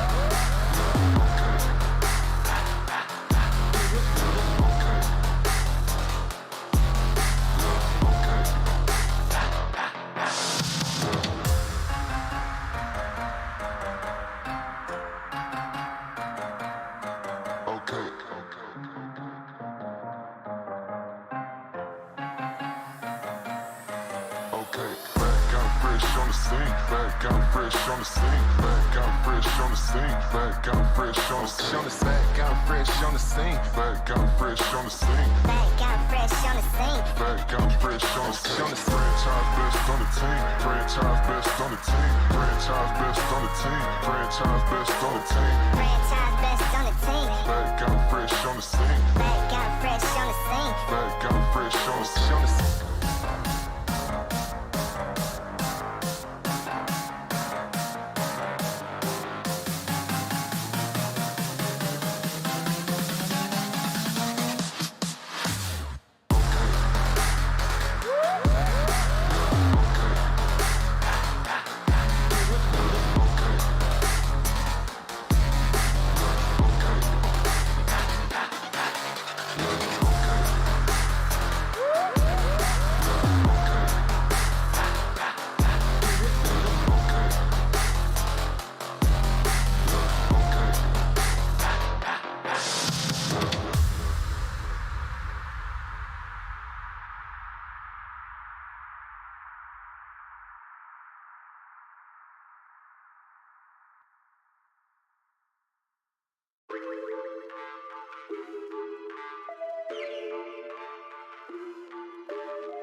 Welcome back everyone to the Esports Club presents South Asian Nationals for Rainbow-Six-Siege, powered by Zotac, of course supported by Ubisoft and our broadcast partner Loco. I am CCV alongside Aggressive, and we are bringing to you the 4th day of the group stages of the round robin format. We've got the 8 best teams from South Asia competing against each other. Right now, we've got one of the top dogs, the winners of, spring edition of the Pro Series, summer edition of Pro Series, runners of fall edition, Hunters LFO, up against Team Phalanx, who also have made title waves in the Pro Series, but still are looking for that big break. Thing is, Aggressive, however, in this best of 3, Phalanx are not off to the best of starts now, are they?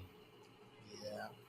Phalanx had so many opportunities to win our rounds. They have an opportunity to be the first team on match point, mind you. But a very lackluster take over onto Church, a very lackluster take when it came down to a 2 versus 1 situation against Beat. Of course, Beat played that beautifully. Arguably, I can't even say that Phalanx played bad at that one, but still, it could have been better. It could have been better. Just like a lot of the scenarios that Phalanx were putting themselves into, it felt as though they were not, trying to utilize a proper game plan before they tried to take over a set. While on Hunter's end, they just set up proper crossfires with each other. Of course, the game plan coming in from them was just try to peek out as much as you can, try to go in for swings and take fights, shutting down your opposition. Sandy was doing that quite often, and he got picked up first because of it, but he still got the frags on the board because of how confident he is on his own team. Now that we're heading on over onto Theme Park, that confidence will just double, triple, quadruple even, because now it's Hunter's map pick. Okay, I'll give the members of Phalanx a bone here, because Hunters, technically Theme Park is one of their weakest maps, statistically at least, because this is where they have lost out on the most rounds, and this is where a lot of the other teams are able to put up a good fight against them. Will Phalanx be able to do the same though, CCV? I don't know. Oof. I mean, yeah, yet again, Phalanx, they've got to be structured in the way they're approaching this. They've got to, prioritize and exploit any weak points in the attack of Hunters LFO and then move on forward. If they can look to isolate some gunfights, very good. Theme Park is also one of the maps where you can really delay the attacks because of the anti-breaching as well. However, yeah, that's the thing. We are seeing less and less importance to that. There also used to be a time where attackers focused on a lot of vertical control. However, recently we haven't been seeing that. I remember a couple of the days in the summer edition of the Pro Series, there were multiple teams who were playing Theme Park, but whenever they were executing on, say, Armory or Throne, they just completely oversaw the vertical aspect of it. They never went into office, never got that breach done. No buck, no sledge, no breaching charges as well. They were just looking for horizontal takes, which obviously, makes you wonder, like, why not? It's such an important aspect. You can eliminate so many of those anchors within the bomb site, open up the hatch, drop down into split, then look to take that bomb site, which arguably Armory and Throne is one of the most defender-sided bomb sites. If you can increase your chances of winning there as an attacker, why aren't they going for it? And that's the major question I have for Phalanx and for Hunters to an extent as well. What kind of attacks are these guys looking for? I'm expecting the second floor to be highly contested. For you just said it yourself. That vertical play over onto Armory is possibly more crucial than the horizontal play alone. I've seen this coming in from a lot of teams as well in the past, where they have Dragon Stairs control, they have Dragon under wraps. They try to rush into Throne Room from barrels. Why are you trying to rush in from blue barrels? You opened up the wall. I'm fine with that. You opened up that wall. You have an entry point over onto Throne. That's fine. What about Armory? Are the players inside of Armory just gonna have a picnic while allowing you to walk into the site? No. They have hatch opened up, but there's no vertical lines of sight to try and stop the players inside of Armory from setting up crossfires against you. Armory is arguably on the much more better side to hold, because there's not really a lot of entry points and not really a lot of positions that you can get shot from. But if you have second and 4 control, the players playing vertical can open up 5 different lines of sight on the players who are just trying to run into Throne. And if you run into Throne, you're just dead. Throne doesn't have any hiding spots. There's only one place that you can hide, and that's just behind the Throne itself. And that is highly contested for the attackers, and there's possibly a grenade just flying straight onto the back end of the Throne if you get droned out. There's so many different scenarios that you can get put into here on this particular map and this particular site. And I'm really hoping that both of these teams, they will utilize it properly. Another side that I'm really confused about is on the second floor on daycare. The daycare holds from the defense, especially for Hunters. They have a lot of cracks in it. I don't know if you watched the match of Team UWU going up against the Hunters, but the Hunters showed a lot more weaknesses on that particular map than I would have liked. Their daycare hold is, let's just say, not optimum. The lines of sight that they create, it's only for one particular player. And on daycare, there are possible lines of sight and setups that you can do on the defensive side that allow players from even inside of kitchen and of course on the other side of arcade to have advantages against the attackers who are going to be pushing in. And I'm really hoping that the Hunters have tried to, at the bare minimum, refine their strategies on that second floor because their armory holds are incredible, but their second floor takes are just up and down a little bit too much. And maybe Phalanx, if they did the VOD reviews at least for the first match of the Hunters, they will know exactly what kind of setup Hunters normally go in for. And if Hunters are making the same mistake again without any form of, let's say, changes or improvements, then pretty much Phalanx, they should have the advantage here for the second floor sides at least. Yeah, that's the thing. I mean, I even remember, I think it was it Shaheens up against Hunters LFO? I could be wrong on that. But there were matchups where teams were just, heavily trying to push forward from one major instance. Like they wanted to push from Cafe, or they wanted to push from First Floor Drug Lab. Or you go on the complete opposite side of the map and you try and enter from Dragon Stairs, you try and enter from Cash Room. And that again leads to, I wouldn't call it bottlenecking, it's just you're not very varied in the form you're looking to attack. It's all extremely one-sided, and as soon as the defenders get a hint of that, they will have their crosshairs pointed because they'll be like, okay, we are holding an off angle, there are 4 of the attackers, 2 of us, most likely at least someone will end up in our crosshairs, and then we can fall back instead of the defenders having to worry about so many instances on the map. Like they can enter from cafe, they can enter from break room next to the bomb sites as well. Oh yeah, that's true. They can go through cache, yeah, break room as well. There's a lot that the defenders will have to think about on that second floor. And of course you've got the vending machine hatch, which also gets overlooked a ton.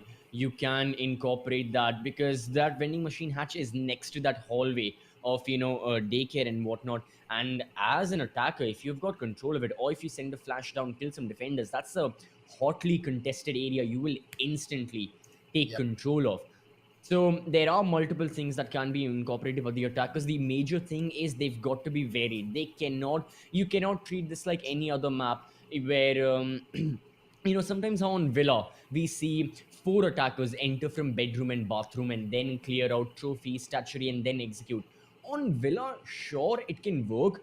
Maybe again on Villa as well, it's not always precedented it's going to work, but it can. On Theme Park, there is very unlikely chance of it working unless you get major gunfights in your favor, unless you eliminate like 2 defenders or like 2 roamers early on. There are things along the lines of that as well. You have to consider as an attacker, you've got to be a lot more situationally aware, and that plan needs to be initiated as soon as we go into the action phase. But right now, we shall be going into the game, and we shall be starting off Hunters LFO up against Team Phalanx, map number 2 of this BO3.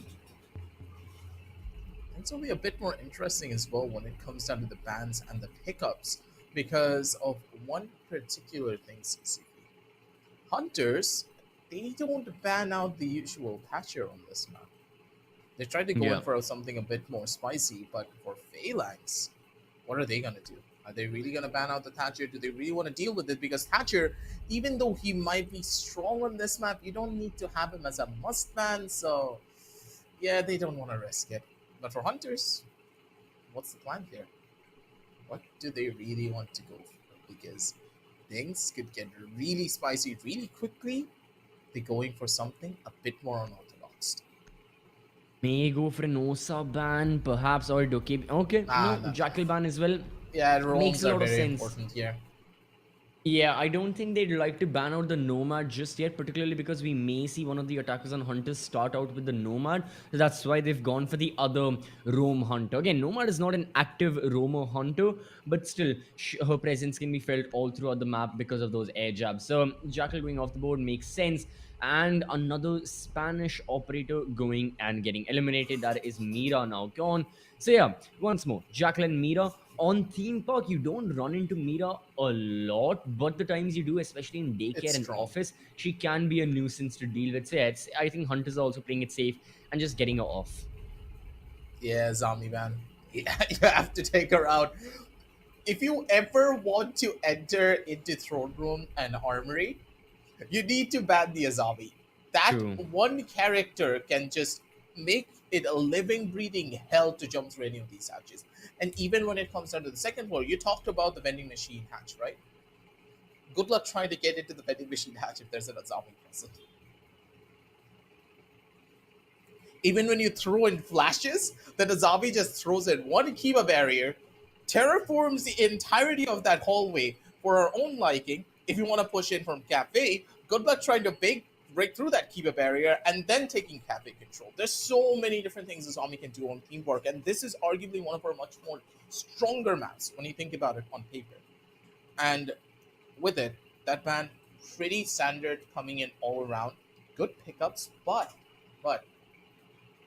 I think you're missing one of the biggest key points here in this battle phase. Valkyrie is open. No anti-breach. Oh, also Valkyrie, yeah. Valkyrie is open, so Phalanx, they have a lot of information to play around with. IQ will be a pretty hot contestant here as well. So, it's gonna happen. And also when it comes to the anti-breaches as well, right, now the Thatcher is off the board, these guys, they will have to rely on the Maverick or some of their frag grenades to destroy the Mute Jammers, the Cade Electroclaws, the Bandit Batteries. But seems like Team Phalanx aren't looking for that. Wait. Okay. No Valkyrie? They haven't even gone to... yeah, no Valkyrie. They're playing extremely when it comes to like area denial utility. And, I mean, for information, they've got Guy with Audacity and the Alibi Prisms. But the thing is, that's still like passive information. And again, it's not constant. A Valkyrie Black Eye is like constant. You can have so much, or you can have an entire room, an entire hallway. But no. And there's a lot of good positions you can hide them as well. It's very hard to find anything on this map. I've definitely looked up the videos as well, the ranked guides, Valkyrie Black Eyes, and especially prior to the Valkyrie Black Eye nerf, you know, when you could throw the Black Eyes out of the building and go for runouts. My God, was it? Yes. Was it very fruitful?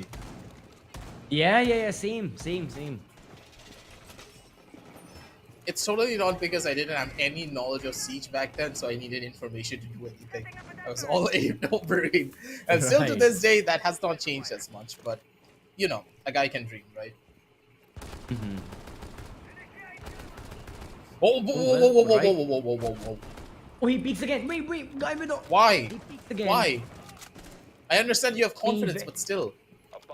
Yeah, I get it. There's the pre-fire angle, but no, Hunters LFO. 2 kills to their name. It's been 45 seconds into the action phase, and already Team Phalanx are at a severe man disadvantage. The anchors are there. Don Escobar right now playing for them. Eliminates one player. Beat slowly looking to back off. C4 tossed. Now won't be doing anything. So yeah, both these, both the Mute and the Sledge, they've got to hold their ground and then look to play forward. But what a headshot! Swinging wide, devastating, eliminates him. But even he goes down in this fury of bullets, thus leaving Sherry all by himself. Oh. Okay, Sherry, you're just a little bit better than your peers, it seems. Jittery has the position, has the pings as well coming in straight up onto him. Sherry has all the information in the entire world, but he needs to hit the shots to make it count. Jittery has the position, has the nades as well, trying to maybe disorientate the player at the bare minimum, holding inside a vault. Now Sherry, he has nowhere to go, nowhere to run, and nowhere to hide. Beautiful toss grenade to force him out in towards the open. Jittery has the game sense for it all, baby. And he doesn't miss those. Hunters, they take the first round, but goddamn Phalanx and Sherry just make things a lot more difficult for them to take over. Yep, Phalanx did not give up till their dying breath, till that final 1 versus 1. Excellent effort from Sherry as well, but sadly, lead to 8 fruitful results. So, Hunters have got that initial advantage right now. How exactly can they keep on going? Do they bank on the fact that Phalanx will be looking to peak them time and time again? Or are Hunters going to do something different? Bomb side, Armory and Throne. Hunters in their attack, only a single hard breacher. Interesting. And for Phalanx as well, except for devastating, no anti-breacher. That mute jammer can be destroyed instantly by one of the frag grenades that Jittery can toss. I'm not sure why they're not going for a Cade, but I mean, okay, again, I guess they're just looking for the kills. They're looking for that kind of utility that can disorient the attackers. Some of the Melusi Banshees, the Jaeger ADSs, the smoke canisters. But yeah, still interesting. They're not going for a more solid anti-breacher than just Mute, who, yeah, also he has the capability to, deny drones and to prevent information from being gathered by the attackers. But it's not that strong of an anti-breacher. Sparko, Jittery, these guys will have a very easy time relatively opening up the breach. Another thing that will be interesting is Beat with Amaru. Just jump into the building, take control. Yep, he's flying all right. Where is he though? What did he get himself into? Oh, yep, he's gone. Yeah, he's gone already. As soon as I saw one of the charges being used, I was like, yep, where did Beat go? He flew in, and 2 seconds later, he's back in spawn. It's fine. Nothing to really worry about, right? Because for Hunters, they lose out on one player, and for some reason, the team just gets stronger. Yeah, it's like less people to talk to, so I don't know, more efficient coordination. But yeah, Jittery starts off, kills guy with audacity, devastating, going up Dragon's face as well. Now does he spot the Yana? Yes, he does. And Jittery caught completely off guard. Now this is where Hunters LFO need to be careful with how they're proceeding. They can't go around willy-nilly over the entire map thinking, everywhere is safe as long as it's on the second floor. No. The defenders, they've got their guns pointed right next to these attackers, so moving your way through this floor is extremely difficult. You have to be cautious, and now that's what Hunters are looking to do, holding the angle. What?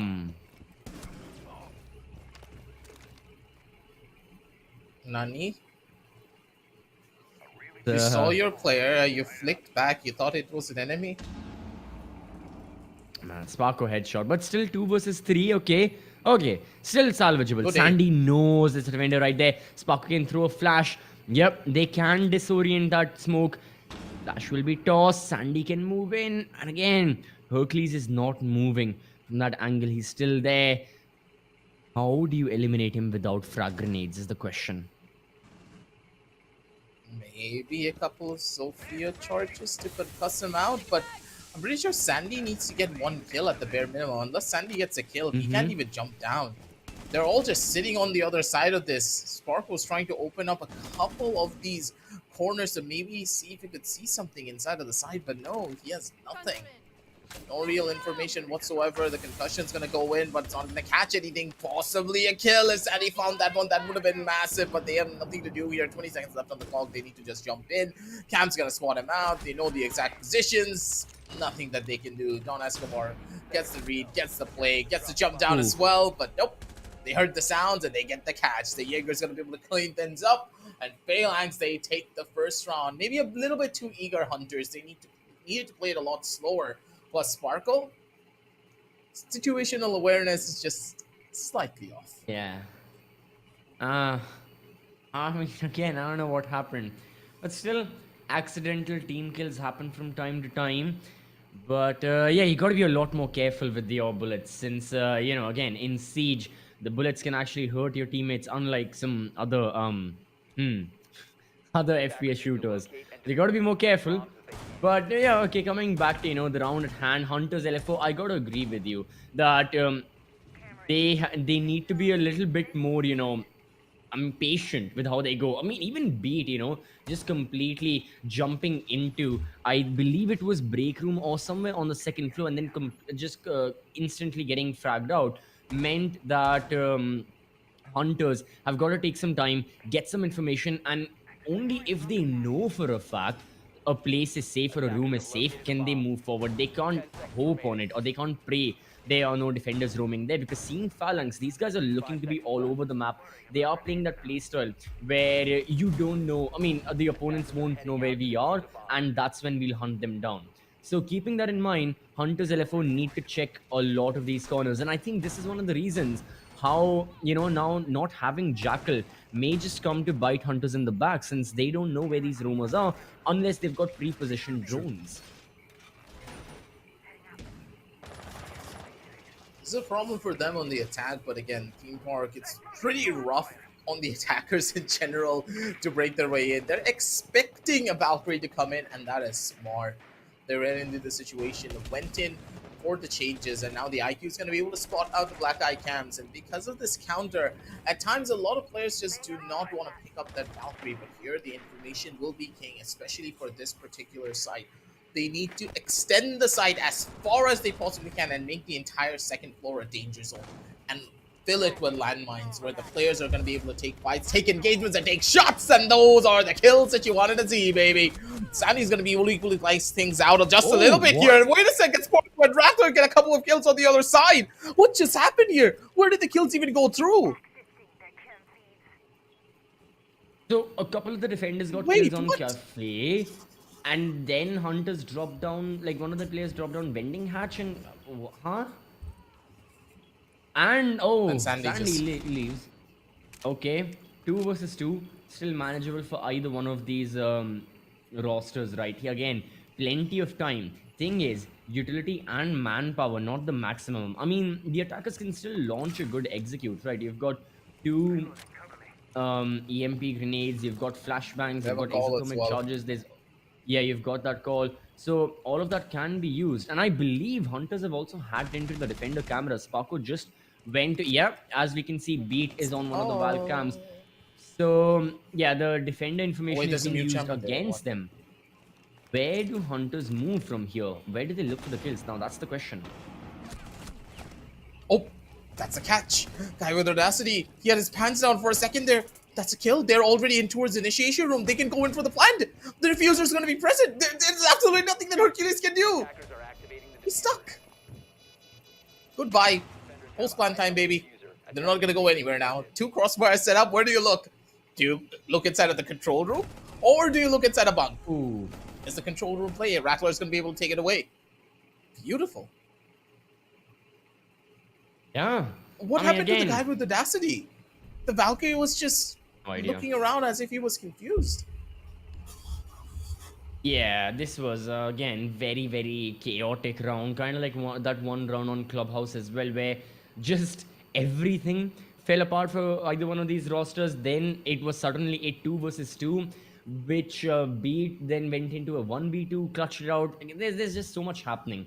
But seems like Sandy is back. That's good to know. It's not a long-term issue, just I assume a game crash or something along the lines of that. But that's still all well and good. We will be resuming this game very, very shortly. There shall not be any major obstacles in the way.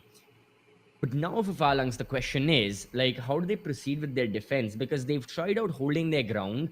They've also tried out, fragging out their mine. Both of those instances, Hunters seem to, in one way or another, get an advantage. And ultimately, it goes down to that final few seconds where it's the most influential kills. For Phalanx, if it is possible, they'd like to have a situation where early on they've got an advantage and then they can relatively be safe. Kind of a very control-oriented mentality where you stabilize the round in such a way that, say, Phalanx are 5 versus 3, they know for a fact there's no instant threat from Hunters LFO, and they know for a fact that their defense will hold on. I think something along the lines of that is what the defenders are looking for. Just reach such a critical point where you guys know for a fact you will be ending up winning the round nonetheless. But that is so much more easier said than done. It's easy to say, but hard to do. That's exactly what Phalanx are thinking, because I do believe they have an idea of what they really want to do here for these site holds, but they're having such a rough time executing it because of how ruthless the Hunters have been when it comes to the aggression. All of their setups, all of the plays that they could have been going in for. The trades, they're just losing it out. They need to be a lot more confident in the way they take these engagements as well, because Hunters, they're brimming with confidence. They're making sure their mechanical skill is on center stage for this entire matchup. And on Team Park, if your aim is not on point, considering all of the fights that you're taking are in close proximity, you're just not gonna have a good time. For Hunters though, What's the game plan for them? They know the sites in daycare. They have opened up one of the hatches. But Cafe Reinforce has been broken out, but they're not showing any aggression there. And maybe if they showed some aggression, a couple of the defenders could have started pushing into Cafe and maybe using a lot more of their utility at present. But Rackler, what? Headshot. Did he actually just get that kill with the DMR? No. Yep, I mean... No, if it was an automatic weapon, I would understand. But with a DMR, he did something like that? Jittery. Give the respect to the man. He deserves it. Oh, never mind. Okay, no, it's just going to be Jittery going down. He went off, but it's Beats. Frag grenade that ultimately lands and Beat does get the last laugh. So that Hercules is now gone off the board. And once more, equal numbers, Team Phalanx. This is where things haven't been going their way for a couple of times. When you're in that 2 versus 2, when you're in that 3 versus 3, Hunters just seem to get that breakthrough, move on forward. Yet again, how can the defense prevent that from happening? A minute to work with. So Sandy finds the kill. Yes, Beat goes down. Now both the attackers, their position is known. There's this backstab from Devastating. Oh no! No! What? They lost control of the SMG-11! No! That's a tragedy right there. He lost control.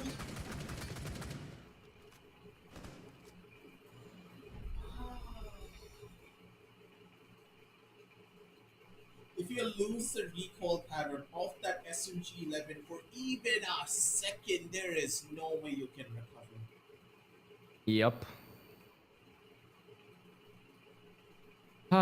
So that's that. Yeah, yet again, 3 versus 3, unfortunately for Phalanx. They just lose out on the round. Lose out on many of those gunfights, and Hunters LFO yet again extend the lead even further. Now, on attack, on Team PAK, Hunters are looking very, very strong. One can only imagine what they'll be looking to do as soon as the side swap happens. But before that, thing is, what is looking to be, the final score of this first half? I assume it's going to be 4-2. I don't think Hunters will get the final 2 rounds. Neither do I think Phalanx will be able to close out and equalize the score. I think Hunters will just have the slight advantage, and kind of like Clubhouse, right? Many of the rounds could have gone in the way of Team Phalanx, but sadly, because of a couple of mistakes here and there, they just didn't. Attackers are heading out to defuse a bomb. It's a hit or miss situation for the Hunters, because now the members of Phalanx are heading on back over onto Armory and Throne. Maybe some cam placement gets them some information if anyone wants to push in from the barrel room. But the site has not boded well for them at all.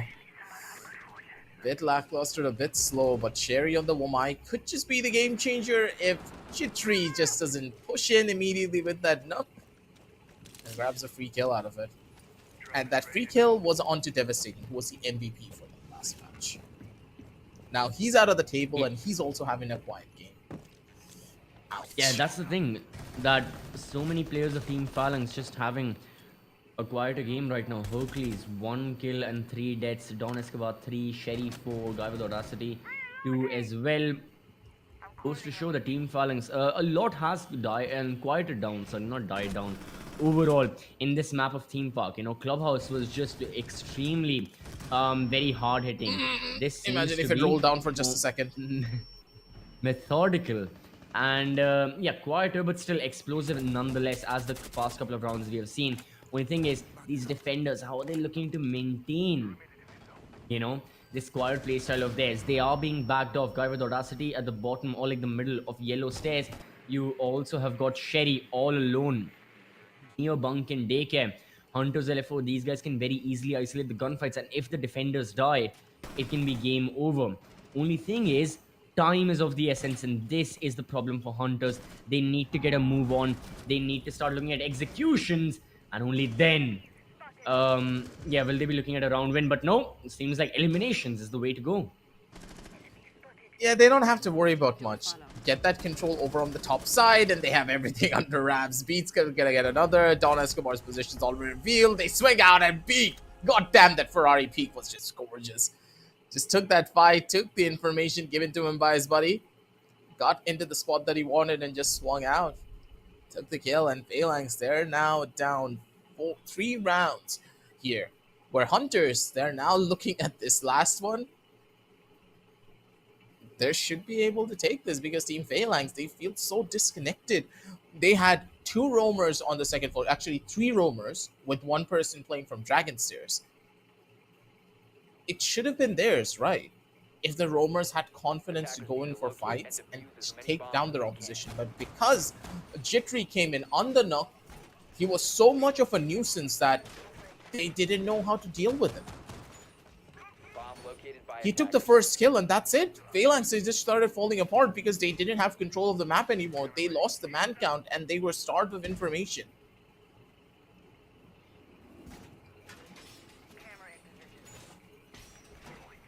Now Phalanx, they absolutely, desperately need to, pick themselves back up, dust themselves off and get ready for the final round and potentially for the next half as well, because it's not going to be an easy journey, but they have to fight one nonetheless. They already know what defeat is like. They've already seen what happened on Clubhouse. Right now, against Hunters LFO on Team PAK as well, their own choice, Hunters' pick. Things are really not going their way. Phalanx need to overturn this, otherwise it's going to be yet another BO3 going the way of Hunters and them having that exceptional, flawless record. But yes, IQ and Ying, smokes are present from Ying as well and from Osa. Oh, Hunters LFO, they've got something mischievous up their sleeve. Let's see. Let's wait for what they're planning. This feels like a strat that Kresto called to me when we were in a ranked game once. He was like, oh, pick IQ, pick, whatchamacallit? Ying. I forgot his name. No. Pick Mounting. Thermite. No. Okay. Not bot. Pick Thermite, get all the smokes, start throwing the smokes on each of the entrances, throw a Ying flash, and then we just run in, get the plant, and run out.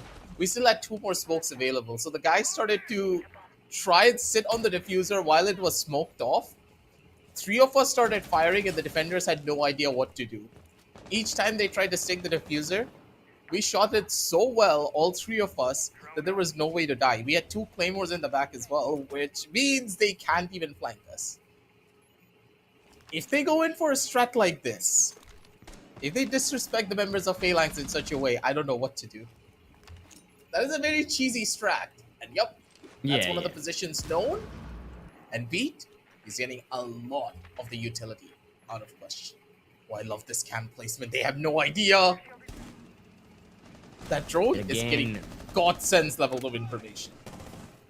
Yeah, and that too, the thing is, the defender is in armory. He can be picked off from the top floor. But right now, the major concern for Hunters is going to be just get the breach done. Smokes in, Ying flashes and Candelas out. And then you move on forward. Problem is there are multiple anchors in the bomb site. It's very risky what they're going for. But they are Hunters LFO. They will be executing it nonetheless. They have spotted out a defender guy with audacity severely low. Eliminated now. That's another for Beat. And well, the execute is not even here. The defenders are down to 3. Candelas go off. Smoke canisters can be heard. Are they looking to plant the diffuser? Well, not just yet. They want to go for the kills. Hercules is eliminated. Don Escobar, Sherry still alive. Hunters and their numbers are dwindling. But Phalanx are in heaps of trouble, even further amplified now more than ever. Because Don Escobar is all alone behind Backstab. We have got to see his SMG-11. And now it's Sandy with the PDW. And it is Hunters LFO with a 5-1 first half. Pretty clean and standard, Hunters. They just had the idea that they wanted. Came in through maintenance, expected a C4 to get tossed, shot out the C4, had a grenade in check from Beat. No, listen up here. Beat threw the first grenade to check if there was an ADS close to the maintenance wall. There was no ADS. His grenade just popped in scotch-free. Now he was expecting a C4 play to come in. That C4 was taken out. He had that secondary grenade available to take out the mute jammers, allowing that a wall to get opened up. The maintenance wall was open. How do you even defend this? You just can't. You don't have any roamers on the second floor that can cause a lot of issues. Don Escobar came in through from Dragon Stairs to take out a couple of the players on 90, but nothing panned out in their favor. Just Hunters. They took one portion of the map away, and Team Phalanx, not having presence on any of the other parts of the map, just crumbled under the pressure. That fast rush from the Hunters is so difficult to deal with because the Hunters, the way that they clear out corners, two people don't check the same angle. 10 seconds left. And that's one of the main reasons why they can clear out sight so quick. They have an idea of what their teammates are going to check and what they need to check as well. That line of sight communication is so rare to find, and Hunters, they have it down to the T. Exactly, it's these micro synergies as well, right, that Hunters LFO have already established in their roster. Who's going to be peeking which angle, how exactly shall they be proceeding with an execute, like you just mentioned, that make them so much more efficient with their way. Because it's not like Phalanx don't designate the work, you know, you can check out, you can peek towards the left side of the room, I can peek towards right, and we'll clear it out. But again, it's that act of doing it within the round itself that costs you time, that makes it less efficient. And ultimately, time is the biggest enemy of everyone in life, actually. It's a philosophical lesson right there. But yeah, you know, Hunters LFO, they can make better use of their time because, again, synergy is present right now. However, Hunters on defense, unshaken by anything Phalanx are throwing at them. Beat gets tagged severely. Rattler is still present, holding that vent area now. Only now does he go back, now that he realizes they are just far too many attackers.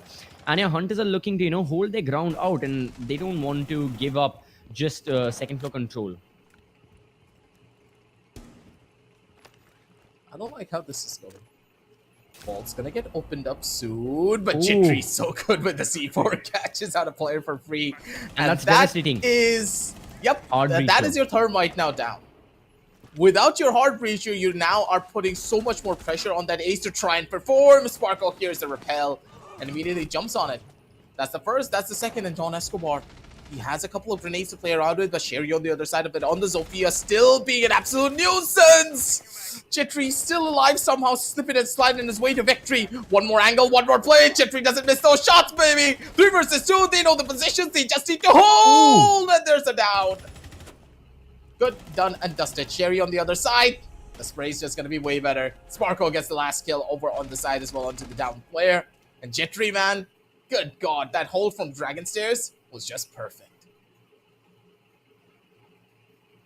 For a reason, the MPX as well, one of, again, quote-unquote, the weaker weapons, but Jitry doesn't have a care in the world what he's got as long as bullets are being fired.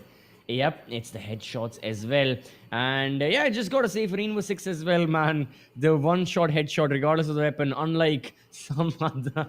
I'll keep doing this. But okay, all jokes aside, right now, the side of Team Phalanx, grave situation. They haven't had the best of starts early on in the group stages overall.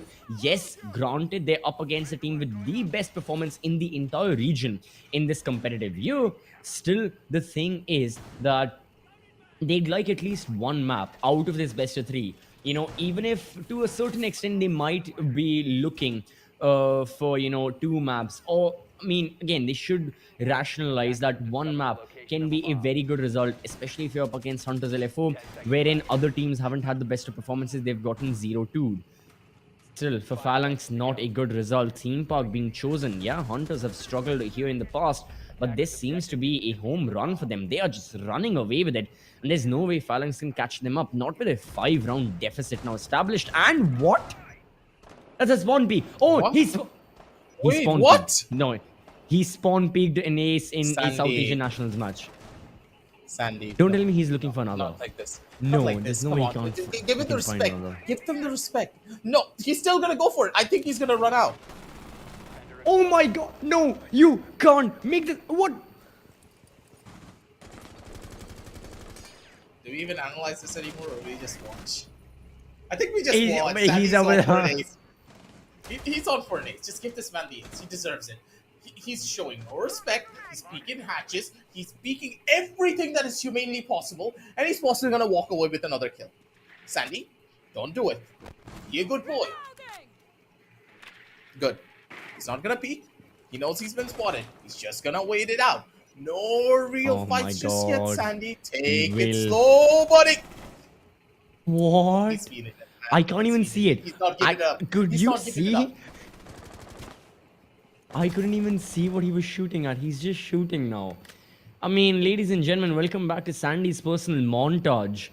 But yeah, at this point, I mean, look, yes, Sandy, highlight of the day. But unfortunately for Team Phalanx, how do you proceed? This seems to be a dead end. Hunters LFO. They're looking to establish 7-1. Can the two surviving members, Shady and Devastating, these guys have had really good performances, but now it's all down to Devastating. MVP of the previous map. Tags be slightly position known. There are 3 defenders holding the same angle. There's no way he can survive this. He's got to reposition. Nope. Goodbye. And Sparko. Ooh. Runs out. And that's it. GG's. 7-1. Dude, I told you, I was feeling that run out to come in. If you repel, you know your teammate died from that exact angle. You still repel on the side knowing it was Sandy who got that kill? Too. Don't you expect him to run out on you? He does that all the time. And my God, you just can't make this up, man. The members of Hunters, they just... You see my keyboard right here? Yes. They just taped this W key Ha, ha, down ha. and they just ran. They didn't stop for even a second. This is how this entire match was from top all the way to the very end. It was just Hunters going into the shooting range, just doing whatever they want. But at the same time, Phalanx, what happened to you? You looked so good on the first map. You had so much momentum. The strategies were there. The game plan was present. But as we head on over into the highlights for this particular map, they look like headless chickens, and I don't understand why. They were not prepared for this map, then why did you not ban it out? You know that Hunters have been picking up Team Park a lot more. I think Team Phalanx, again, when we say prepared for it, I think they had that plan, kind of like what was the case on Clubhouse. But by the end, the way in which Hunters were playing, Phalanx sadly was just no match for them. I think that's more likely of an outcome. Phalanx, after the map veto, must have thought to themselves that, okay, even if it goes to Theme Park, even if we are 0-1 down, maybe we can try and etch this. But in this manner, a loss, unprecedented. And yeah, Hunters LFO completely running away with it. So, you know, our earlier match as well, won't stop picking up against Team UWU, ending in a 7-1. This also is 7-1. Quite interesting. We've definitely had the opposite of what I at least was anticipating. I saw yesterday KIRA versus Shaheens go 8-7, then a decider map, then Shaheens won. I was like, oh boy, we're in for a ride today. But no, these matches so far have been, I mean, at least the second maps have been stomp over wins, 7-1. So all I got to say to Team Phalanx and Team UWU is, make sure you're prepared for your next set of matches. That's the thing with group stages. You have matches almost every single day, little to no break. These players, they have to put in the grind, but that's the way it is. You know, there's nothing against it. You're in the top 8 teams of the region. You will be expected to put in a lot more of that legwork. And hopefully, the next time we see UWU and Phalanx, we can expect that and see that also. Yep. But for Hunters, they're just leading the charge as per usual. No shots missed, not a single beat skipped. No pun intended. Because each and every one of these players, they have what it takes to be at the very top for a reason here. And I do believe from what you said, these guys, this is going to be their last tournament before they fly out somewhere. Yep. So they're going out with a bang. Oh, I absolutely think so. And I think, yeah, where they're going as well, right? Again, other tournaments going on overall for Southeast Asian Rainbow-Six-Siege. Hopefully, all the Hunters fans watching as well, share your love for them. Make sure you're following the players on social media as well. Make sure you're following the team. Because, yeah, these guys, you know, best of luck for them. But so far here, coming back to, you know, the South Asian Nationals, I mean, these guys have been having a tear. But that's kind of Hunters LFO overall, you know, in the spring and summer edition of the Pro Series as well, that no one could stop them. And even here, Team Phalanx, sadly, no match for them. Let's have a look at the numbers right now. Plain and simple, plain as day. Hunters, I think, Aggressive, you had also mentioned this after Clubhouse. Everyone is extremely consistent with their performances, and that's also highlighted here. It's nice to see even Sparko stepping up, who was primarily playing the Thermite and all. Even he has 6 kills on par with his teammates. Yep. Look at their survival ratings as well. 1.49, 1.47, 1.46, 1.17, and 1.16. Only the 2 support players, they have a low survival rating because they're the ones who are mostly opting to go in for trades, or they're the ones left last alive when it comes down to a very sticky situation. Sandy on the other side, 9 and 3, and this guy was just peeking everything. He was peeking all the corners. He got only 1 first blood. Rattler on the other side, who is also a support player, has 100% cost, pretty much used all of his utility, and he got 3 first bloods. That goes to say something of what kind of performance Hunters were pulling up on the map of Theme Park. They are slowly but surely mastering this map, and I don't think I can say this anymore that Theme Park is one of their weakest. Statistically, it was one of their weakest maps before in the past, but now, nope, that's not the case anymore. They're showing their performances, and of course, Jittery being at the very top. It's not really that much of a surprise, but Jittery, he's having a very strong performance throughout all of his matches. Sometimes he just pops off, dropping like 20 plus kills. But on other times when he is not popping off, he's at the bare minimum getting 10 kills, supporting his team, getting impact frags, using utility to help out his teammates. It's just insane to watch because Jittery is on that level. I mean, I'm not sure how many people watching this know this, but Jittery is also the IGL of Hunters LFO. Wait, what? I mean, again... No, wait. Are you serious? I am very serious. Again, I'm good friends with these guys, and Jittery has been IGLing for a pretty long time. It's been months and months. I was under the impression it was either Sparko or Beat, but no, Jittery has taken up the responsibilities. You are pulling my leg. I am serious. I'd even asked him this. So again, all the people watching, be on the lookout for the Hunters LFO interview on the social media. Again, the Esports Club Instagram and Twitter. I had particularly asked this question to Jittery as well. How does he manage being, I mean, arguably one of the best players the region has ever seen, and also supervising everything that's going on in, I mean, again, such a top-tier team. But yeah, for Jittery, it's always consistent performances. I think, I mean, he'll definitely be proud of today's performance, and overall, Hunters LFO will be quite satisfied with how this BO3 went. And well, speaking of the BO3, let's have a look at the entire recap of the maps. I'm still shell-shocked that he's the IGL of the team, and he's putting up these many numbers on a game as hectic as Siege. You're IGLing on Siege. Exactly. Doing strat calls when there's 30-second executions and setting up your teammates while keeping everything in your mind of what's happening across the map and how much utility is being utilized. And you're playing Iana and Valkyrie in some cases here, of course. Like, Jittery loves his Valkyrie because of how good the SMG is. I don't know. I'm shell-shocked to think about this. 7-4, 7-1 Hunters. They have an all-around roster that's for certain, and their star fragger being the IGL. Now, that is saying something. Team Phalanx, though, their performances were a little bit up and down. It's just... I don't know, man. Phalanx, they had so many different opportunities on Clubhouse, and I do believe because they lost out on those opportunities, they just fell apart. While Hunters, they walked away with 4 wins and 8 points on the board. I do believe if they win one more game, they're guaranteed the spot in playoffs. Most likely, no one that can test them. Yeah, see, every single team is going to be playing 7 games. Hunters have played 4. They won all 4 of them to a certain extent. Most likely, they're looking at a qualification spot. But yes, as soon as they get another, that's it for them. They'll be looking to qualify.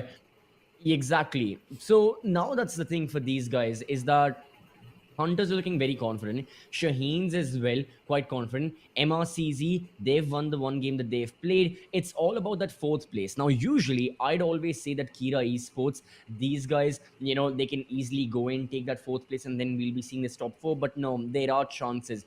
Won't stop peaking. Phalanx, Militant, UWU, all of these guys. All of these teams are fighting for that contention of that 4th place, and that right there is going to be the most important to look out for. And of course, the overall standings in the top three? Is it going to be Hunters, Shaheens, MRCZ? Will we be seeing Hunters, MRCZ, Shaheens? Many questions, because that will also determine the seeding that will be taking place in the playoffs. So again, all the people watching, the overall team standings will determine who your potential future opponents are going to be once we head on forward True. into the double elimination bracket. Of course, there's no point mentioning it just yet, aggressive, because it's still very early in the group stages. We are just starting off. We are nearing what, 25% games played and all. But overall, I gotta say, today was another very enjoyable day, right? We had Won't Stop picking up against Team UWU. A lot of things to be learned for both of the rosters right there. Won't Stop peaking.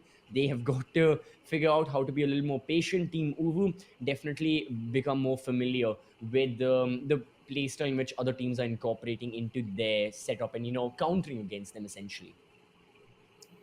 I'm gonna do a little bit of a counter statement. You were saying that Yeah. the fourth spot is in contention, right? What if I Yes. told you that the third spot is also in contention with Mercenaries not playing as good as they did previously? I mean, it can. Again, it's more dependent on the other teams as well. Yeah, No, but other teams are looking strong while Mercenaries are looking shaky. that's the thing. Yeah, it's not That's just the thing. MRCZ So as the well, but yeah. third and fourth spot is pretty much it's in the wind. We have no idea who's going to take this. This is possibly the most competitive year for Siege that we have seen in the longest time. Oh, true. Last year, True. we Oh saw my god. three dominant squads just reign supreme over the region, and no one could stop them. Now, there's what, like 3, 4 teams, five teams at least, at the bare minimum, Five. who can easily fight for that third and fourth position. Militants came out of nowhere, and they're performing really well. They took down Mercenaries pretty badly when it came down to Chalet. The home pickup for Mercenaries was taken by Militants. And if this is how the entirety of the Siege community is now building up and how the teams are performing, okay, we know for a fact Hunters will make it through. It's Hunters. Shaheens, they've improved so much out of absolutely nowhere. Can you tell me that Shaheens would be the team to take out the Hunters when it came down to the grand finals of the fall series? No.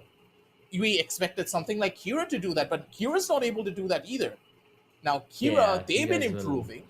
Yeah, KIRA, they've been improving. They've been doing really well. They took Shaheens to a very close match.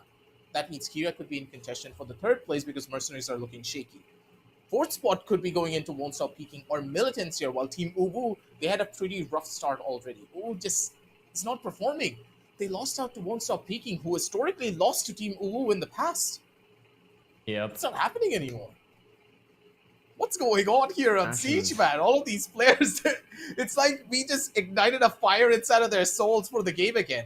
And they're grinding their hearts out to perform here in this stage.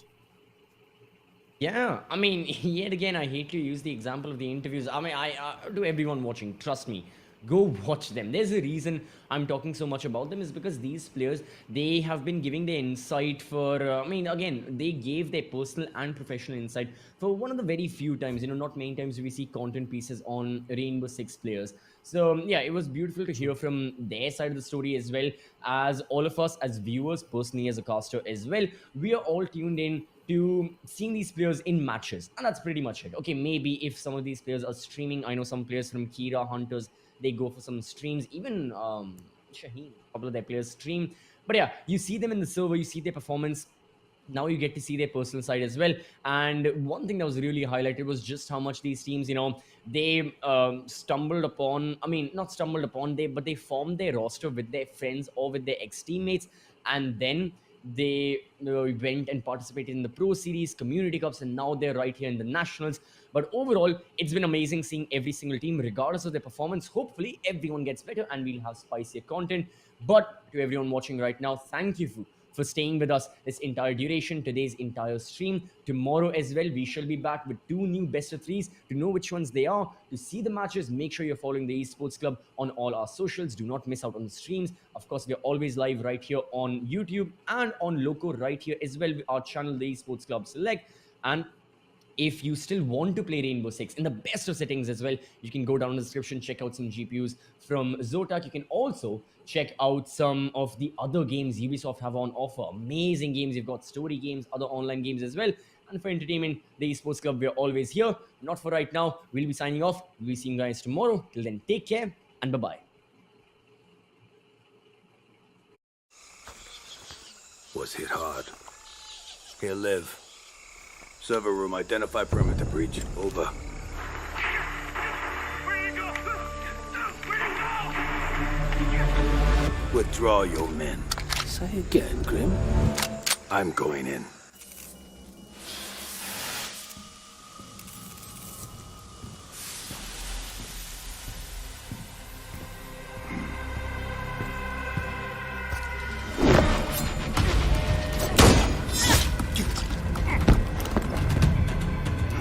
My turn.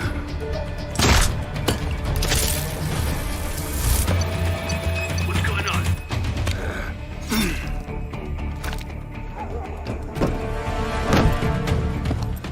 What the? Impossible. Didn't think you spooked this easy. Micro recon drones. Cute.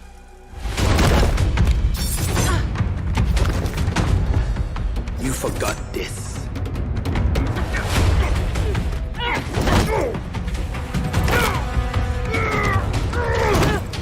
The data key on your jugular.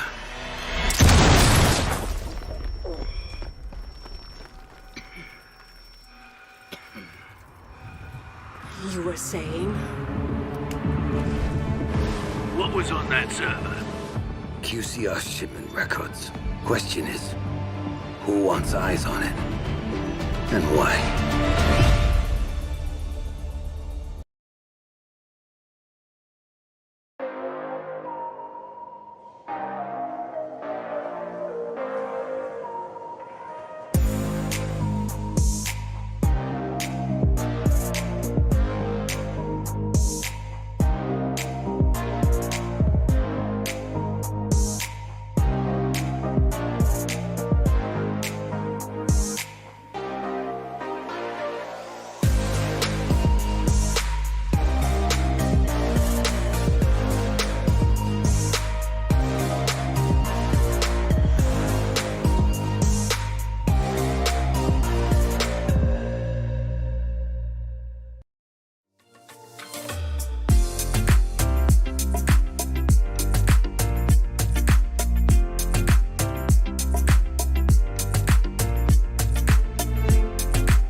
someone to save.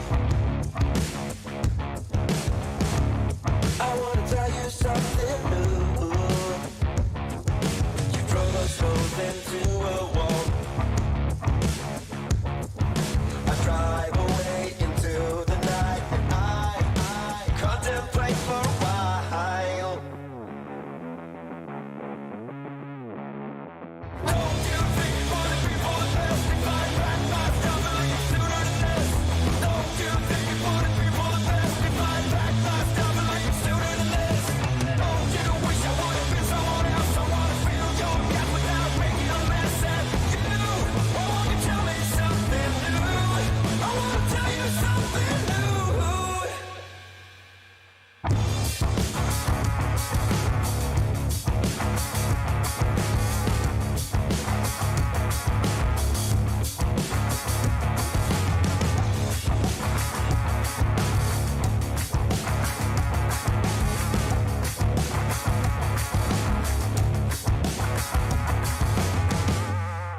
I wish you all the best I can, and I stop myself for a while.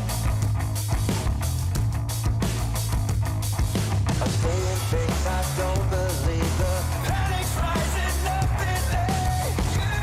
Why won't you tell me something new?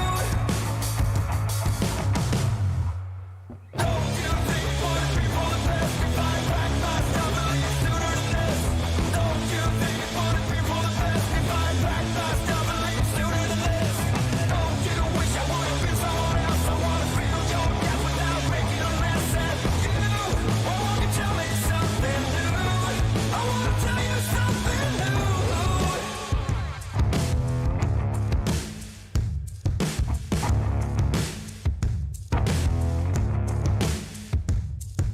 You drive us both into a wall. I drive away into the night, and I contemplate for a while. Don't you think you wanna be for the best? If I pack my stuff and leave sooner than this. Don't you think you wanna be for the best? If I pack my stuff and leave sooner than this. Don't you wish I would've been someone else? I wanna feel your gap without making a mess at you. Why won't you tell me something new? Wish you all the best I can, then I stop myself for a while.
Okay, back out fresh on the scene, back out fresh on the scene, back out fresh on the scene, back out fresh on the scene, back out fresh on the scene, back out fresh on the scene, Back out fresh on the scene. back out fresh on the scene. Franchise best on the team, franchise best on the team, franchise best on the team, franchise best on the team, Franchise best on the team.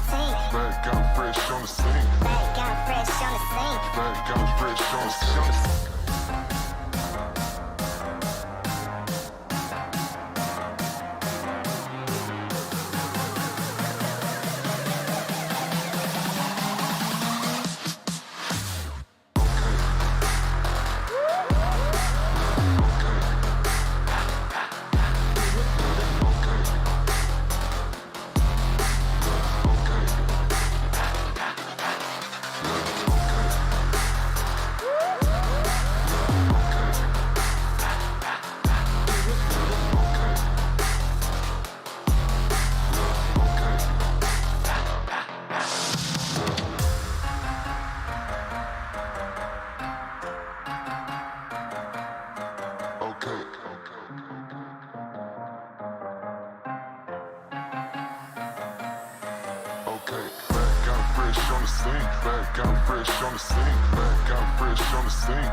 Franchise